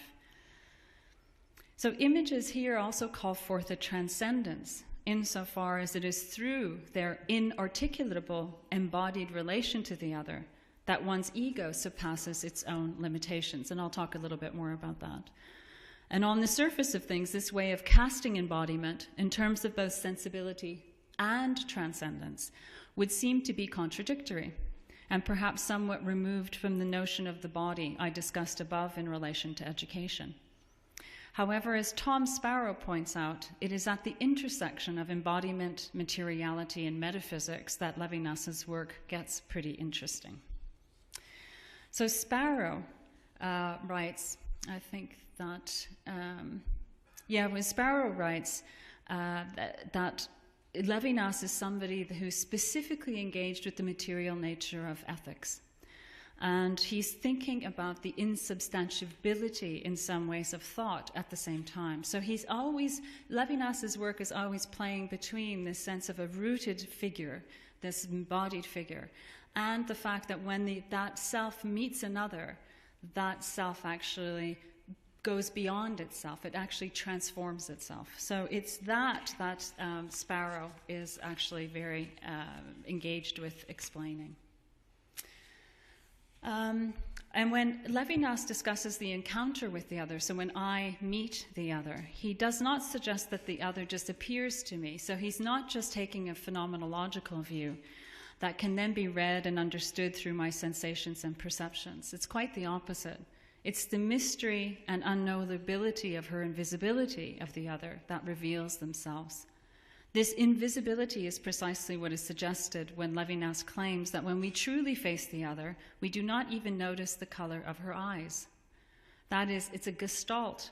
The embodied other remains independent of the intentionality of the self or the grasping of the self, as the one who seeks to know the other through concepts, categories, and distinctions. So for Levinas, I think what's really important to sort of underline here is that the other, it's the mystery of the other that we come into contact with. And that's where our curiosity arises. It's where our responsibility to know and learn from the other arises. So Sparrow writes, sensation does not need to be communicated through a sign, symbol, or concept. It is the body that comprehends, or rather accommodates, the power of sensation. And this kind of attitude toward that sensation somehow isn't to be just theorized away or can be easily known even within ourselves, but it's fundamentally, first and foremost, an experience. And how do you think about experience in that very raw sense in terms of having any kind of educational meaning? But the question arises, of course, are not sensations already culturally and socially coded? And Sarah Ahmed's work on affect theory has done a lot to think about the codification of affect.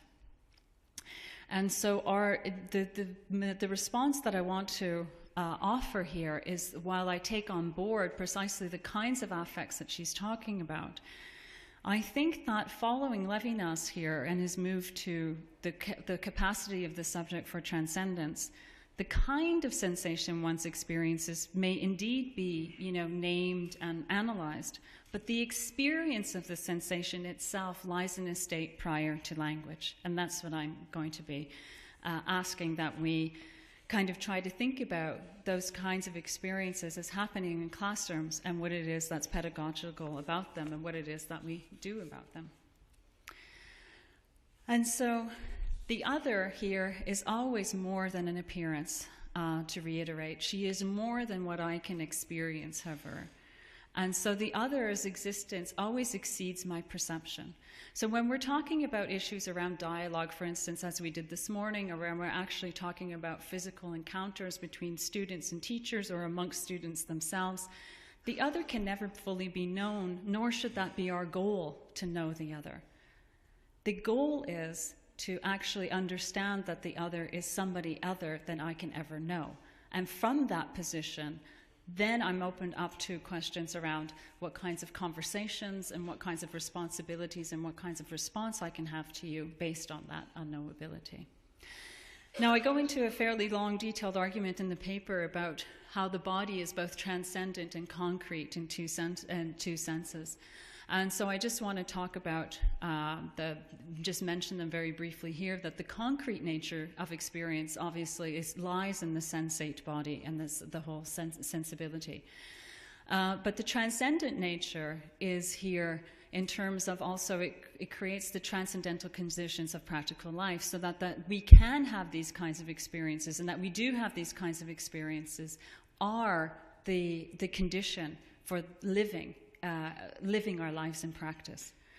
And that sensation actually enables us to move beyond our own sort of fixed identities. So reading Levinas's work in terms of materiality, I think, allows us to posit the centrality of sensibility in sort of moving toward the other as an act of transformation and to become a responsible subject. It gives weight to the importance of unnamed or unnameable experience as a condition for that movement to take place. And it conceives of subjectivity in terms of its pliability and plasticity as it comes into contact with its environment. So the body is not something that's ever fixed. Bodies, as we know from critical race theory, are racialized, and those racializations shift according to different contexts. Bodies are not something that ever stay the same. Even biologically, you know, how our cells are transforming so that we're actually a whole living new entity after at least, I think, 7 years or something. So ethics and embodiment in education, and just some concluding remarks here. So what I want to suggest here is the focus on materiality that is an important focus in terms of thinking about the physicality of classrooms and the vulnerability of the other in those classrooms. In my talk in Bhopal, we actually talked quite a bit about the vulnerability of teachers actually in classrooms, and how I think a material focus on this might actually put bodies and practices back in their rightful place in educational discourse. And following Levinas, this sensibility is a condition for ethical responsibility. So having that, the susceptibility or capacity for being open to the other, being affected by the other and affecting the other, this is where Levinas locates kind of the ethical demand. And what I'm suggesting in my reading of Levinas, which is much more detailed than I was able to give you here, is that the plasticity of the subject is the very nature of the Levinasian ethical subject. And so what I'm trying to think about here is how such a view of this plasticity, because we're looking at a body in constant change, and sensations of bodily experiences, these are eminently, I think, pedagogical experiences. So it's not just that the subject is transformed through some kind of intellect, but it's also transformed through the bodily experiences it has and is confronted with, basically. And so how do we allow the sensate body to exist in education and see that existence as valuable in its own right, without overly theorizing the body, without having a concept of the body that isn't actually paying attention to how bodies actually interact in their classroom environments? And practices of attunement perhaps can be sort of thought about in relationship to the unpredictable qualities of bodily responses, so that teachers and students perhaps become a little bit more attuned to the ways in which bodies are involved in knowledge construction, in knowledge production, and in other kind of almost ineffable qualities of classroom relations. And my question, I guess, that I'm leaving with you is that could this not engender a more expansive ethics of teaching? One that's not just talking about some kind of self-consciousness or consciousness or awareness about the purposes of having a more refined ethical approach to teaching, but actually treating ethics as a living, embodied practice, that my attention and my treatment of you actually is very much rooted in bodily responses together. And I'll leave it there. Thank you.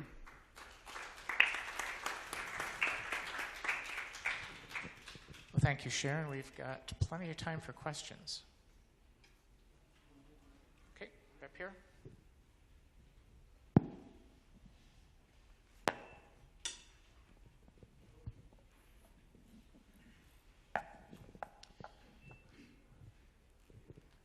Thank you. I'm having a little trouble grasping your presentation, very interesting and complex. If one had to reduce it to a sentence or two, would it be something like the following? In any teaching-learning relationship, the ontologic should be key and in a way dominant, although the epistemic and the political should also be clear and balanced. I'm not sure that I would have said that, but no, I think in a sentence or two what I'm trying to get at is how do we actually start appreciating the sensible elements of our teaching and learning situations, and doing that through an understanding of the materiality of the body as being central for how we actually perform ethics. So that the body is not incidental to ethics. Ethics is not something that's going on in my mind without any kind of relationship to actually other embodied subjects. So I'm really trying to inject educational discourse with live human beings again. I come from a context in Europe where, every kind of curriculum reform that's been put on the table largely has been around knowledge that is totally separate from the lives of youth. It's focused on skills that are not immediately meaningful, going back to Catherine's presentation. And it's not that we don't have good reasons for those, or why they might be the case or why they might not be the case, but somehow we've lost the ability to talk about education on other terms. And we've lost the ability to talk about the importance of ethics in terms of living subjects. And that, to me, seems to be, there seems to be something terribly wrong with that. How can we have an education without paying attention to embodied beings? I don't know.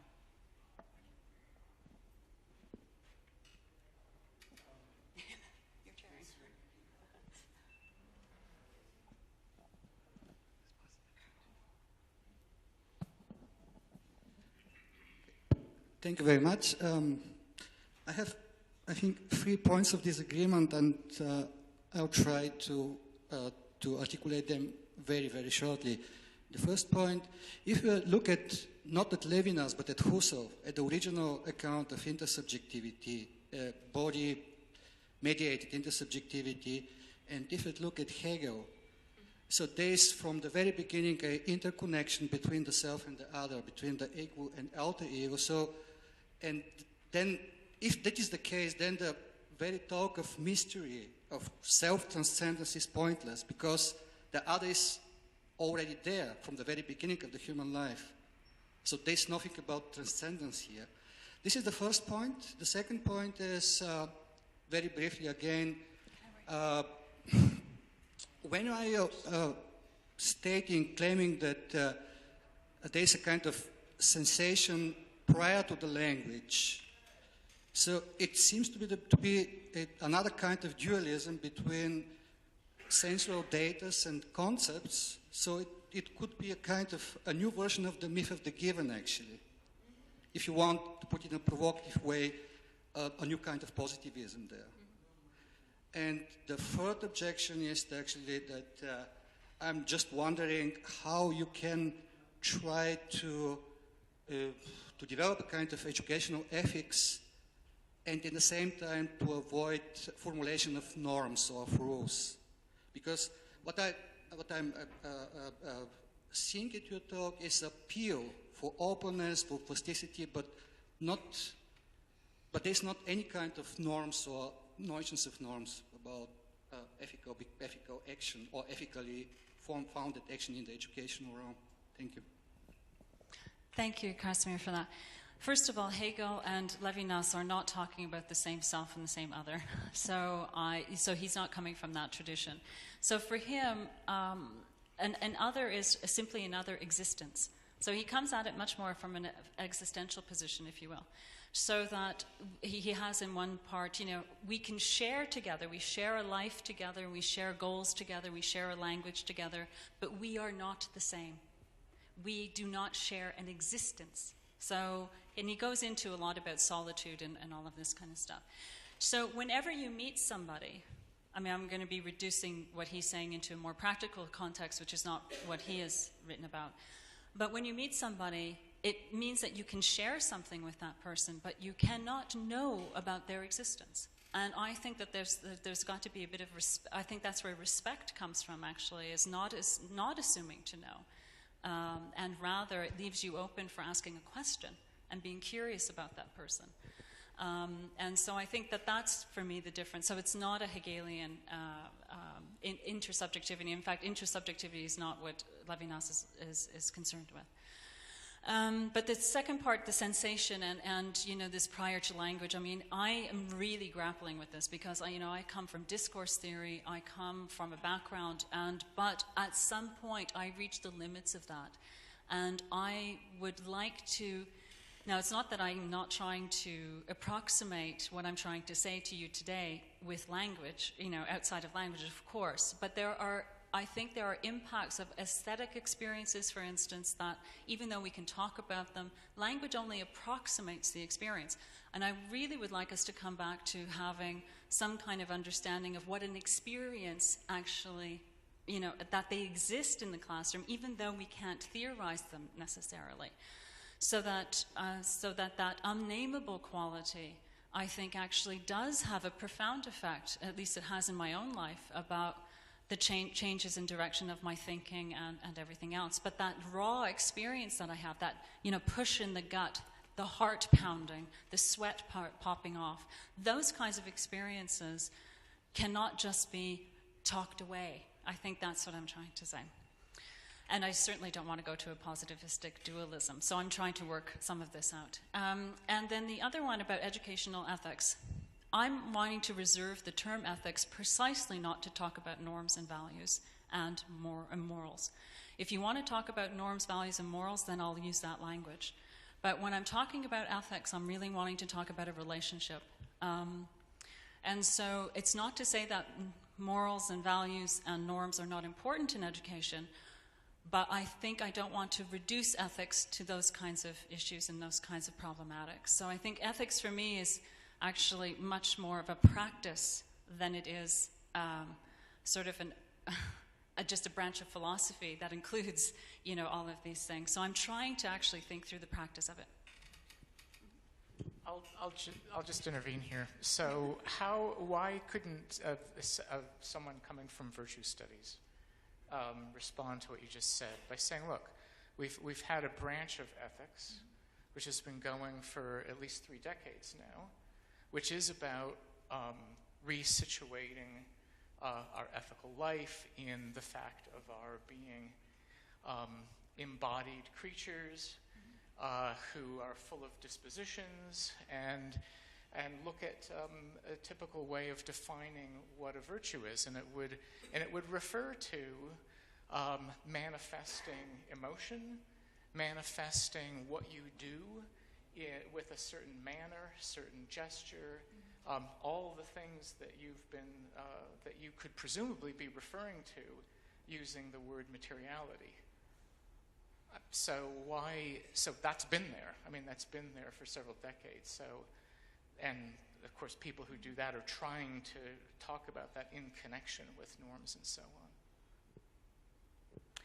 But I still want to reserve some language for not talking about it the way virtue and character education, for instance, talks about it. I think that when you say defining a virtue, that's exactly the kind of language that I'm trying not to fall into. So the question for me is, if we take one step back from that, how do we talk about what it is that we value together or not together in ways that leave open virtues, or the definition of virtues, leave them open, so that they're not signified already, but they're actually become signified through the encounter with each other. And I think that's a different kind of thing. So it's not to say that I don't value certain things in my own life, so I'm not saying that. But what respect means for me, and what respect means for one of my students, is often quite different to, those things are inflected by a whole bunch of other kinds of considerations, cultural, linguistic, that kind of thing. But the question is, for me, how do I approach that situation? And that, for me, is the ethical relationship, not what it is we come to an agreement about or not. I don't know if that made sense. But. Yeah.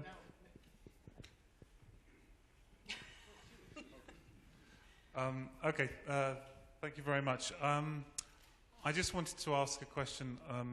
On the one hand, the ethical life in Levinas's terms, is resisting a systematization of things. And then towards the end of your talk, you talked about practices of attunement. And I suppose there's a slight worry that in the context particularly of educational curricula and programs, where we are encouraging ourselves and each other to form structured practices of attunement for the purpose of, I don't know, some kind of embodied being, which is perhaps very profound, but as after a sort of few years on the curriculum becomes actually quite, tedious. And so, I'm just wondering, it seems to be pulling in two different directions, systematization and the attention, perhaps, of physicality and embodiment. Yeah, I think that's a really good point, because that's not my intention. I'm going to have to think about that then, because there is a way in which I want to talk about more the dispositional sort of aspects that come into when you're thinking about teaching and ethical relationality. What kinds of dispositions arise, and I don't want to fix those, because I think in different contexts, as Probyn is talking about, in different contexts, different dispositions arise because the context is different. So it's not like I show the same kinds of qualities to all of my students in the same way, because different students and I have different relationships. So I totally understand what you're saying. I mean, as soon as you start concretizing, and particularly in a school curriculum, it just becomes also one more thing that the teachers have to do, and I'm very aware of that, and I certainly don't want to go down that path. But there's a kind of a logical problem, if you will, about how do we think about the radicality of relationships in the classroom without wanting to give a laundry list of what kinds of things we have to do to promote those kinds of relationships in the classroom. So I appreciate that question. Thank you.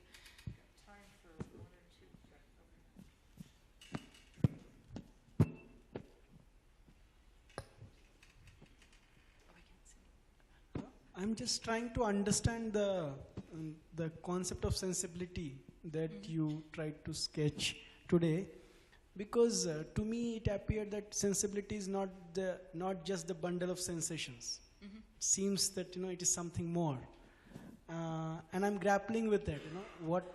And at the same time, sensibility seems to be embodied, but it is not bodily alone. It's something.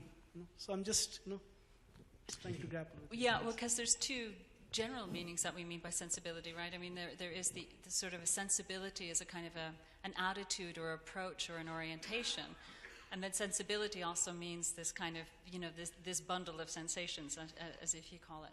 But I think what Levinas is talking about, and that's the language that I'm borrowing from here, is that it's both and, if you understand what I mean.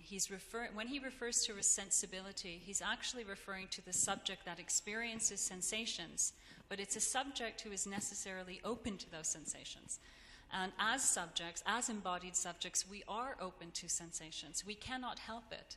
Even when we don't want to be, we are. We're affected. We're affected by the world.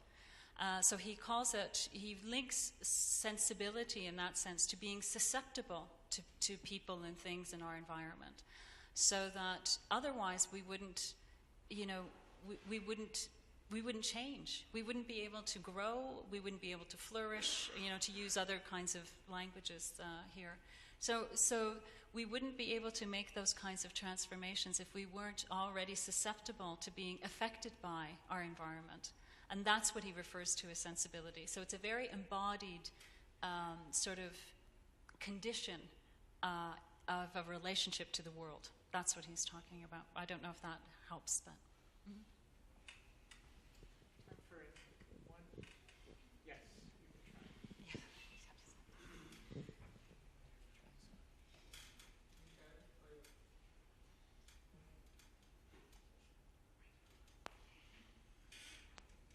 Thank you, Sharon, for your presentation. It was interesting to see how you got Levinas into the whole embodiment and affectivity.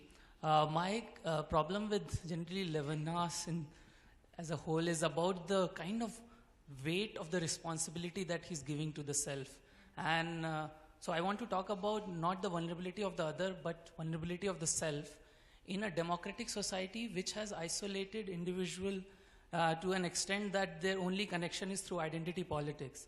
And then when they come in face to face with the otherness of the other, instead of being mystified or being curious about it, they are insecure and they want to use some kind of prejudiced views to constantly judge that. And that there is so much of that vulnerability, and we can see all around. So is the self ready to take that responsibility which Levinas wants to give to him in terms of being open to the otherness of the other, which can't be even articulated?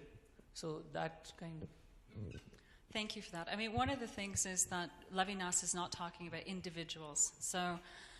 So he's not talking about it on that level of identity politics, and he's not talking about the, in an ironic way, the empirical subjects, if you will.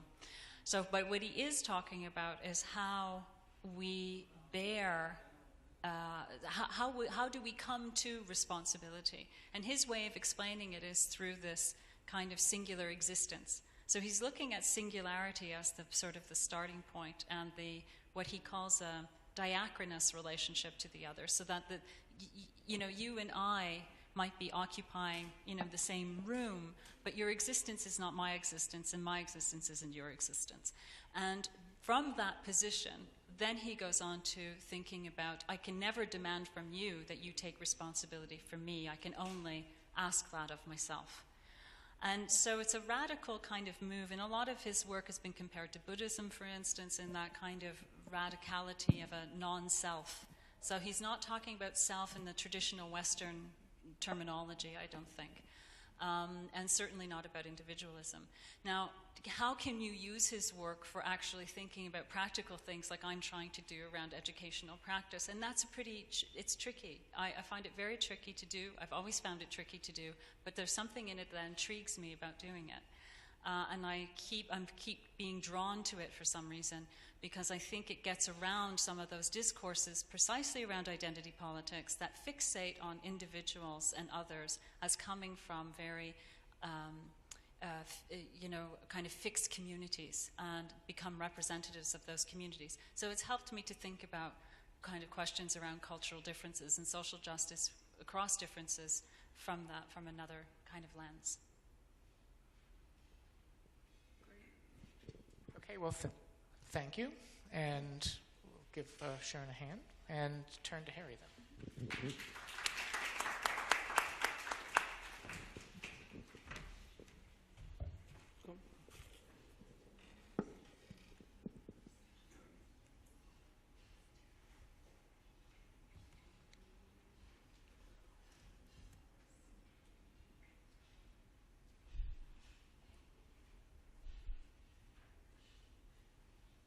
Nature and how it is relevant for education. This is the primary purpose, and I believe that it is very important to discuss human nature, because even though education is undoubtedly the second oldest profession, still we do not know how to teach and what to teach. All this happens partly because we overlook what is human nature, or we haven't undertaken rigorous examination into our assumptions about human nature. And right now, with this interdisciplinary study of cognitive science, we have got the opportunity to be much more rigorous in our understanding of what human nature is. And it is that I would like to utilize here. First of all, what exactly is meant by embodiment? This is a trendy word. This is the second presentation with that word in the title. It means many things to many people. Some people argue that cognition is situated, or some people argue that offline cognition is bodily based. There are many such views. All of them can be put under the rubric embodiment. But the common core is that mental phenomena arise out of bodily experience. That means mind and body are not to be understood as discontinuous. At most, they are two ends of a spectrum, which is a radical thesis given the dualistic inclinations that we carry with ourselves. And conceptual metaphor theory, I would say, is the best example, or the most interesting, easy to understand, for me at least, to explain embodiment. Some of us may be familiar, but still, I will give some example. Something like, I gave you an idea. When we say giving an idea is an abstract understanding, I mean, we do not have any concrete experience of giving an idea. So that abstract thing called giving an idea, we understand in terms of the concrete thing of handing over objects. That's why we say, I gave you an idea, or idea went over my head. So this is the basic theory. Abstract concepts are understood metaphorically, which arises in the embodied thesis. So some concepts are directly based on bodily experience, and the rest are metaphorically or metonymically derived out of them. So the whole discontinuity between the conceptual realm and the perceptual realm, we can overcome. We can at least find them as two ends of a spectrum. Let me repeat that. And embodied realism, which is the metaphysical framework arising out of embodied thesis, provides a middle way between many of the age-old debates like realism and idealism, nativism and empiricism, externalism and internalism. Many of these debates, that polarized debates that have been going on for centuries, we can easily find a middle way within the framework of embodied realism. And this in turn helps us to have consilience of knowledge. And why consilience is important, that also I'm going to say. So we all know that battle of the cultures continue. The two cultures that C.P. Snow talked about, still that culture, that demarcation between, say, humanities on the one hand and sciences on the other, that continues in the academia very stronger. So making knowledge consilient is certainly a formidable challenge in our times. And the most famous exponent of consilience, the recent author Wilson, human condition is the most important frontier of the natural sciences. Conversely, the material world exposed by the natural sciences is the most important frontier of social sciences. So, to put it interestingly, that both frontiers are the same. So if you start from one place, you will reach here, and if you start from the other place, then also you will reach here. That's what that's by saying that frontiers are the same. Of course, Wilson's scheme is more reductionistic because many of us may become flippantly dismissive of the whole notion of consilience if we understood consilience only in the scheme of Wilson. That's why I refer to William Whewell, who originally coined the term consilience, and his vision is much more alluvial. It's not reductionistic. We have all schemes. The knowledge systems come together. There is nothing incommensurable about it. Some kind of trimming may be required in one system or the other, but that's okay. That is not to swallow one system or the other. So the whole threat of reductionism and everything disappears the moment we understand consilience in terms of William Whewell's vision.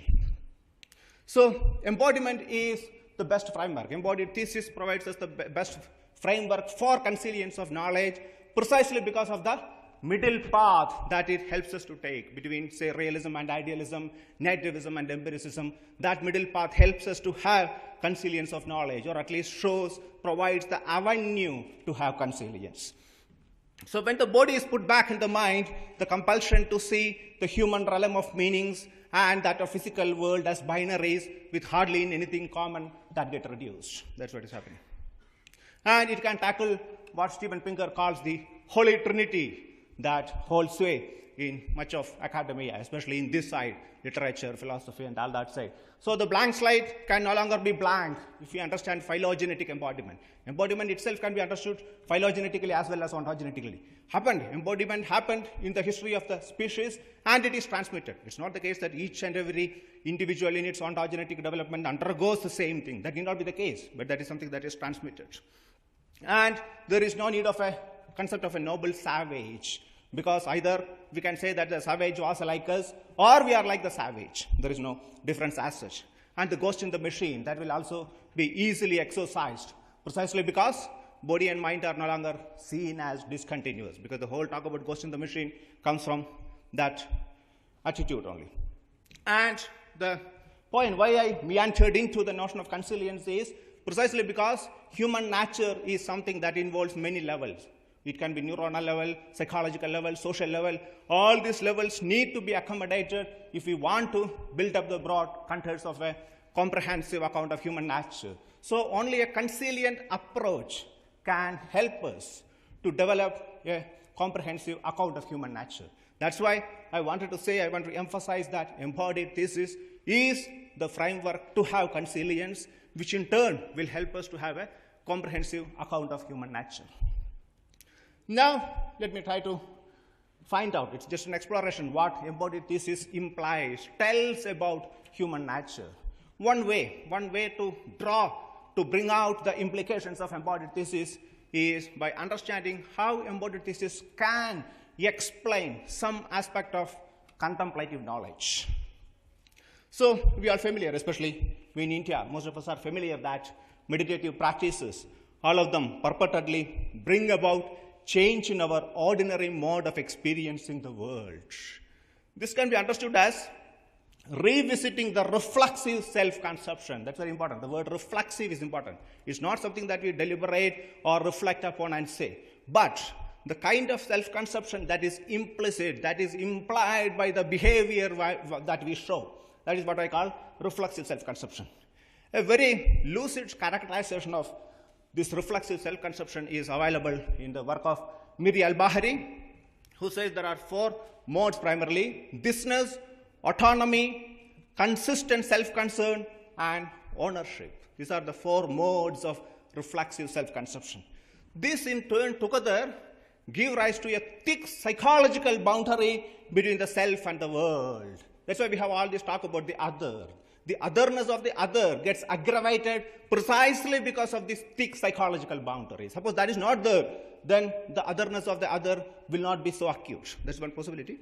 So this is evident in the conception of the free-floating self or the separative self, let us call it that way. Separative self is something which has got all these 3 modes. It's not 3 modes, 4 modes. So which feels to be separated from the web of life and which tries to protect and aggrandize. This is the common experience that most of us have got. We try to protect ourselves, aggrandize ourselves. That is a free-floating or separate self-conception. We need to protect precisely because there is a thick psychological boundary. Had it not been there, perhaps the need to protect, to aggrandize may come down. At least it logically implies like that. And there is an interesting study on intuitive dualism that psychologist Bloom, who argued that children are born dualist. Cartesian, Descartes' baby, that's a famous title. He says that they are predisposed to look at things in terms of physical object and non-physical minds. Of course, he doesn't say that children have that Cartesian dualist metaphysical framework in them or something, but there's a predisposition to treat differently human beings on the one hand and simple objects. And human being, what is difference? Human beings have got intentionality. That notion is there through many experiments. Paul Bloom reaches that conclusion. That must be there, that must be innate in children.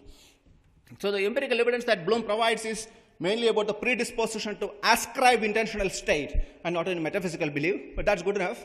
So the thick psychological boundary, the hypothesis that I'm making is that the thick psychological boundary between the self and the world is obviously it is dualistic in spirit because one side of the boundary is mental and the other physical. So this separation is not an all or none affair that we can grant, especially if we accept what is called the prototype view of categories. Then they can understand. And some of us may hold that there is a lot of cross-cultural differences in the way self is conceptualized. Some of us may hold that view. For example, Geography of Thought, Richard Nisbet and others seem to suggest that there is a significant fundamental difference between, say, East Asians conceptualize themselves and Westerners, at least some countries conceptualize themselves. But it need not be the case, especially if we go into the level of reflexive self-conception in terms of free-floating or separative self. I would say that there is no significant difference cross-culturally. Both are consistent with the reflexive self-conception, with that modes that we have enumerated. So, and it is not difficult to see that no culture appears immune from all these things. The way globalization spreads in all East Asian countries also, we can easily infer that no culture is immune from seeking gratification through unlimited consumption and all these things. So, of course, this is Nisbet's own drawing. I'm just trying to show that. For example, Eastern self, the self in group, a part of the self is in group. That means we feel more attached to the immediate group as far as Eastern countries are concerned. Whereas the outgroup is there, that is common to both. Whereas in the Western self, the self simply touches tangentially, perhaps it touches only tangentially to that in-group. So that difference in degree we have to grant between, say, the Western conceptualization of self and the Eastern conception. But that in turn does not or need not affect or need not point that there is any fundamental difference in the reflexive self-conception in terms of free-floating self or separative self with the four modes. That's the point I'm making. Because in one case it is slightly in the other case it is simply touches. That's the only difference. Difference is slightly in degree only. So whatever claim that we make can be universal. It need not be culture specific. So, okay, now it is some kind of a, now let us go back to the point that we mentioned about Descartes' babies and all these things. So there is some kind of, I would say that there is some kind of an Orwell's problem in cognitive science. Orwell's problem, Plato's problem, we know. Orwell's problem is that there is so much of evidence for something, but still we do not realize it. There is so much of evidence for embodiment to be the case, but we find it difficult to accept it. That's what the Orwell's problem. This happens because we are all Descartes' babies who are reflexively inclined towards being oblivious to being, overlooking, towards overlooking embodiment. And that may be the reason why even though there is so much of evidence for embodiment to be the case, we are not able to appreciate, we are not able to see that. So, Descartes' babies, that's why Descartes' babies cannot appreciate embodiment, and the Holy Trinity continue to have their way in our everyday conceptualization, partially because of we are Descartes' baby. So much of the systematic investigations into the mind which presuppose either plain dualism or covert dualism, famous criticism of Searle, saying that all these artificial intelligence research and all these things, they presuppose they have some covert dualism in that, or even neuroscientific reductionism. All this involved, all this stems from that pre-theoretic or reflexive commitment to dualism. That can well be the case. And if you want one more example or one more way to elucidate the nature of pre-reflective self-conception is just look at our relationship with nature. How do we understand? Innate bias towards dualism that is manifested in our relationship with nature also. Either we talk about worshipping nature or controlling nature. Even the whole tribal's understanding of nature and all these things which we become sometimes romantic, that's also a matter of worshipping things. So whether we try to worship or control nature, that simply resembles the flight or fight. What I want to say is that whether we worship or control nature, there is an alienation. That is still within the framework of the separative or free-floating self. It's not a matter of feeling ourselves to be part of the web of life. Had it been the case, then there is no scope for either worship or control. So both modes preclude the possibility of feeling the self to be a part of nature, and that's the point that I'll just make it. And this in turn can be understood in terms of the way we work with categories. As far as our cognition is concerned, we know that to cognize is to categorize. That is, categorization plays a very significant role. But so the self on the one hand and the world, there are two categories, looking from the inside to the outside. That's our experience, isn't it? We look from the inside to the outside world. They form two fundamental categories around which much of our lives revolve around. So there are two pitfalls, I would say, associated with this categorical thinking. First one is that underestimate the difference within the members of a category and overestimate their similarity. If something is within a category, we tend to overestimate their similarity. And overestimate the difference outside different members of different categories that we tend to overestimate. And we miss the whole picture. So as far as the first pitfall is concerned, much of the pitfall can be contained if we adopt what is called the prototype attitude towards categories rather than the classical view. That can reduce the first pitfall. And with regard to the second one is concerned, that requires some kind of change in the reflexive self-conception. Without that, we may not be able to overcome the second pitfall. So this experience of looking outside from the inside, and we can say that, so there is no scope for in its whole, the notion, the feeling, the reflexive realization of being part of the whole, which encompasses both outside and inside. That is something that is, there is no scope for realizing that, as long as our experience is that of looking at the outside from the inside. So much of the mystical experience, if we study, that amounts to reflexively recognizing the whole. That's the whole point. The whole mystical experience, I'm not saying the whole, but at least some part of it can be understood in terms of reflexive ability, at least momentary. It is not a permanent change or something. It is a momentary. It can be even the drugs and the changes that happen due to drugs may also be more or less the same. That I'm not denying that. But which in turn has got much more side effects which may not be there due to this, if it's the result of meditation practice or something. That may be the only difference between doing meditation and taking some drugs. So where does this self-conception come from? If you want to go beyond it or if you want to change it, it is important to understand its moorings. One way to locate the roots of it is in terms of wandering mind. I think it is easy for us to understand what is a wandering mind, because much of the time, nowadays even neuroscientists talk about wandering mind. They have some other terms like spontaneous thought or something like that. So what they say is that much of our time, perhaps 40% or 50% of our waking time is involved in wandering mind. Mind simply wanders. We do not have any control. We cannot terminate it. What we call the daydreaming is a paradigmatic example of wandering mind.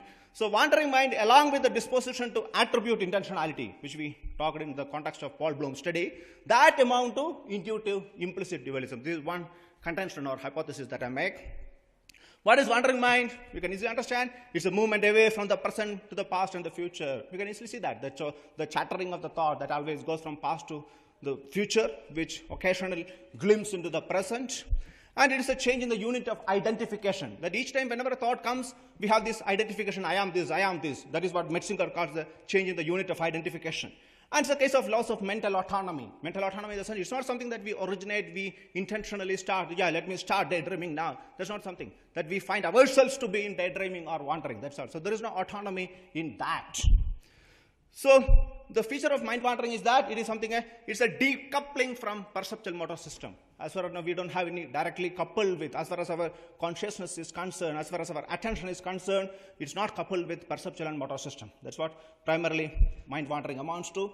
And what Metzinger calls the transparency of the mental. By transparency he means we use system or we use representation without realizing that it is only a representation or a model. We end up identifying ourselves with the content of the model. That's what by transparency Thomas Metzinger means. So these two things can be said to be resulting in identification with the representation. Yeah. So all these practices like mindfulness practice and other meditative practice helps us to reduce identification. It is by a matter of observing thoughts as they are without getting identified. So the whole transparency that can get reduced. And as and more we are capable of looking at thoughts as they are and our focus is on the present, this thing called decoupling that also naturally comes down. So the possibility is that if decoupling and transparency, everything result in the kind of free-floating or separative self-conception, then mindfulness or opaqueness, that in turn can give rise to another kind of self-conception. That in turn is possible. And the primary characteristic of that self-conception will be the reflexive ability to see ourselves as part of the whole, which in turn can reduce the second pitfall associated with categorization that we talked about. That's what is written here. The thick boundary between self and the world can come down. So there's a famous statement made by the psychologist Daniel Wegner. Human self-portrait is at most a caricature. That is what is happening. The conceptualization that we have got ourselves in terms of being autonomous, having free will, and through a numerous studies, Wegner eloquently shows that there is hardly anything like free will in the way we understand ourselves to be having free will. So that's why he says that human self-portrait is only a caricature. So there is always the possibility of redrawing the portrait, and that's why the role of education comes in. So the task of drawing the self-portrait more accurately as it amounts to living with the fact of embodiment. So free-floating self-conception does not do justice to embodiment or to the role of what I call the cognitive unconscious. Much of our thought is unconscious. That is something that we can easily understand given the abundant evidence that we have in our present empirical study. So human nature includes a failure to realize certain important aspects of human nature. That is the point. We are constitutionally, we simply, of course, the word constitution may give rise to the notion that it is something hardwired and we cannot break it, but that's not the sense in which I'm using the word constitution. But in extremely, we find ourselves to be incapable of realizing certain aspects of human nature, which turns to be the distinguishing aspect of human nature. And therefore, the role of education in making humans understand themselves more accurately, that's very significant. Now, the point is that this is indeed the need of the hour, not just because we need to portray it as accurately as possible, but also because it can have huge implications in the way we conduct ourselves. For example, the doomsday scenario that Professor Mukherjee portrayed in the morning, that may have a lot to do with the reflexive or separative self-conception. our inability to realize that we are part of nature, reflexively realize that in turn may underlie our eagerness to conquer nature without even realizing that we can never conquer something of which we are part. That's a fundamental folly that we have been committing, continue to commit. All of this can be traced to the self-conception that we have got. So that forms part of the overall task of making human life less conflict-ridden and more harmonious. In fact, many others have pointed out, for example, if you look into the works of Krishnamurti and others, it's very easy to see the correlation, how the self-conception gives rise to all these things like antagonism, violence, conflict, and all these have their moorings in one way or the other in the way we understand ourselves. Krishnamurti has eloquently shown, and not just Krishnamurti, even social psychologists like Mark Leary, who has written about the curse of the self and all these things, where he very eloquently shows how some of the traits that have had their role in, say, the hunter-gatherer ancestral environment have become counterproductive in the present-day environment. All of these traits may have had their role, but the present-day environment has changed a lot, and it gives rise to so much of distraction. The Mark and others. So the point that I'm making is that embodied cognition, given the implications, given the way it talks and shows about human nature, that provides the right framework for what we may call transformative education. That's it. Thank you.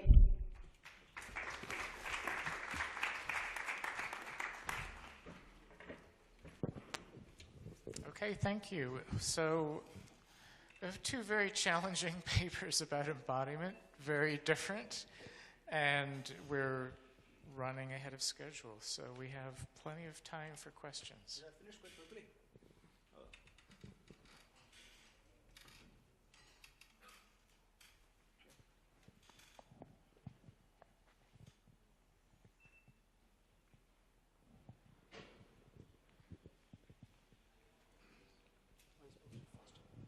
Yeah, I thank the speaker a lot for the presentation, and I think it was bang on the subject of the conference today on human nature and education, and trying to populate that sphere with a lot of very important conceptual inputs.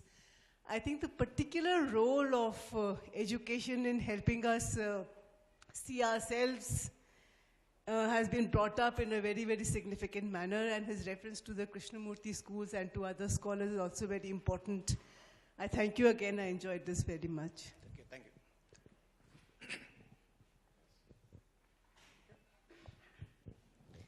Thank you for the talk. So if I've understood rightly, then the thing was that embodied cognition in a way enable us to see ourselves as a part of the whole. And where you talked about breaking the boundaries between the world and the self, but my question is that, from Wittgenstein till Davidson and so on, they also talk about language, self, world, and language. So somehow I felt that that point of language in the triangulation where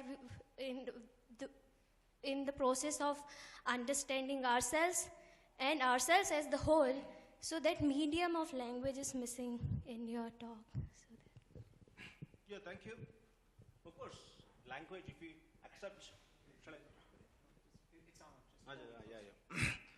if we accept the tenets of cognitive semantics, then language reflects the conceptual structure that we have got. For example, according to them, language is only the secondary representational system. So if there is a change in the conceptual structure, for example, in the way we conceptualize ourselves, suppose there is a change, that in turn will be reflected in language also. That's the way I put it. Of course, language is important. I overlooked or I did not mention about that. But since language is treated as only a secondary representational system, what is primary is to talk about the conceptual structure that we have got. That may be the reason why I did not pay much attention to language.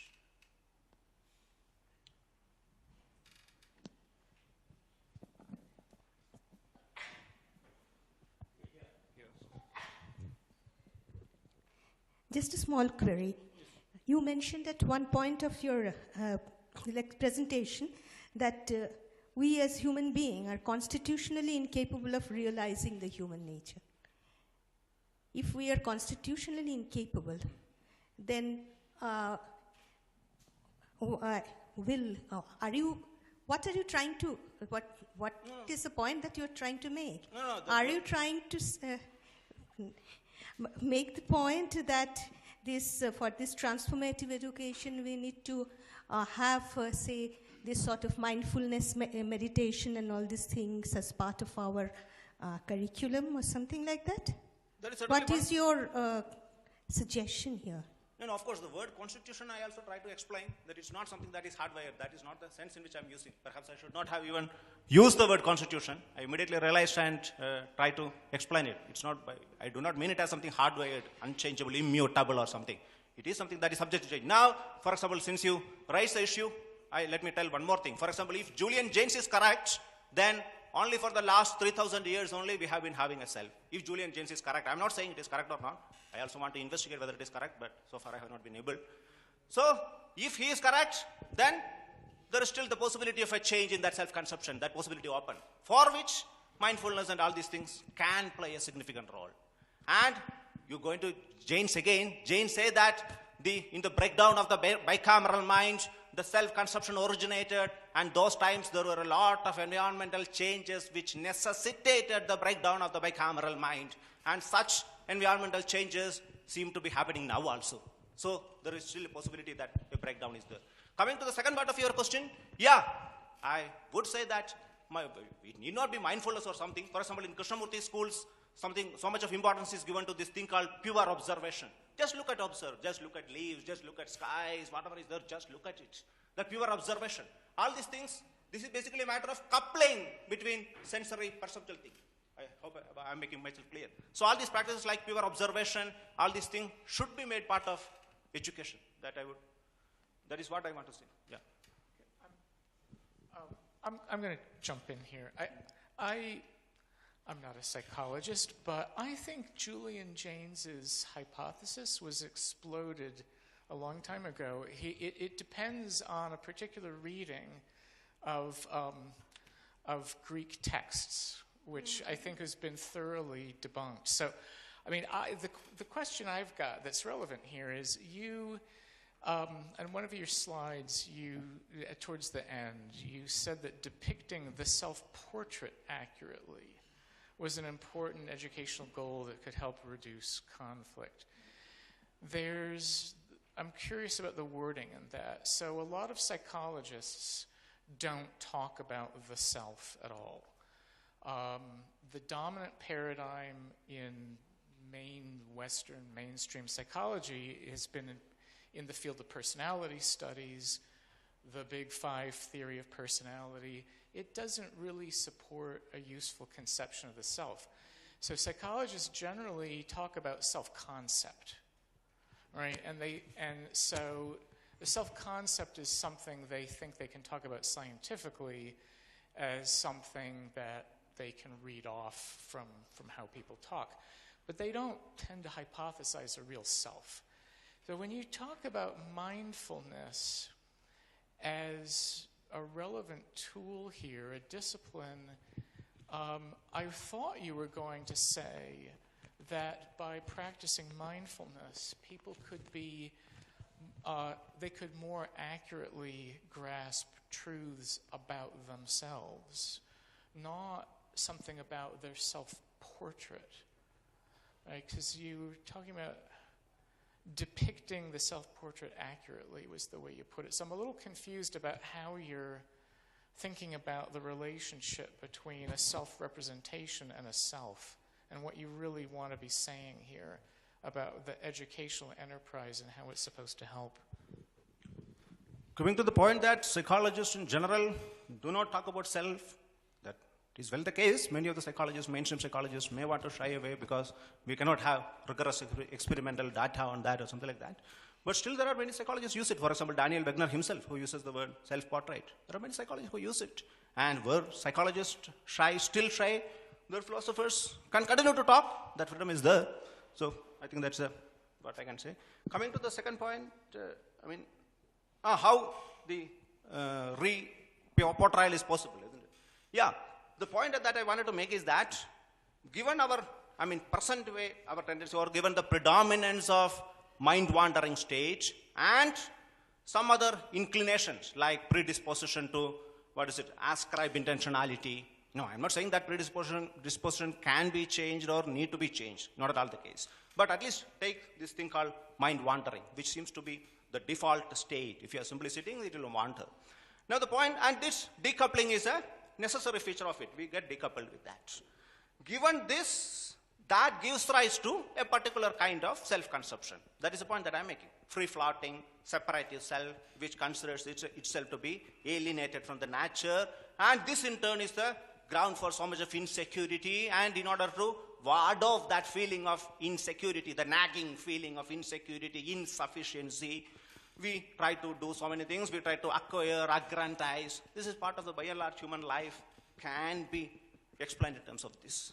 Now the point that by quoting Daniel Wegner, what I wanted to say is that human self-portrait is a caricature that basically means, caricature we all know, that's some kind of exaggeration. So we have an exaggerated notion of our own capacity, belief in our own capacity, just like this thing called free will. We believe that there is something called free will. But a lot of experiments, whether done by neuroscientists or psychologists, clearly state that the kind of free will we think we have got is never the case. That's what is it, backward referral and all these things clear. I would say clearly established, but of course, that must be the case. That's all I can say. It clearly establishes, having read Daniel Wegner and others. I am convinced, that's all I can say.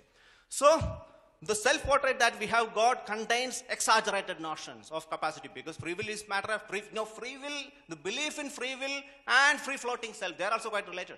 Because if free will has got some kind of a contra-causal notion in that, that means you think that I am free, not because I am freely deciding things, not because of any things in nature that makes me do something or choose something. That is the assumption behind free will, isn't it? So there is an element of contra-causality involved in that. And this kind of belief in contra-causality can be appreciated only by a free-floating self, which considers itself to be separate or free-floating from the nature. So that's the relationship between free-floating, belief in free-floating self and belief in all these kinds like free will. So redrawing the portrait amounts to understanding that we are part and parcel, reflexively realizing that we are part and parcel of all that is there. So there is hardly any scope for free will. So the reduction in the belief in free will and overcoming the pull or overcoming the pull of the free-floating self, that will go in tandem, that will go together. That's what I mean by redrawing the portrait.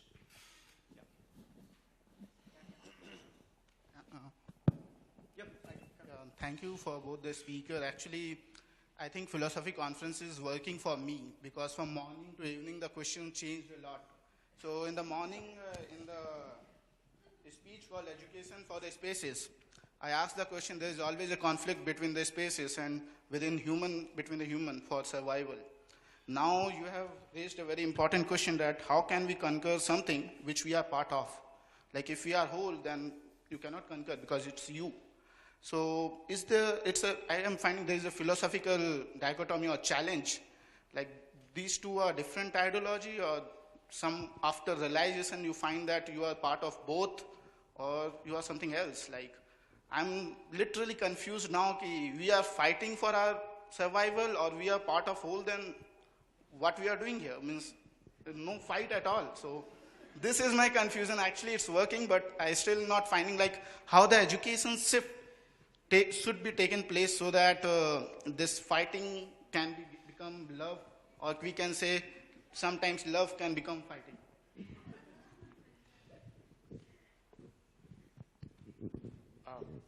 You come to my talk tomorrow morning. You have answered? I hope he has answered. Another question. Yeah, please. I think what you're saying is there's a progression of cognitive evolution. So sometimes they say representative cognition happened many thousands of years ago. Later on, after thousands of years, people conceptualized cognitively through narrative. Later on, maybe 2,000-3,000 years ago, the evolution was towards cognitive analysis. And I think what you're saying is that today we need another rung on our evolution, cognitive, and that if we focus on this as the education which we need, perhaps we can meet major challenges. Have I got you? Yeah, somewhat.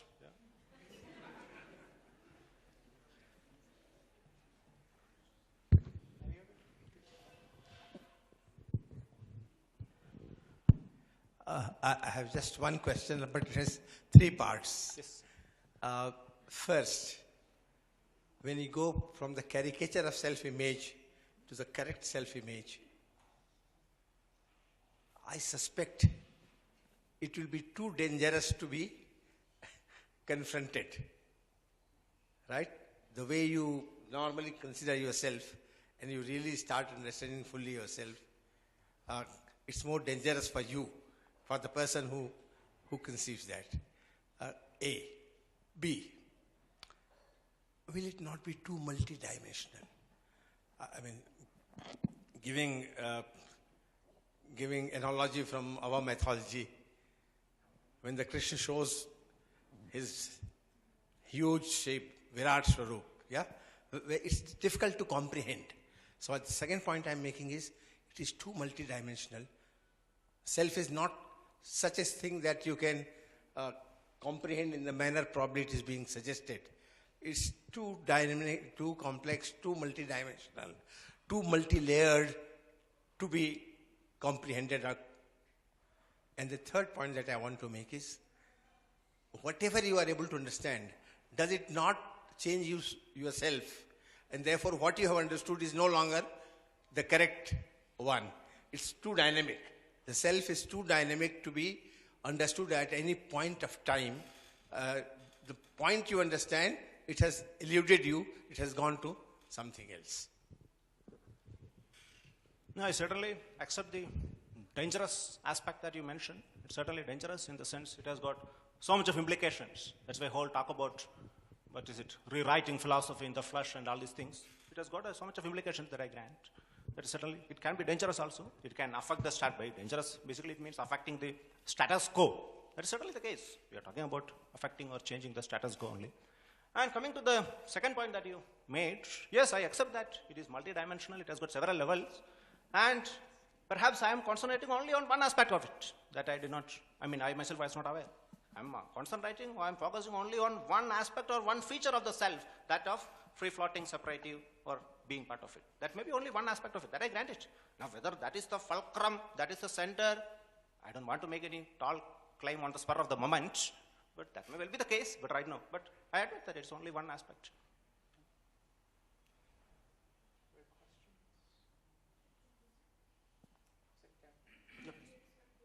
Is this a question down here? No. Okay, thank you. Okay, thank you then.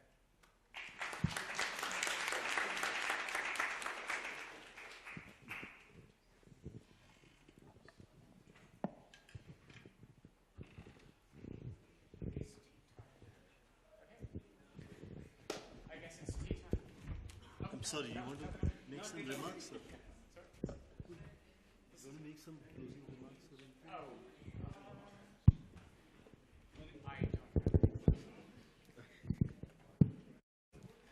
I guess I was asked to make closing remarks. I'm sorry, I was asking if you... You're waiting because you thought I might have closing remarks. I think I've made my remarks along the way, so thank you, and let's break for tea now. So, yeah, tea's already been served here. Now, the same as the previous ones, there are two presentations being made in this session. Both of them are students. Siddharth is a student in, he's doing an MA in education in the Azim Premji University. His talk is about examining the concept of intelligence, followed by Avinor Arms. I hope I'm pronouncing it right. He's from Manipal University, and his presentation is on knowledge as emotion. And Professor Anthony O'Hare will be chairing this session. Thank you. So over to the chair. Is this working? Oh, yeah. Okay.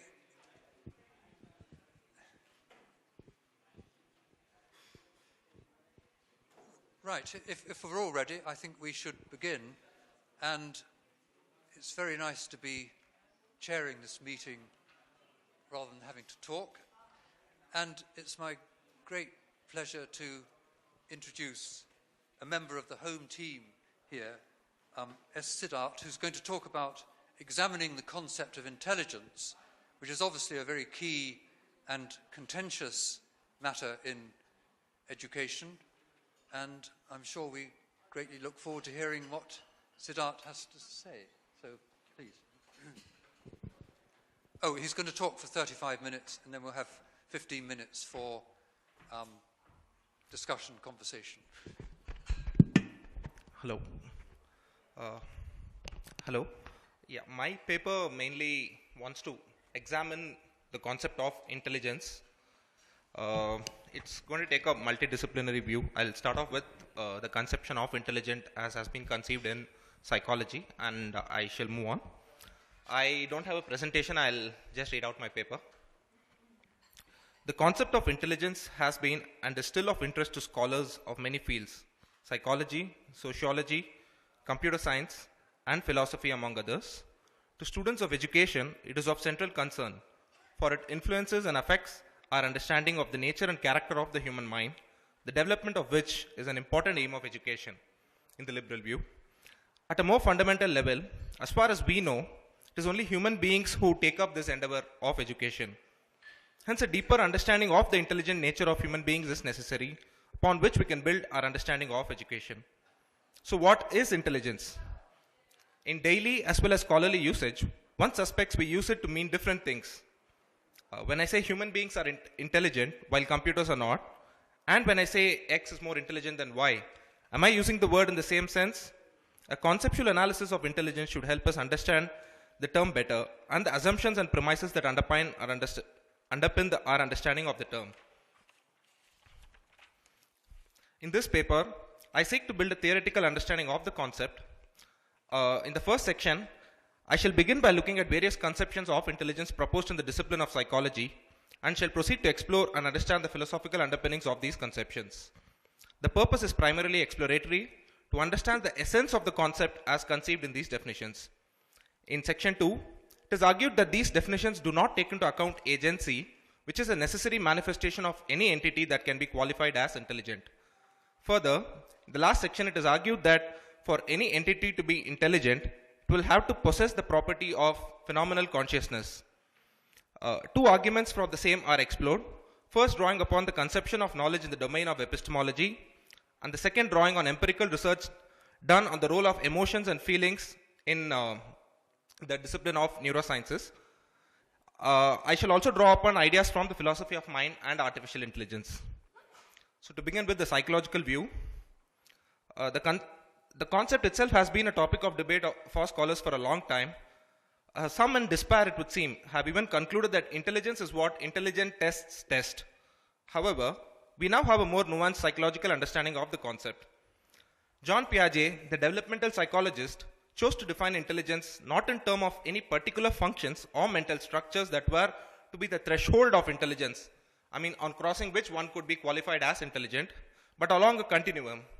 To quote Piaget, open quotes, "It is still possible to define intelligence by the direction towards which its development is turned, without insisting on the question of boundaries, which becomes a matter of stages or of successive forms of equilibrium. We can therefore regard the matter from the point of view of both the functional situation and of the structural mechanism.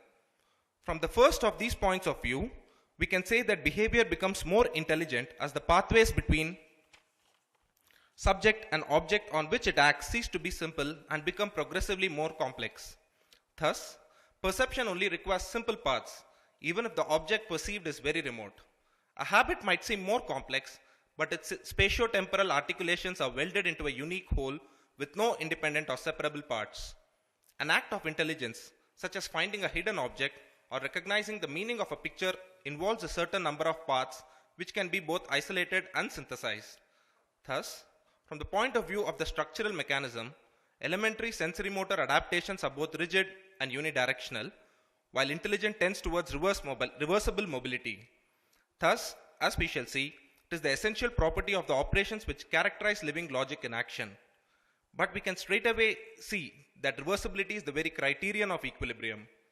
To define intelligence in terms of progressive reversibility of the mobile structures which it forms is therefore to repeat, in different words, that intelligence constitutes the states of equilibrium towards which tend all successive adaptations of a sensory motor and cognitive nature, as well as all assimilatory and accommodatory interactions between the organism and the environment. This is where the quote ends. I'm sorry for the slightly long quote. Hence, Piaget did not identify any minimum functional capability or complexity of mental structures of a behavior of an organism or the organism's behavior to qualify it as intelligent, but rather defined it as the capacity for a succession of adaptations, that is, equilibriums between assimilation and accommodation. Intelligence was only a general term to indicate, to quote Piaget, the superior forms of organization or equilibrium of cognitive structuring. Close quotes. It could never be defined in absolute terms, but only in relation to the development of an organism's cognitive structures. A person could thus be described as being more intelligent than he was yesterday, but not as being intelligent in a general absolute sense. As Piaget himself identifies, such a conception also assumes continuity among various human functions. This also assumes that there is a general law of development that would qualify one state of equilibrium as more developed or intelligent than another. Moving on to more recent conceptions of the term, Sarah Meadows, a developmental psychologist, observes that currently there is a degree of agreement on the discourse on what intelligent behavior is.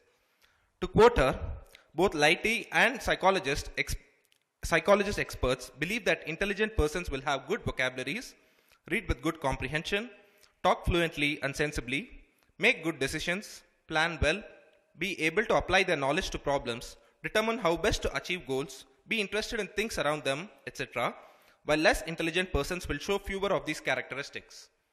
One can notice that intelligence here, according to Meadows, has been defined completely in terms of competences of the individual, while observing that the constitution or what forms this set of competences might vary with culture.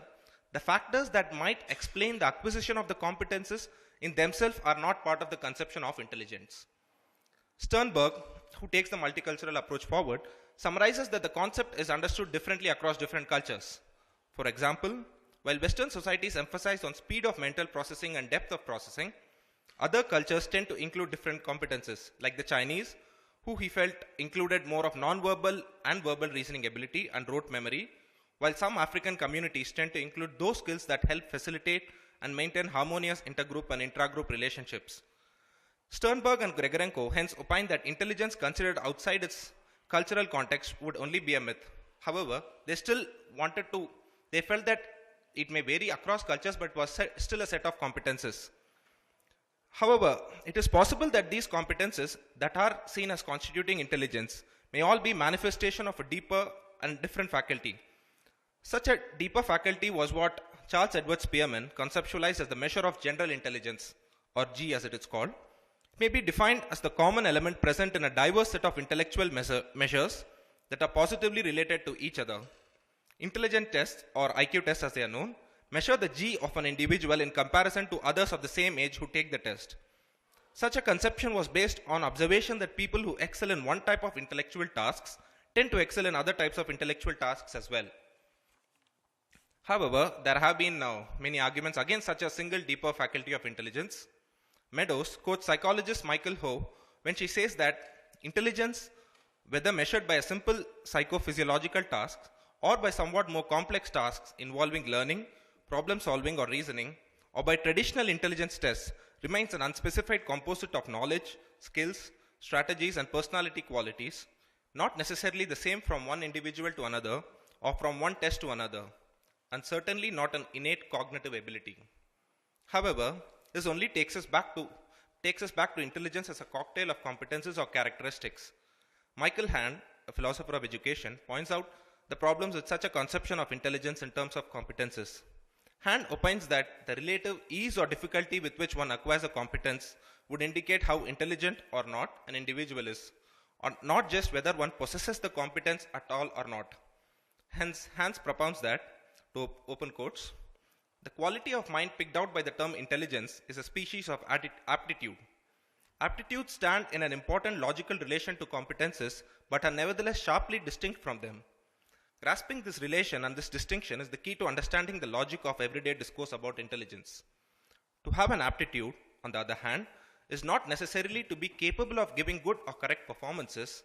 A person may have an aptitude for something without yet being able to do it well. Ascriptions of aptitudes are not claims about the possession of competences, but claims about the ease with which competences are acquired. Thus, such a conception would render IQ tests meaningless, for they only measure the current level of competence and not one's ease of acquiring it. Next, Hand also argues that the faculty of the mind that intelligence picks out is the aptitude for theorizing. By theories, he refers to mean the wide variety of cognitive constructions by which human beings plan, govern, and justify their actions and organize, narrate, and explain their experiences. The kind of competences that we usually describe as intelligence, usually intellectual, require a higher amount of theorizing than competences in physical activities like sports, and hence the aptitude for the former would better indicate one's intelligence than the aptitude for the latter. This is Hand's argument. The purpose of the above exercise was to get an idea of the various ways intelligence has been conceptualized in psychology. To summarize, the conceptions we have seen so far have been in terms of one or a combination of the following. 1. A set of competences that may or may not vary with culture. 2. A deeper fundamental cognitive ability that underlies all competences that may or may not be innate. Intelligence relatively defined in terms of development of mental equilibriums as Piaget did. Aptitude, that is, how quickly one can pick up competences, especially in intellectual competences. All of these seem to assume that whether intelligence is a product of nature or nurture is not a part of the essence of the concept. This is captured by Hand when he states that intelligence might be innate or fixed, but is not innate or fixed by definition. Even for Piaget, intelligence is only a term to indicate a superior form of equilibrium of cognitive structuring. The factors that affect, gave rise to, and explain these equilibriums were not themselves essential to the definition of intelligence. Given a set of mental structures, its ability for adaptation, that is, to assimilate or accommodate what the external world presented the entity with in progressive equilibriums, was what made the entity intelligent, not the factors that explain the adaptation itself. This brings us to a deeper philosophical question on the nature of human intelligence. If what brings about the development of aptitude, competences, or these equilibriums is irrelevant to its definition, then what is the difference between the intelligence of humans and intelligence of machines? Can a computer, at least in theory, attain these competences or the ability for adaptation of its cognitive structures? Or are some of these uniquely human? If the latter, what aspect of these competences differentiate humans from computers? What is it that qualitatively distinguishes human intelligence from that of a computer? In the next section, I argue that it is agency that differentiates us from machines, something that is not considered in any of the definitions of intelligence considered above. In these conceptions, to repeat, to learn from the environment or the result of, in these conceptions, intelligence could have been the result of an innate biology, a set of rules hardwired into the system of the entity that enabled it to learn from the environment, or the result of agentic actions of the entity. Which of these, however, as Hand observed, is irrelevant to the definition of intelligence in itself. It is this assumption that I would like to argue against. The next section, where I shall argue that agency is a necessary manifestation of intelligence. The idea that there is no qualitative difference between human and computer intelligence is counterintuitive and an opposition to our daily experiences. To begin with, human beings feel emotions, often act with a sense of purpose, make judgments about abstract notions like appropriateness, and indulge in tricks like deception and humor, things we do not usually associate with computers. However, though as a matter of fact, it may or may not be possible to implement rule-based algorithms and programs to replicate all of these. It is still not impossible though. The single biggest difference between human and computer intelligence, I opine, is that humans have the capacity for agency while machines do not. Every action of a computer, as we now know it, is explained and determined by its hardware and software, even if based on the machine's interaction with the outside world, it were to acquire any competence. Every action of a computer would be fully determined by its hardware and software, which we could broadly compare to as the nature of the computer and the history of its interactions. In principle, knowing the exact details of these three elements one would be able to determine and predict its action in any given situation. On the other hand, even if human individuals are bestowed with the same fixed biology and the same history of social interactions and exposure to external environment, there is nothing determinate about one's action and the choices one makes. In our everyday life, one has the experience that our most actions are results of conscious will, that we are agents and not just the structure. By structure here, I mean the biology and any factors external to the individual's mind, including the history of social interactions. So we have the experience that we are conscious agents and not just the structure playing out. We have the conscious experience of being agents and causing actions. The capacity for action is what is referred to as agency. Human actors are different because there is nothing inevitable about most of our actions. That is, an action is not the only way it could have been. As Fuchs says, actions are contingent, but behavior is necessary. And in the case of human beings, it's mostly actions. Actions are contingent to our will and the choices we make. There are no absolute causes for any of our actions, but only reasons that can partly explain them. Intelligence, as I understand, is that characteristic of an individual or entity for which only the individual is responsible. One cannot be held responsible for one's biology or the social environment that one is exposed to. For us, has been already been noted, these are outside the individual's control. It is one's agency as it manifests in the structural setting of the individual it is only this that is attributable to the individual. Here, I would like to draw attention to the observations of philosopher Fred Dretske, who notes that intelligence requires that behavior is controlled and explained fully only by reference to what the entity thinks and the contents of those thoughts. To quote him, what is required for intelligence is not only this, that is either competences or goal-oriented actions, but behavior that is governed by the reasons that rationalize it. It requires doing something because it is thought to be a means to some desired end.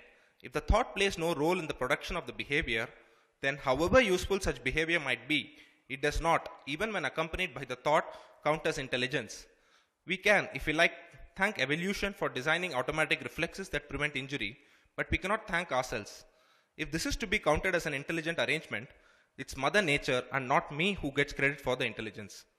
When Dretske says that for an action to qualify as intelligent, it will have to be necessarily explained by the contents of one's thought, I understand that he means it is not enough that the thought is epiphenomenal. That is, the thought just always accompanies the action, but it needs to have a causal impact. For the behavior to be intelligent, it should not just be caused by a thought that has the right content, but because it has the right content. Only then can the entity get credit for the intelligence.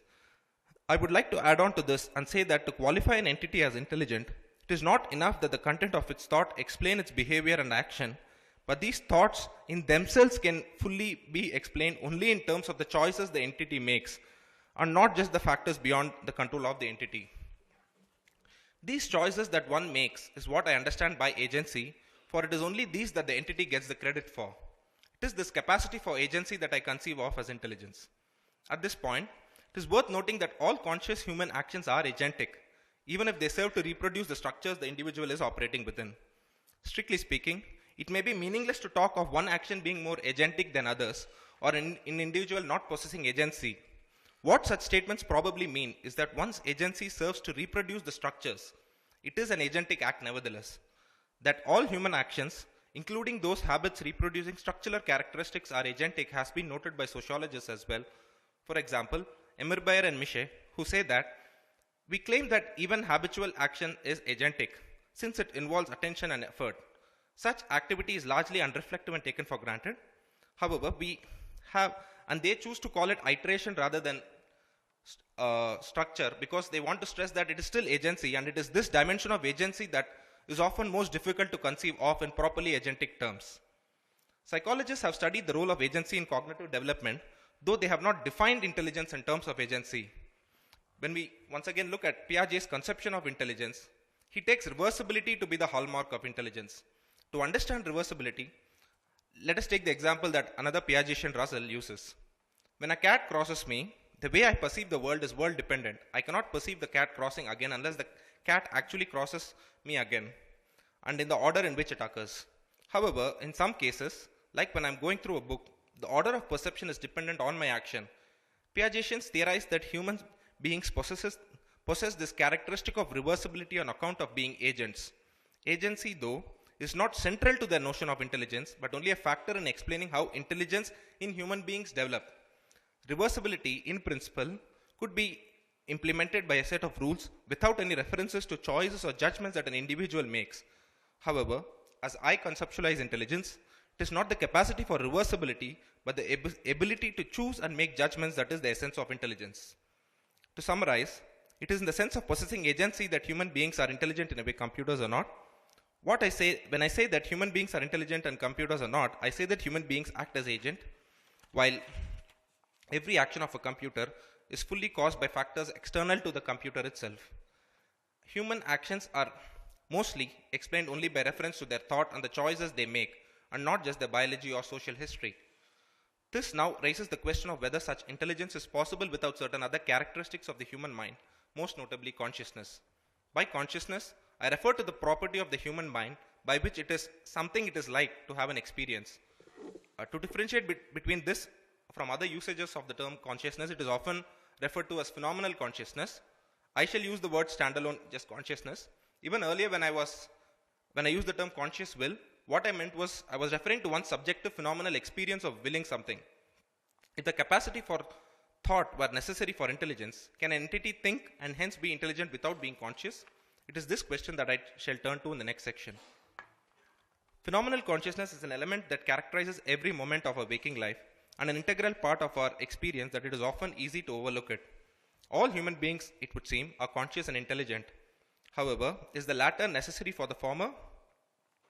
At the outset, I would like to differentiate between decisions and judgments. A decision is a conclusion arrived at following a set of discrete rules and criteria.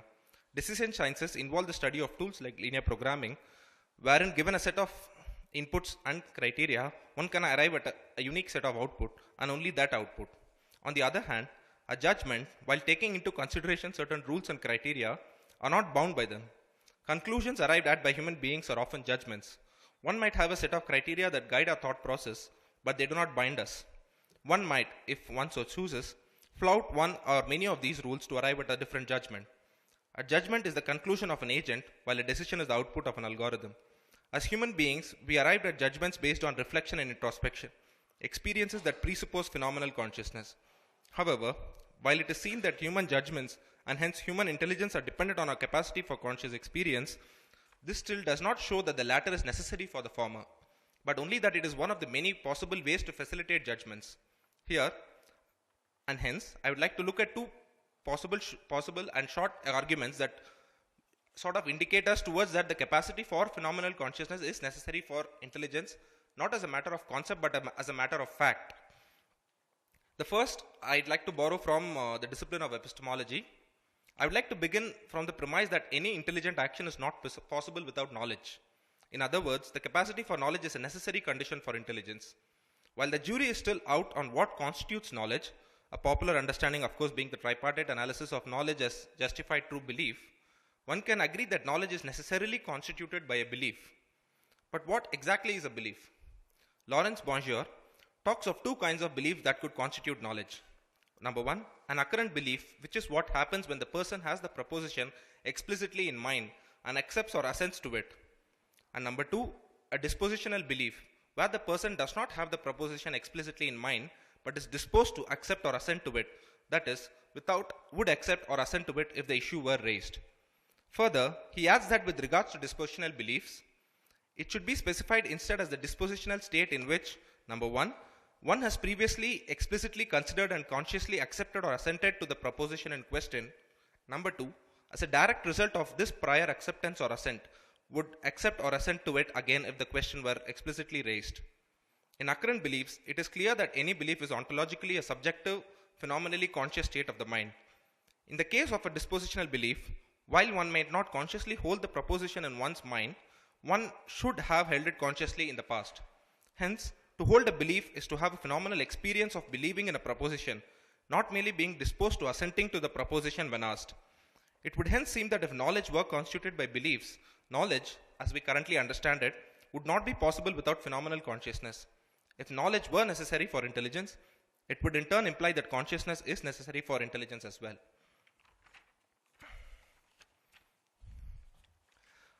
The second line of argument that I'd like to refer to borrows from empirical research in neurosciences on the role of emotions and feelings in our ability to reason.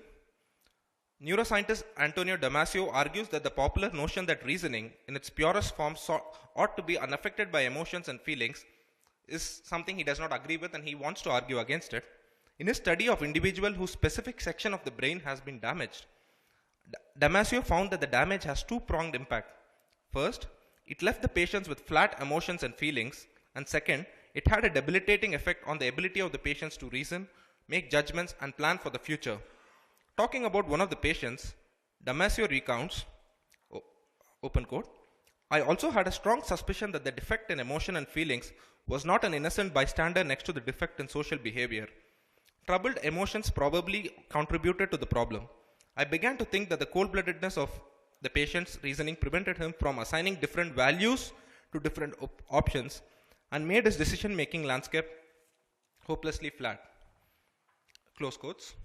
It is possible that the capacity for emotions and reason are only correlated, both resulting from a more fundamental cause, implying that emotions by themselves are not necessary for an individual to be able to reason. However, Damasio himself seemed to think otherwise. Emotion and feeling, along with the covert physiological machinery underlying them, assist us with the daunting task of predicting an uncertain future and planning our actions accordingly. Damasio certainly did consider emotions and feelings necessary for the human ability to reason. If one were to assume that the ability to reason and make judgments were a necessary manifestation of intelligence, it would seem that emotions and feelings are necessary for intelligence. When Damasio talks of feelings, he refers to the phenomenal experience, or what is also sometimes referred to as qualia, that accompanies emotions, how it feels to be sad or happy for the subject of the emotions. Hence, it would seem that if one were to accept Damasio's argument, phenomenal consciousness is necessary for intelligence as a matter of fact. Other philosophers have made similar observations. Fred Dretske, while exploring the use and necessity of consciousness, refers to empirical research done in cases of blindsighters. Blindsighters are people who, due to brain damage, have lost their capacity for vision in certain parts of the visual field.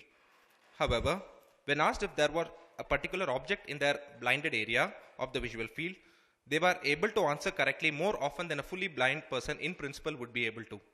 In some sense, to quote Dretske, in some sense, blindsighters seem able to see the fact, at least they receive information about what the facts are, that there is, say, an X and not an O on the right, without being able to see the objects on the right. No qualia or no phenomenal experience, but they seem to be getting some sort of information input. Describes Dretske. It seems like the function of vision was being fulfilled without the accompanying phenomenal experience of seeing.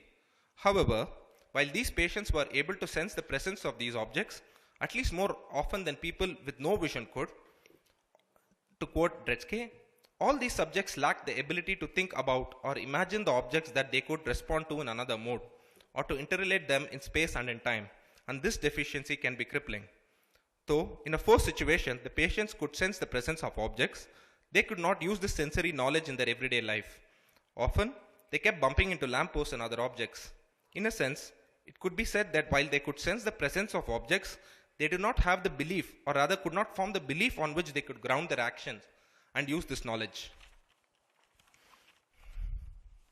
Certain kinds of reasoning based on visual perception that normal human beings seemed capable of, these blindsighters seemed incapable of. This seems to point us towards a possible role that phenomenal consciousness plays in human intelligence. One last point that I'd like to reiterate. While the arguments from empirical research seem to indicate the necessary function that phenomenal consciousness plays in human intelligence, it would only be as a matter of fact that consciousness is necessary for intelligence, not as a conceptual necessity. As Dretske notes, maybe something else besides experience would enable us to do the same things, but this would not show that experience did not have a function at all in the first place.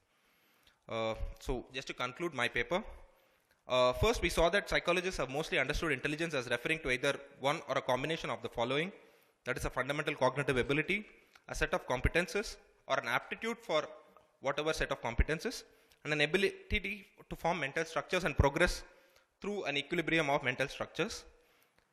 Piaget, while studying the role of agency in cognitive development of children, does not define intelligence essentially in terms of agency.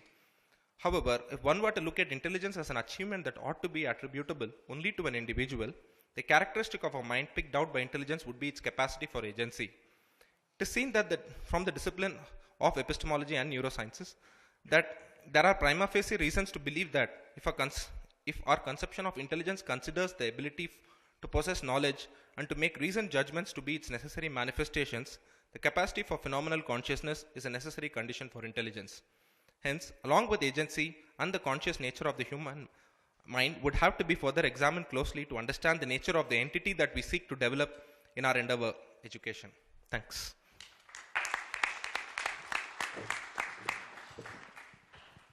Well, thank you very much. That was a very professional run-through of various positions and problems in the area. And just before I open it up to the floor, could I just press you on one point? I'm sure that there are connections, possibly conceptual connections, between intelligence and reasoning and consciousness. But it seems to me that in many manifestations of intelligence, or what we would call intelligent behavior, and I think correctly, there's no reasoning of any explicit sort, no decision-making of any explicit sort, and possibly no consciousness of what I'm doing. So I'd just like to ask, to press you a little bit on the connection with habitual action and these other dispositions that you've spoken about. Let me just give an example. Suppose I'm driving. Now, I drive, but I never know explicitly what I'm doing, I don't think. I'm not conscious usually of making decisions, and yet I think my driving could be characterized either as stupid, probably is stupid, or intelligent. But obviously if it can be characterized as stupid, it could be characterized as intelligent, because they're polar opposites. So suppose I'm driving along and a child jumps out of the road in front of me. I immediately swerve and brake, and somebody says to me, "That was a very intelligent bit of driving. What did you do?" And I say, "I don't know." But I think that's a not uncommon experience. And yet we would want to say that was an intelligent bit of driving. And the same with playing cricket or tennis or these things. Yes. Well, it is know-how, yes. But the point I'm trying to make is that maybe in these cases there's no kind of explicit consciousness, no explicit decision. Yeah, that's true. But I would still think that at that one particular incident, a person might not have consciously held the belief that I need to stop the car now.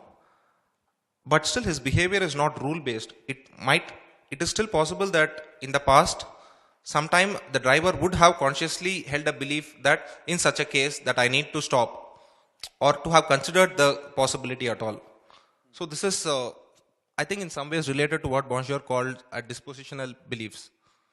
So it is still possible that at some time he would have considered and had a belief and consciously considered that in such a contingency I need to stop. That is one. And the second thing is that even at the moment that he did stop, that is not the only way it could have been. It is still possible for the driver to have consciously considered not stopping and gone on to do so. And hence, I'd like to think that this is an intelligent action, because there is nothing inevitable about that. Unlike, say, in a rule-based mechanism. Yeah, well, I'd agree with you. There's nothing inevitable about it. But I think in that case, if I'd had to be thinking and making a decision, I would have done the wrong thing, because it would have been too late. But anyway, yes. Yes. The lady there. Oh, no, I think Randall. Yeah, you have used the term phenomenal consciousness, right? In which context you have spoken this? Either it is a knowledge or intelligence, or else it is a mind. And one more question, you have spoken about agency. You told that it doesn't refer to intelligence, right? It refers to the habitual actions. And without our innate qualities or without intelligence, how can we refer to the habitual actions? habitual actions depends on our intelligence. Answering your second question, as to agency, habitual actions, I'm telling that we have many habitual actions that might help us fulfill certain goals. But my argument is that it is not these goal-oriented, the capacity for such goal-oriented habits that make us intelligent, but that even in that moment of habit, it is possible that we could have consciously considered and acted in a different way or made a conscious choice. That is what I refer to as the agency. And that is what makes us intelligent. I mean, a simple parallel would be that there could be, in principle, machines which solve extremely complicated problems, but it is not this goal-oriented or success-oriented actions that make us intelligent, because that, I mean, a habit, as Dretske points out, is still something, or an instinct rather, not a habit. An instinct is still something that we need to thank evolution for, not us ourselves. So if at all something is an intelligent arrangement, there it is evolution and not the individual. That is his argument, and I tend to concur with that. As for your first question regarding phenomenal consciousness, I refer to the general, a property of the mind, the fact that we have qualitative mental states. Like any pain, or whenever I'm looking at you, it feels some way to look at you. So this, I argue, as a matter of fact, based on certain empirical research, that this is presupposed for human intelligence. That it is the capacity for phenomenal consciousness that facilitates human intelligence.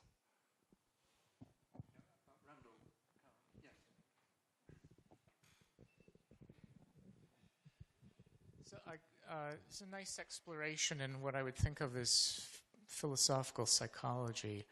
Is it also an exploration in philosophy of education, I wonder? I mean, do you think the analysis you've given us drives any implications? I mean, the standard debates that aren't just strictly psychometric about the construct validity of general intelligence are about things like the use of intelligent tests in defining a baseline of expected school performance against which children would then be judged to have specific learning disabilities.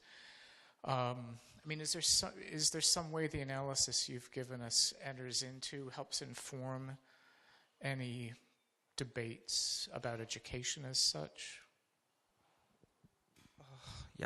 This is something that I also thought about, that the implications for education might not seem immediately, I mean, it's not something that we can see immediately.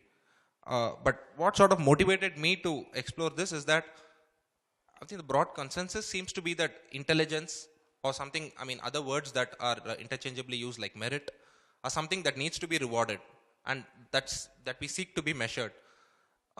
So philosophical and of course informed by sociological research as well, an understanding of the concept of intelligence, I mean, would help us identify what exactly is it that we seek to reward. So as you said, if, I mean, like IQ tests are used for, to use as a benchmark, if not reward, then at least classify people. But what does the IQ test actually measure? And does this agree with our conception of intelligence? If our conception of intelligence is agency, the capacity for agency, I mean, an IQ test does not test that. So since intelligence is a concept that is central to in our educational practice, because it's seen as something that is that needs to be rewarded, I wanted to explore this. But as you pointed out, the implications for education are not immediate, but two things I could think of are, number one, you need to understand the context of any individual before you make an evaluation. And by understanding the context, it is something I say, if it is only agency that you want to reward, then you need to understand broadly the structure, which as I conceive includes the biology and the social history of the person. And understanding that is something very complex, and how you do it is of course open for debate. So one needs to understand what exactly one needs to reward in education in practice. The second is that, I mean, to understand the linkage between what drives a person to perform any action and to reason, which I seem to think is that is our feelings or the qualia of that is associated with emotions. So we cannot really draw a very sharp line between emotions and reasoning or feelings and reasoning. And that I think would have some import for education.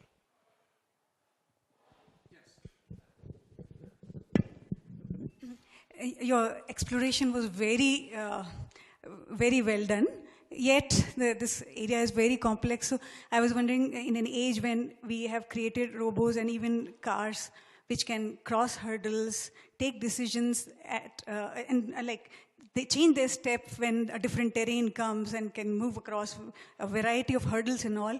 One, would you call that also agency? I mean, when something unexpected comes and the machine takes an action which is not actually necessarily algorithmic, would you call it agency? One. Two is, would you call instincts algorithmic? Three, I personally think, or this is actually not an original idea, but I've heard somewhere that the very special thing about human consciousness is its ability to recoil upon itself. It can reflect on itself. It can look at itself. Even if you came across, a child jumped in front of your car and you stopped, but you would be able to reflect back, think about it, and explain your action, whether in future, whether in past, or whether current. So it's like, this is the special thing about human consciousness, which probably other consciousnesses do not possess. What's your comment?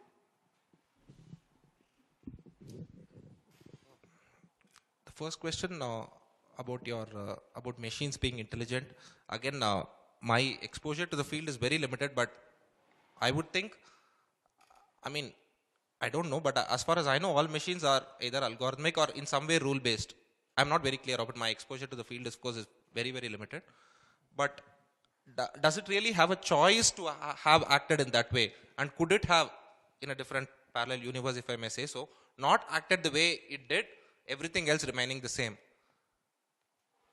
If it did, if it could have acted another way, then it is an agent. But I don't know as a matter of fact whether agency is possible in machines now. That is, of course, in the domain of artificial intelligence. So, but if there is no question of choice involved, however complicated the problem that the machine seeks to solve and does indeed solve, it is still the intelligence of the person who has programmed it or built the machine rather than the machine itself, which sort of carries over to instincts as well. What Dretske feels is that if instincts is not something you choose, if somebody is coming to hit you and you instinctively move your head or instinctively don't move and still it is not something you chose, the instinct, I mean the intelligent design of the instinct is something you need to plan, I mean you need to credit evolution for, not the individual himself or herself. And I tend to concur with that. And the third part was self-referentiality of consciousness.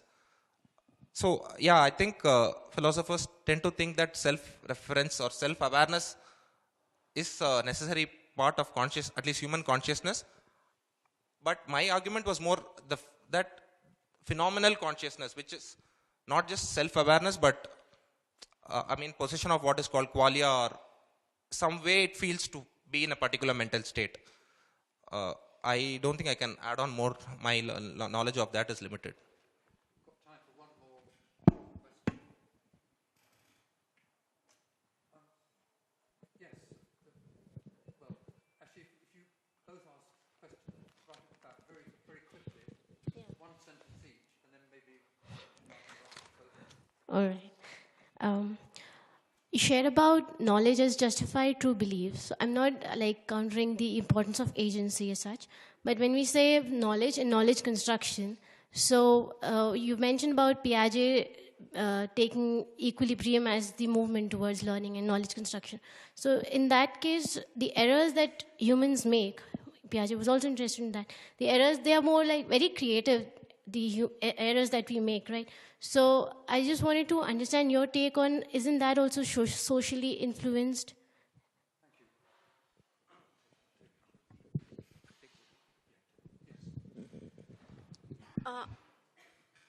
I'm wondering whether you're using the word intelligence in two different ways. Because if you think of it as the capacity for agency, then we get the idea that human beings are in general intelligent, period. That's it. We all have the capacity for agency. That doesn't give you anything graded of the sort of thing that would assign merit or anything like that, which would simply suggest that we've got an ambiguity here. If she's more intelligent than I am, then she's got more of something, but probably that's not more agency. But she does have something worth crediting. Thank you. Yeah, the first question for the role of errors as Piaget saw it, yeah, it is socially affected. But, I mean, the person who commits the error, as I understand, is still intelligent because he could have chosen, I mean, his mental action or his thoughts could have been different such that he or she does not commit the error. So, I'm not sure, yeah, the error could, I mean, there is a social explanation to it, but the social history still does not determine the error. It is not the only way it could have been. So, that is my clarification. And as for intelligence, agency, and I mean the confusion in the terms, yes, if the way I conceive of intelligence as being agentic, yes, it is, if at all you are crediting anything, I mean ideally it is only the agency of the individual that you want to credit for. Because if you want to credit and reward a competence, and, what explains the acquisition of the competence could be many other factors other than the agency as well. But those are not something you can hold the individual responsible for. I mean, of course, this is an argument, and how do you evaluate and differentiate between what is the structural manifestation and what is the agentic manifestation when you are evaluating a competence is, of course, a very difficult task. But as an in-principle argument, that's what I would think. But yeah, as you said, all human beings are intelligent, all human actions, most human actions are agentic. So we need to, with that understanding of intelligence, we need to sort of reevaluate what we seek to reward in education. Is it intelligence or is it competence? If you say that it is competence I want to reward, then you're sort of accepting that I want to reward the structure that goes behind explaining the competence as well. Yeah, I mean, I suppose you could say there are differential performances in agency. Well, thank you very much, Siddharth, for a very illuminating discussion and for answering the questions so well. So now we'll move over to Avinor Ams, who's going to talk about knowledge as emotions.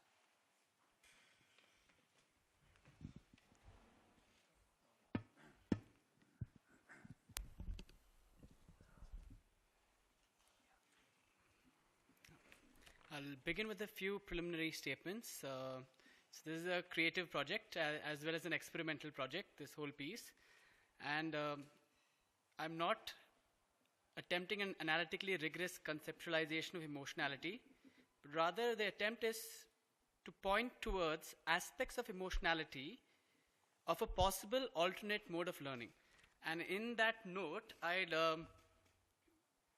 add an addendum, or I'll change my title a little from knowledge as emotion to knowing as emotionality, and subtitle non-linguistic modes of learning.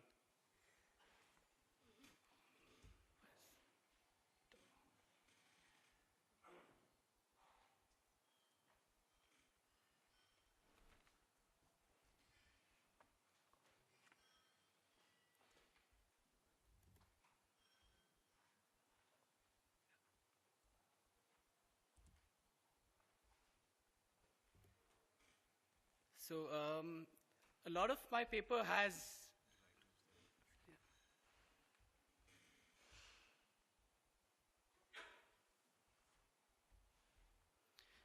so I'd start with this quote from Maslow, because I was looking at forms of knowing and knowledge which have a great deal to do with how we learn things informally, and they do not make use of language as deployed conventionally in education. So this is my thrust to step off into this. So if one thinks in terms of developing the kinds of wisdom, the kinds of understanding, the kind of life skills that we would want, then he must think in terms of what I would like to call intrinsic education, intrinsic learning. That is, learning to be a human being in general, and second, learning to be this particular human being. So my idea of an approach geared to this end hopes not to construe the learner as a blank repository into which data or information can be transmitted, but rather chooses to return to the basics, to those drives that we can claim to be inherent both collectively and individually in all human beings, to those very undercurrents that seem to, in the first place, frame a variety of capacities and capabilities that we exercise and lay claim to as contemporary human beings. Such an exercise is felt necessary not because of the existence of a dominant conceptualization of students as blank repositories, but rather because of certain tendencies that manifest in the practices of contemporary schools and colleges in framing the curriculum and associated pedagogy. Working within severe time constraint and under the coercive influence of result-driven audit cultures, education and thus learning seem to be veering into a limiting exercise of transmitting a set of packaged deliverables in an abstract manner. The urge to break away from this dominant approach in conceptualizing about humans in general and human learning in particular is motivated by recent transformations in the field of psychology. These transformations are characterized by a move away from the pathological and behavioral as foundational to psychology and towards a more positive psychology that emphasizes self-actualization of human beings as a vital characteristic of our species. The sociologist John F. Glass grounds this claim when he states that man's search for meaning by himself and for himself is not very successful can be attested to by any psychotherapist. Drawing once again upon Maslow, Glass proceeds to contextualize such knowledge as residing in the relations to others and within a community. Our contemporary age, which is characterized by notions of innovation, development, progress, seem to have no place for a knowledge which is based on a notion of self-actualization and yet grounded in the dynamics of a community. For under the current regime of freedom, even self-actualization seems to be a category open to a series of progressive developments that match our technological prowess. So the famous mathematician Michael Polanyi, in his book Personal Knowledge, traces the origin of such a movement back to the pioneering discovery of Copernicus when he asks, I quote, "What is the true lesson of the Copernican revolution? Why did Copernicus exchange his actual terrestrial station for an imaginary solar standpoint? The only justification for this lay in the greater intellectual satisfaction he derived from the celestial panorama as seen from the sun instead of the earth. Copernicus gave preference to man's delight in abstract theory at the price of rejecting the evidence of our senses, which present us with the irresistible fact of the sun, the moon, and the stars rising daily in the east and travel across the sky towards a setting in the west. In a literal sense, therefore, the new Copernican system was as anthropocentric as the Ptolemaic view, the difference being merely that it preferred to satisfy a different human affection. So what seems to have been lost in this transition between the two different subject positions is the richness of everyday human experience, a sensual experience that is nested in between the interface of the human body and the body of nature, an experience that has been time and again relegated to the so-called crudities of our more basic propensities of everyday life. Yet without these experiences, let alone survival, one is robbed of the basic richness of being a human being. Paradigmatic of an exploration in this direction would be to posit an equally confounding, I feel, therefore I am, in subversion of the infamous or famous Cartesian maxim, I think, therefore I am. Crucial to treading such a path is the necessity to drop our categorical gaze of approaching learning as driven by facts or concepts and replacing it by a gaze that acknowledges a feeling of relatedness or a plurality of beings. A gaze that not only acknowledges the presence and connectedness of others, but also acknowledges the experience of otherness as being destructive of individuality and of generalizing human values. An urge for such a revision in our ways of seeing can be found in the works of Dillard, Toulmin, Keller, and Whitehead.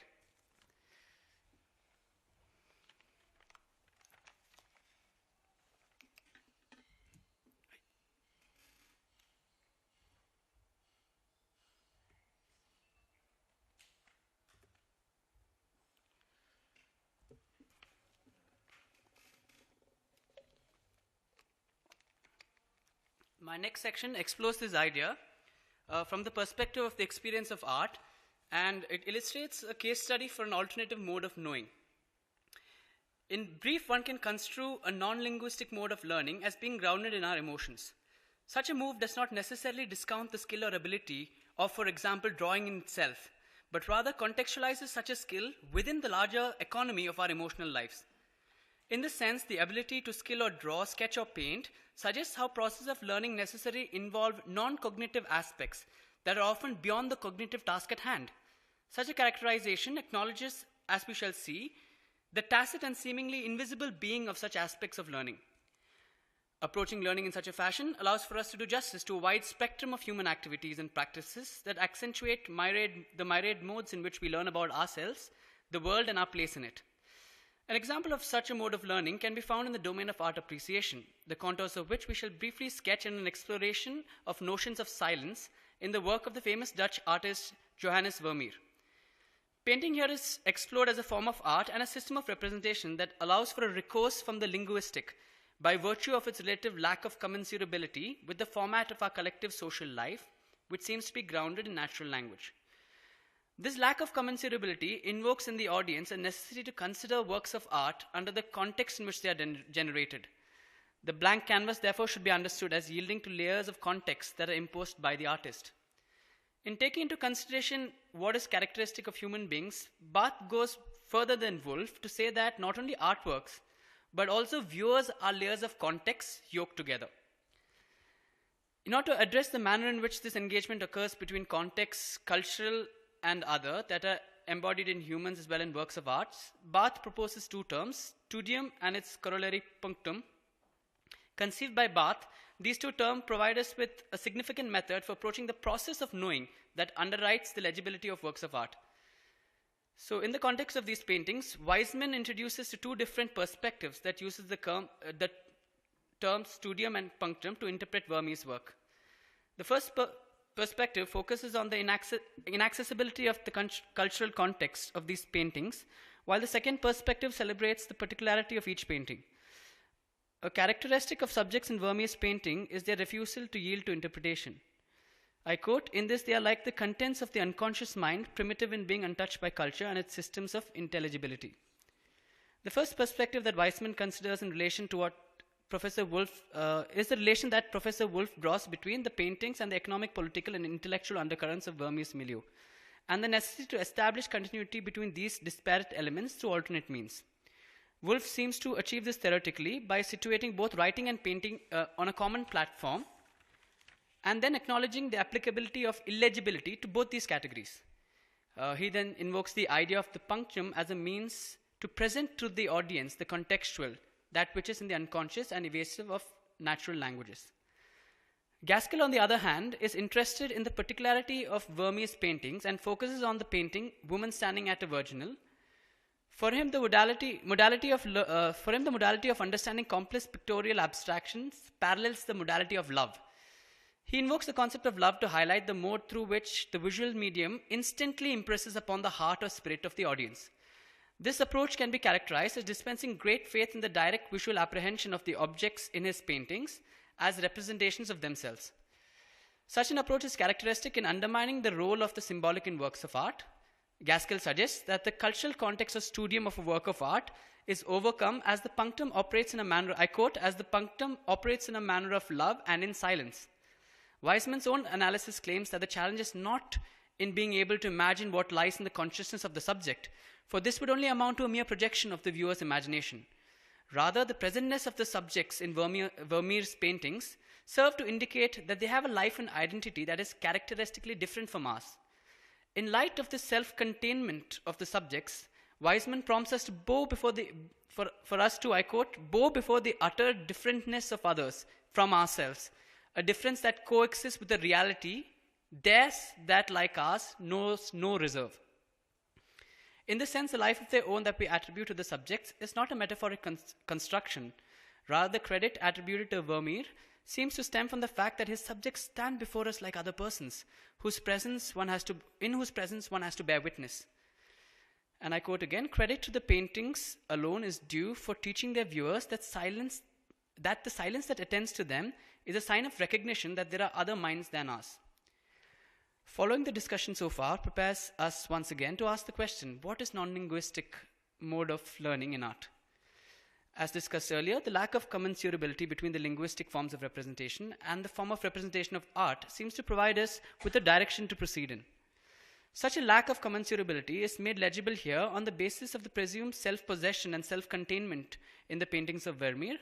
Weissman concludes that the silence in a work of art is that which helps an individual acknowledge the plurality of existence in a spontaneous manner.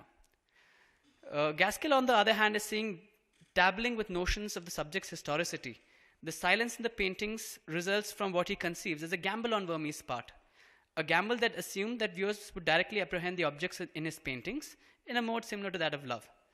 The relation to the emotion love that is made here, and that we have discussed earlier in relation to the notions of studium and punctum, seem to indicate that the non-linguistic mode of learning, as facilitated by works of art, is being radically different from notions of syntactic reason, logic, or any such set of structured linkages that are associated with the cognitive processes that we often associate with forms of proportional knowledge.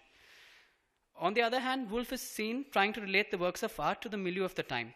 He seems to be drawn to the process by which the private observations of the artist manifest in a work of art which is public. For him, the art of Vermeer seems to convey a message that pays tribute to the life of an interior world. The link that he brings to light here is the unique style that characterizes Vermeer's presentation of this internal world of the subject.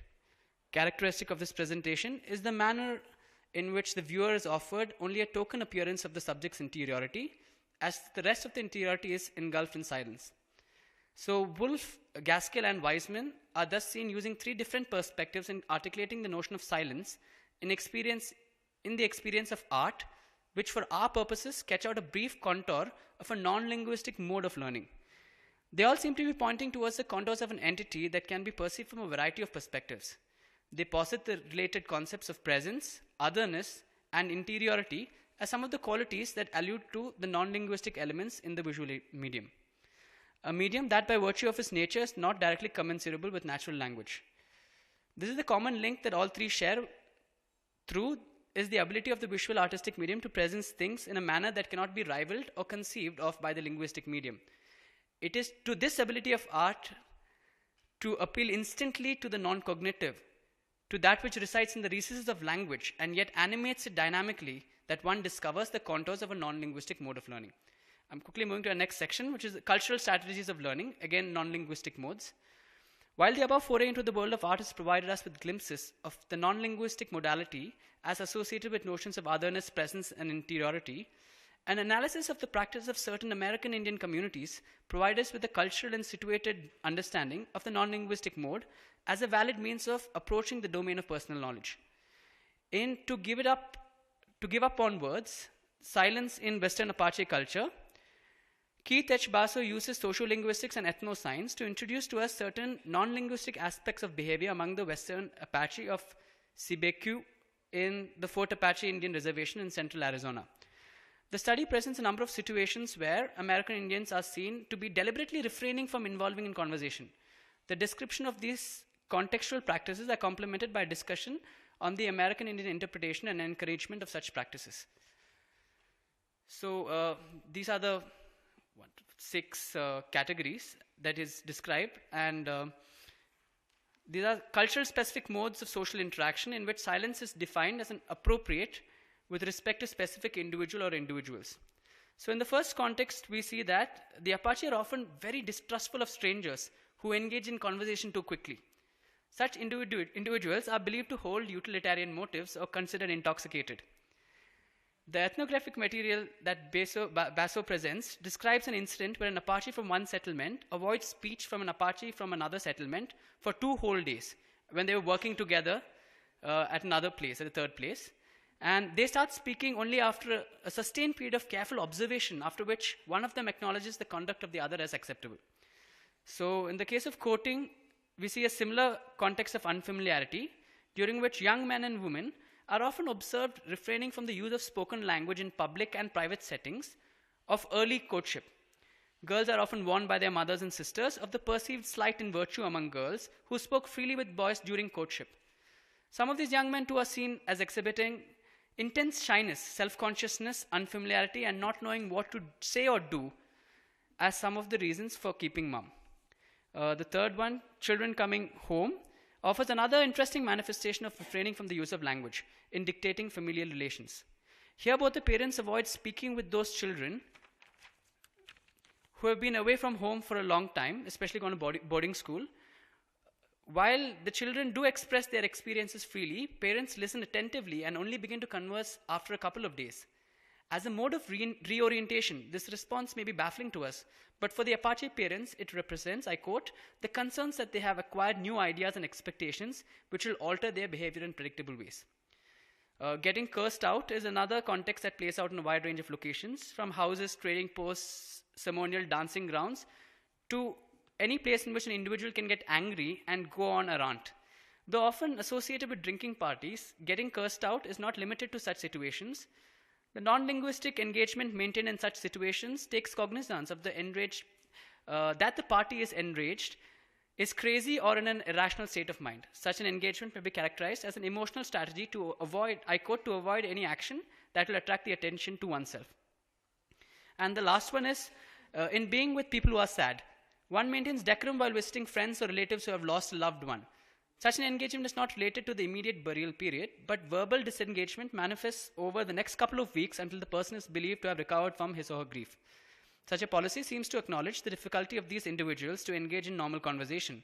Secondly, it acknowledges the pointlessness in verbalizing concerns during a period of irreplaceable grief. And finally, it connects grief to anger, hostility, and possible physical violence, pointing to at the instability of the self during such times. And in the last scenario, being with someone for whom they sing, which is bound up with temporal and physical locations due to their status as curing ceremonies. Set in accordance to the seasons, these rituals are held either at ceremonial dancing grounds or at the home of the sick individual. During these ceremonies, only the medicine man is allowed to speak to the individual. Verbal communication by others is restricted because Apaches undergoing ceremonial treatment are perceived as having been changed by power into something different from their normal selves. They are regarded with caution and apprehension. So these are a set of categories, but then I also want to look at something in the Indian context, so I'm going to insert that in. So in close relation to what we have come across earlier as a disregard for the categorical gaze that only straddles certain formal cognitive processes, these 6 events describe alternative methods that not only identify the ambiguous or unpredictable relations between human beings, but also proceeds to suggest that non-linguistic modes in which these concerns are resolved are not contingent upon the situation itself, but upon the ambiguous emotional status of the individual or individuals in the situation. This is the example that we will see later in the Indian context as well. This is why the phenomena of courtship and as well as the other phenomena of being in the vicinity of a stranger. And Basso recounts here, I quote, an individual's decision to speak may be directly contingent upon the character of his surroundings. So this body of evidence is suggestive of alternative conceptualizations of modes of knowing in which individuals or groups deploy observation and other tacit processes over and above the uses of dialogue in mediating process of personal knowing. The famous American child psychiatrist Robert Coles introduced Kierkegaard's observation in the present age to drive home a point about talkativeness as resulting from the fall of grace of the distinction between talking and keeping silent, a distinction that he feels is crucial today, especially, I quote him, when the hallmark of our time seems to be a lot of psychological chatter, lots of self-consciousness, and lots of interpretations. So the Indian sociologist Veena Das provides us with a similar form of learning in the Indian context. In her essay titled The Voices of Children, she touches upon such learning when she describes the forms of relationship between mother and child encountered while conducting her fieldwork among urban Punjabi families in Delhi. A particular episode she narrates of a widowed woman, Sarla, and her son, Shankar, staying with her brother's family is particularly insightful. Das narrates a typical dinner scenario where the brother and his children along with Shankar are sitting on the floor to eat food. Both the women are working in the kitchen, Sarla serving hot rotis as it is being pulled out of the pan, while her sister-in-law is seen cooking them. As Sarla serves the bread and the brother's children are seen voicing their rights toward a share of the hot bread, Sarla's son Shankar too would participate in this process, but would time and again be passed over by his mother until he began to whine. At this point, Sarla's brother steps in, admonishes her, and proceeds to serve Shankar a roti out of his own plate. Das analyzes this indifference on the part of the mother as a communicative strategy in which her status as a dependent in her brother's family is being played out. She claims that such a move puts the onus of taking an interest in the child upon other members of the family. Sarla in this context is not to be read as a cold, indifferent mother, but rather her passivity should be seen as that which provides the other family members with an invitation to care for her child. The social structure of the family was thus dramatically displayed to the child at meal times every day. Both these contexts of learning in Apache Indian culture are closely associated with what we have Maslow's notions of learning to be a human being in general and in particular. Learning as captured by these two cultural contexts, though mediated by the immediate, do not seem to inhere in the immediate. In this sense, both Sarla as well as the parents of the American Indian children who were returning from school could have been direct in their articulation of their concerns. Yet we see in this context that the immediate is experienced as merely a site of mediation that takes into consideration certain other aspects of the process of knowing, such as an affective sensitivity that lies beyond a merely cognitive treatment of the matter. In such an approach to learning, we see that learning is not merely limited to the elements that participate in such a mode of learning, but rather extends to involve various other aspects, including aspects such as the emotional, that are often absent from mainstream cognitive descriptions of learning. Thus, in both these treatments of the theme of learning, we see emerge an alternative epistemology of learning. Learning in this context seem not to be associated with the mastery of certain symbolic processes and methods that formal disciplines hold sacred, but rather point towards those inherent qualities that emerge in human interaction with its environment and others. Knowledge of this form seems to be associated with our emotions, something that does not seem to have much space within the contemporary epistemic domain of knowledge and knowing. Now, I'm going to go back to my experiences for my next section. Growing up in a small town and experiencing a localized mediation of knowing and being, the move to a bigger city for education set into view a conflict of values that highlights some aspects of the contemporary approach towards life. Among the more powerful feelings that I felt when I made this transition as an 18-year-old was a deep sense of loss, a feeling of unfamiliarity, and a sense of loss of self. A sense of self that till now had been fostered by its association with the people and the places that had foregrounded my sense of being both a particular human being and one in general.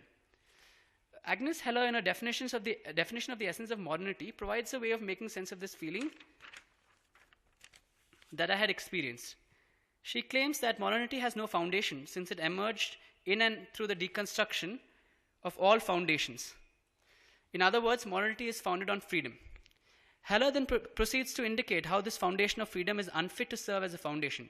She invokes both Heidegger and Hegel in claiming that this ground is rather like an abyss because it is a foundation that does not found, but rather simulates continuous reinvention. Thus, the newly wrought notions of truth, good, and justice serve to displace all existing norms which had, in the past, set the limit, scope, and form of human knowledge and interrogation.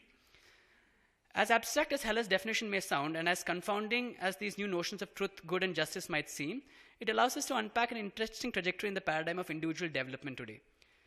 So we can proceed by taking recourse to the continuous reinvention that such a modernity enforces. At the foundation of such an inquiry is the individual who, in the name of freedom, is albeit unwittingly directed onto a trajectory of educational and vocational progress that expects him or her to frame the self and its relations with others in a quarantine fashion.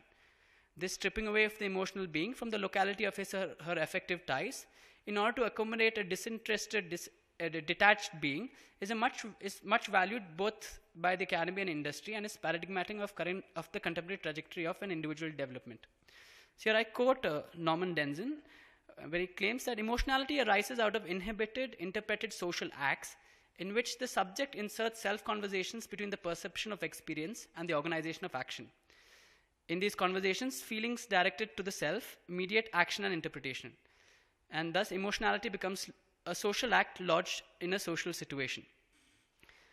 Examples that illustrate the various nuances of this phenomena abound, and I myself am guilty of being part to it. For while pursuing my postgraduate degree in philosophy, I used to live with a friend who was pursuing his degree in journalism. A feature of our educational training that used to come up in our discussion was often was the perceived lack of rigor in the journalism course as compared to the philosophy course. And as I had far more reading to do and assignments to submit, there was a certain intellectual distance that I used to articulate towards my friend on this basis. Though at the face of the matter, such an emotional disposition seems trivial, Denzin claims, I quote, that it consists of structures of behavior, movements, mannerisms, gestures, and feelings that are uniquely the person's.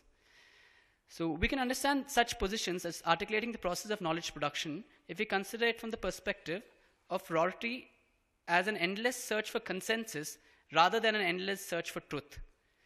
In their essay regarding the politics of knowledge production, Moreira and Diversi thus take a claim for what they conceive as a visceral knowledge. They claim that this knowledge does not reside in the book or brain, but rather in the lived body. The ability to walk through the slums at ease, the ability to interact with soccer fans, and sugarcane workers are all considered as representative of such a form of knowledge. Understanding emotionality in this way directs our gaze towards the larger stratification that is being played out under the pretext of birds of a feather flocking together. Here, formal knowledge and the vocational stratification it earmarks is but a sign of an even larger scheme of social stratification in contemporary society. Doctors fraternizing only with other doctors, engineers fraternizing only with other engineers, is suggestive of such a rendering of our being.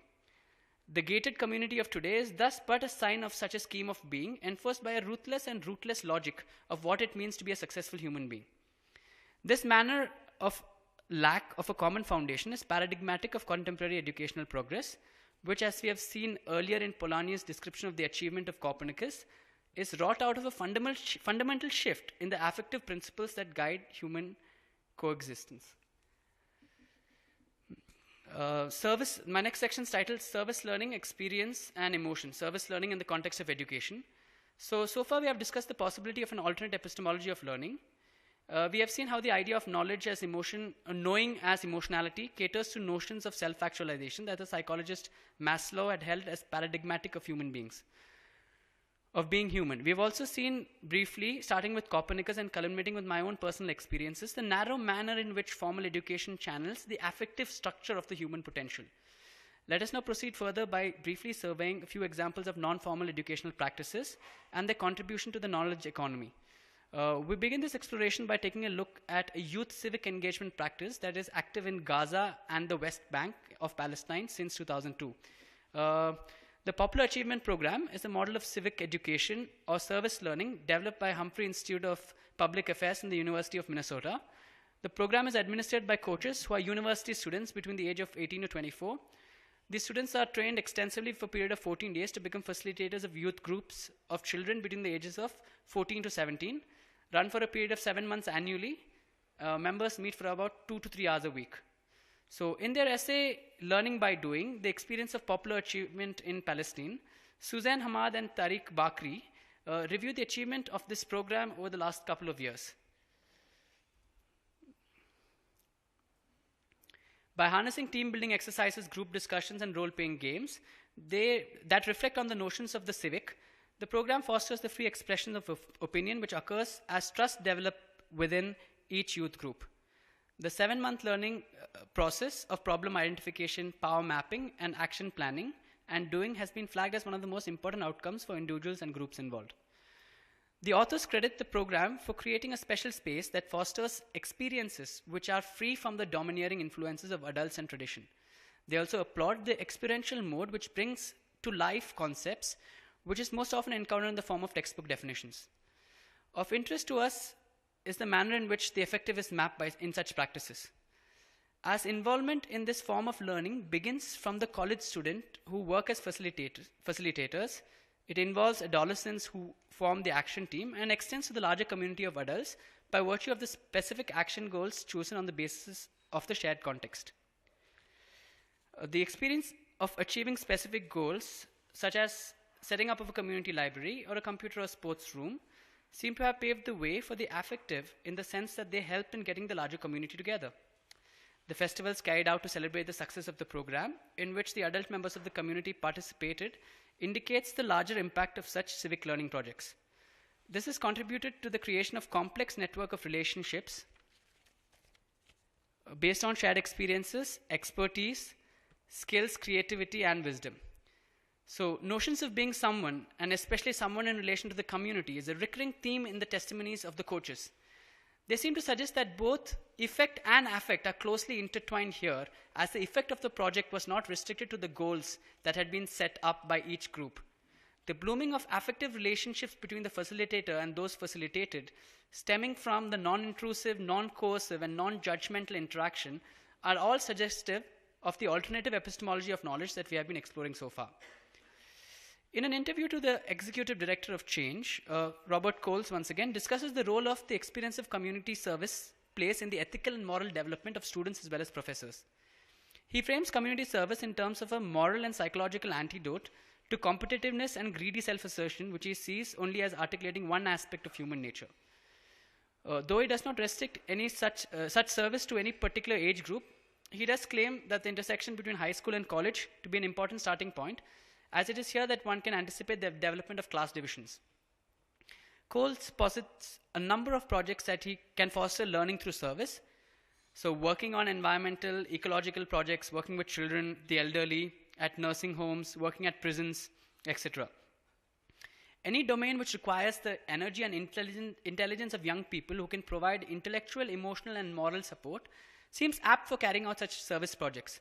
He posits such projects as supporting two-way knowledge process, as he sees service as a mutual process which involves both helping and being helped.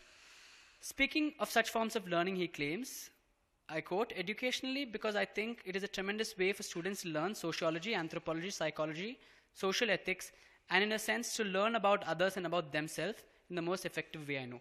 Much more time would I have?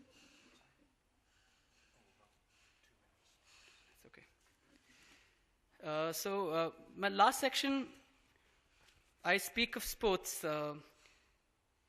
and knowledge that is, or knowing that is facilitated by sports. And in this regard, it's important, the muscular Christian movement is one important thing that you will note, because it reintroduced care of the body as an important religious imperative. And then I move on to a paper on women and sports extending the limits of physical expression by Padma Prakash. And while the paper traces or has a feminist angle to it, which refutes a lot of the myths associated with women, for me, the crucial aspect of what she has to say is that modern sports provide for women an alternative form of expression, leisure, and enjoyment. And acknowledging the heritage of folk dances and having fulfilled this need in the past in India, Prakash urges that, I claim, we must recognize that dance may not be everybody's choice of communicating or giving expression to emotion. So the sports in that sense become a place of expression, and that expression is associated with self-knowledge. I also have another paper where we look at the sport of bowling as an ephemeral role. And Steele and Zurcher here indicate 4 psychological and 6 social functions of sports. So drawing on a number of sources, they list preparation for life, catharsis of socially unapproved drives in a socially acceptable manner, relaxation and recreation, and identity generation, reinforcement and expression as 4 psychological functions of sport, while affiliation, socialization, status and prestige needs, occupational needs, fulfilling the wishes of the others, and the separation from dominant roles and significant others are listed as social functions. And the last example I have from sports comes from the sport of windsurfing. And so what I'd like to point out specifically about learning in this context is, learning seems to be something which is very tactile, and it's a part of what Merleau-Ponty has called the intentional arc. For a windsurfer, what is knowledge is the minute manipulations he makes on the board or on his body to send his craft in a particular direction. So how this is associated with knowing and knowing about the self is because the whole experience of those bodily interactions, of letting the wind carry over water, gives person a certain kind of rush, a certain kind of experience of freedom. And that grounds a certain knowledge of the self. So that is the aspect in which I introduced sport. So I conclude by saying that though such forms of facilitating learning through incidental means still do exist and are pursued across the world, such experiences are receding into the shadow of the rush that is fostered in contemporary cultures. The dominating means to an end approach has cast its shadow across such alternate experiences of learning, that such activities are pursued only if there are tangible benefits available for the participant. The package deliverable that formal education caters to now is endemic into other realms of contemporary lifestyle as well. One more factor, more than anything else, that has contributed to this subtle overshadowing is the contemporary phenomenon of the time crunch. There exists a vast literature which documents this event, including what the Japanese refer to as karoshi, which literally means work to death. This is a phenomenon that one experiences when one visits most urban centers. Most people don't seem to have the time or luxury to pursue leisure activities that seemingly reflect a sense of self outside the immediate ambit of their vocations.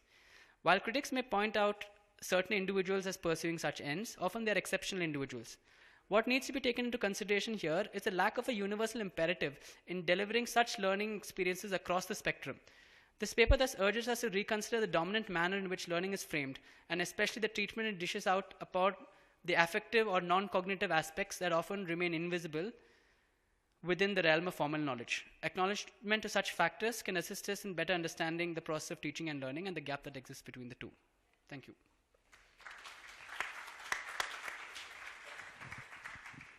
Well, thank you very much, Avinor.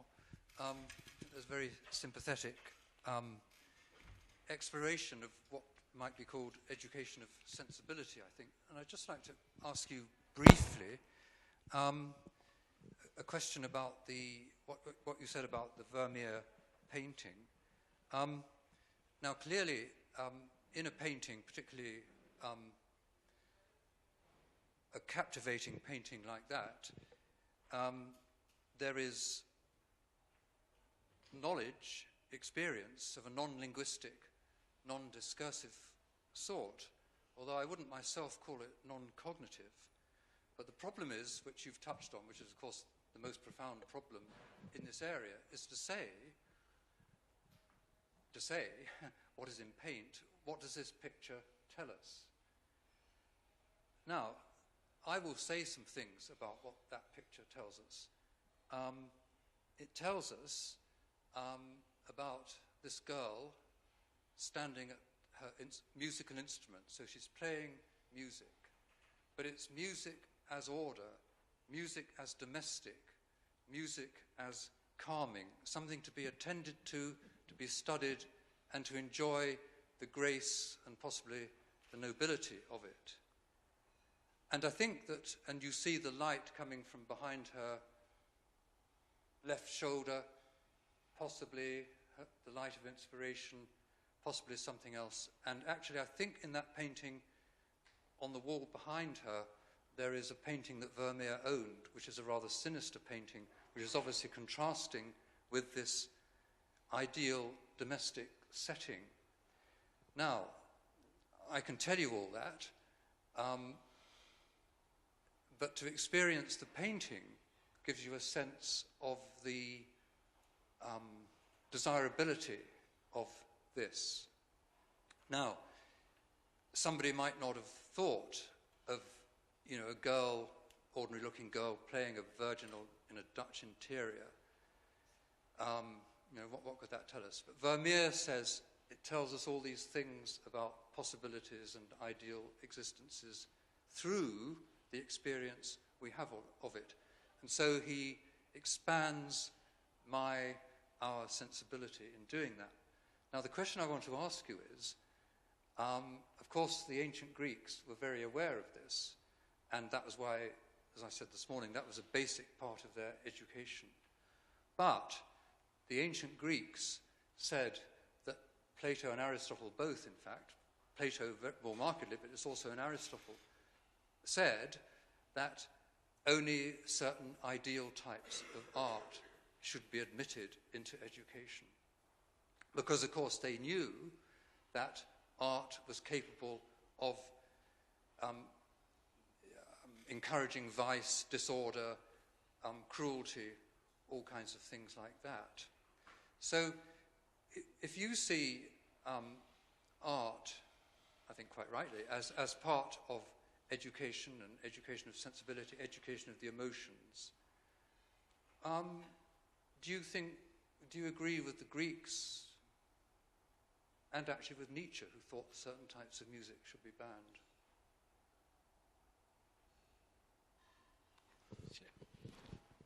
Or banned from school, anyway. Children should not be allowed to listen to Wagner. That was Nietzsche's view. For the purposes I deployed, for the purposes that I had deployed that category of analysis, was just to indicate the mode of learning. My project for me here is to sketch out the mode of learning. So the ethical issues of whether you can show certain art or wooden art. Of course, I might be contextually I might take a stance and say, okay, this painting can be shown or this painting can't be shown educationally. But that has not been the scope of my paper. It's just to sketch out, like I said, just draw out what is this mode of knowing in art. Yeah, I think you did it very well, yes. So I rest my case. but I just wanted to know if it had educational consequences other than that art should be part of education. Right, let's have some other questions. Yes, yes, there.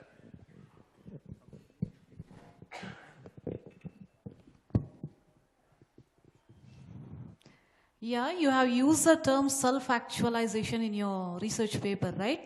And that very word is leading to so many aspects. You have touched science of kinesics. It's about growth motivation, right? And somewhere you touched about truth. Ultimately, where that very term is leading to, I'm a little bit confused. What is your ultimate essence? See, when I've used truth in this, I was quoting Rorty, and a Rortian idea that it should be towards consensus and struggle towards consensus and not towards truth. So that's one aspect I have to clear out. And the way I use self-actualization, so here when I talk about leisure, like I've been thinking about useful and useless, and how the useless, like when I was speaking of Karoshi, like work to death, and I meet my friends in Bangalore who are always busy with work and they only have a small time. So my question is, where's the place of leisure in self-actualization? And so I would like take the example of activity like windsurfing, or like to make it simple, I love riding the motorcycle. And so when I'm riding the motorcycle and going for a long drive sometimes, I have a deeply satisfying experience. So I'm just highlighting these kind of experiences in the non-formal sector, which provide personal knowledge and which grounds a sense of self and relationship with others as well. Because you have biking clubs then, and then you have sharing going on. Like that's, if I've answered your question. Yes. Thank you. You mentioned non-linguistic forms of knowing, and silence and taciturn, being taciturn as part of those. It strikes me that while many cultures do valorize it in many languages in India, the term mitabhashi, one who speaks little, is considered a positive thing to be. It strikes me, however, that one probably should be mindful of the many roles that silence plays across the world, as feminist scholarship and women's writing the world over shows. Silence there means, or silence of lower caste people in India, in the Indian context, shows these non-linguistic forms of knowing have very different meanings in very different contexts, in various contexts. Thank you. Yes, yes. Oh, no, sorry, answer that. Yes. Is that a comment or a question? Or do you want to? Yeah, it is very contextual. So that's why when I'm talking about art also, quoting Barth about how human beings are also contexts yoked together. And even the American-Indian discussions, you see in different contexts it means different things. So even in a classroom, if a person is doodling, he might be listening to you. But when we approach it from a straightforward way of accepting, he is doodling, he's not listening to you. So yeah, but we have to be subtle to these kind of forms of learning, which is what I was trying to make a point for, that although language in the way, so it's about measurables and how language captures measurables and delivers measurables in education. But it's also about these measurables coming to life in the classroom and the process of translation, if I can use that word. So we need to be sensitive in different situations how this works and how the emotional is attached to this in a large way. So that's my point. Thanks. Yeah.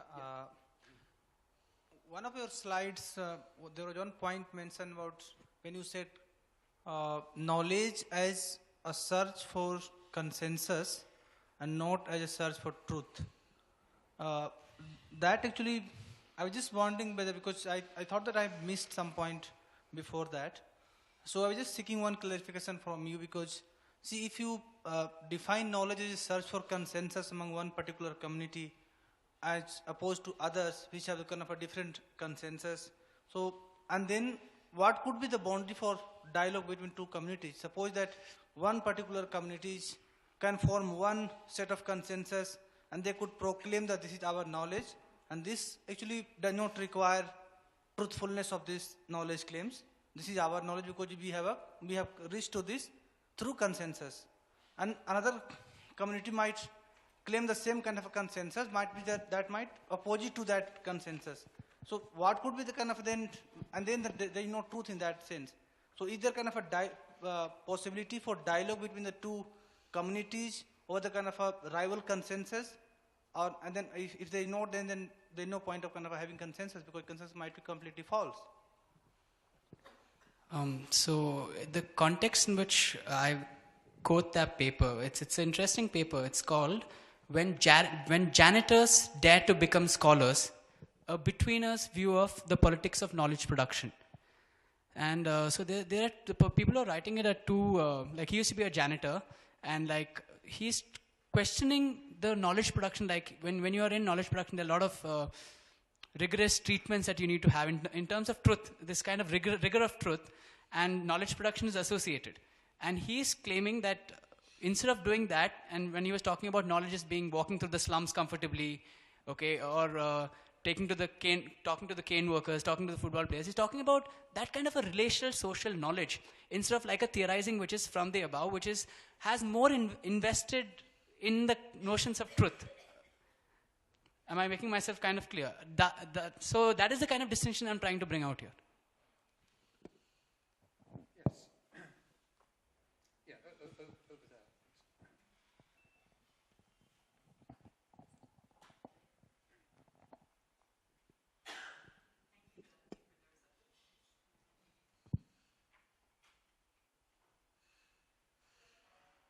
Thanks very much for your paper. I'm kind of interested also in a lot of the examples you gave, particularly around the art-based examples, are about almost like cultivating a certain kind of sensibility around sort of positive features. So, you know, the windsurfing, you know, gave you a sense of freedom, and, you know, some of the way in which you talked about the Vermeer piece.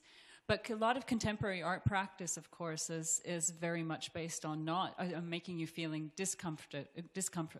uncomfortable and filled with dis-ease, and it challenges our social sort of patterns of, you know, interrelationships and how power actually operates in society and that kind of thing. And so, whether you're looking at an installation or a community-based art project, I mean, these kinds of art-based forms of knowledge actually are about disturbing our conventional ways of doing things. And I was wondering if you could say a little bit about that and how you're thinking about that within your project of sensibility.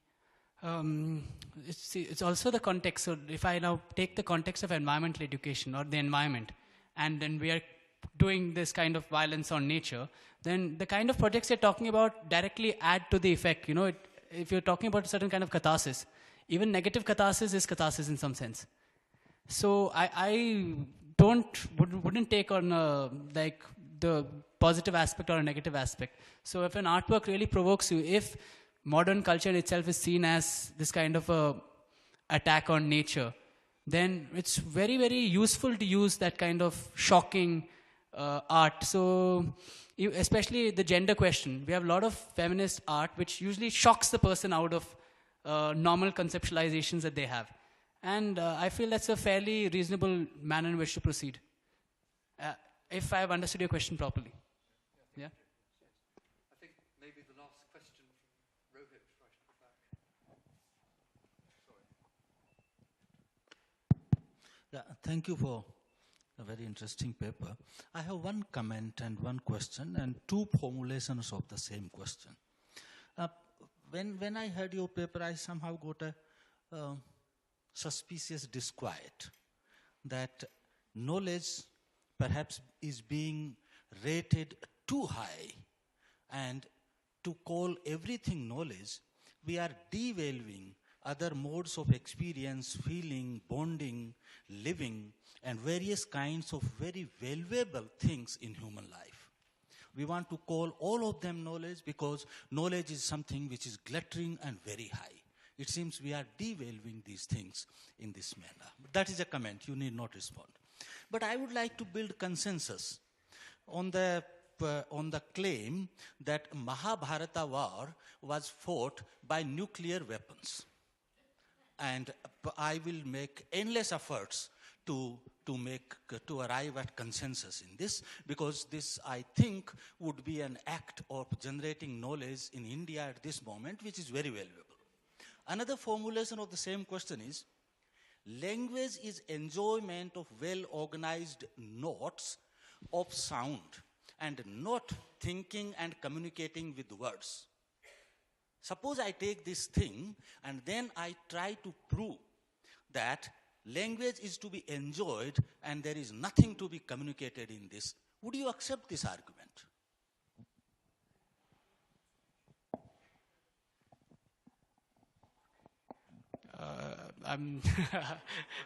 Yeah. Yeah. I'll take this up with you maybe later. Actually, I think there was one more person trying to ask a question. Yeah, if you could be very brief, I think we just, given that Rohit has reduced Avinor to silence.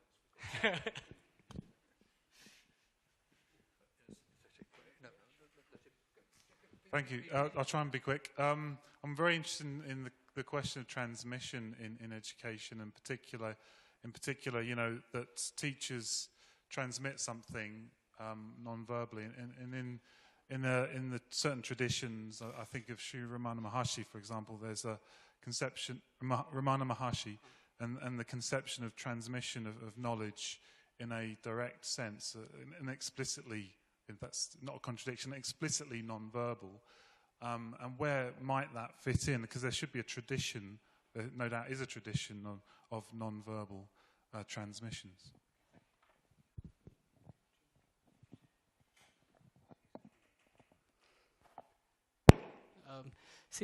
I cannot comment on the discipline like Ramana Maharishi's, but what I can gain from my experiences, there are certain things that I've learned from my father, almost like unknowingly. Okay, and it's only later on when I come back in life that I reflect that, oh, I'm like my father in this way. So there is a kind of transmission, but this is what Ramana Maharishi might be talking about, specific transmissions. So I don't know the nature or the breadth of what is being transmitted in that sense. It is something related to my emotions, something to my attitude, which I pick up from my father, but I cannot comment on the spiritual side of it because I have no knowledge of it. Thank you. Well, I think we should thank both our speakers for very impressive papers and presentations. I think great credit for them. Thank you very much indeed.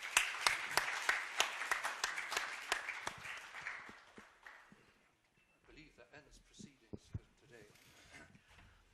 Yeah, that ends the proceedings for today. I would just like to make two announcements before we... some of the invited speakers, guests who we have to process reimbursements, we'll make the forms available to you tomorrow morning. So through the day by evening, if you could fill it. So Rabi will, or I will get in touch with you on that.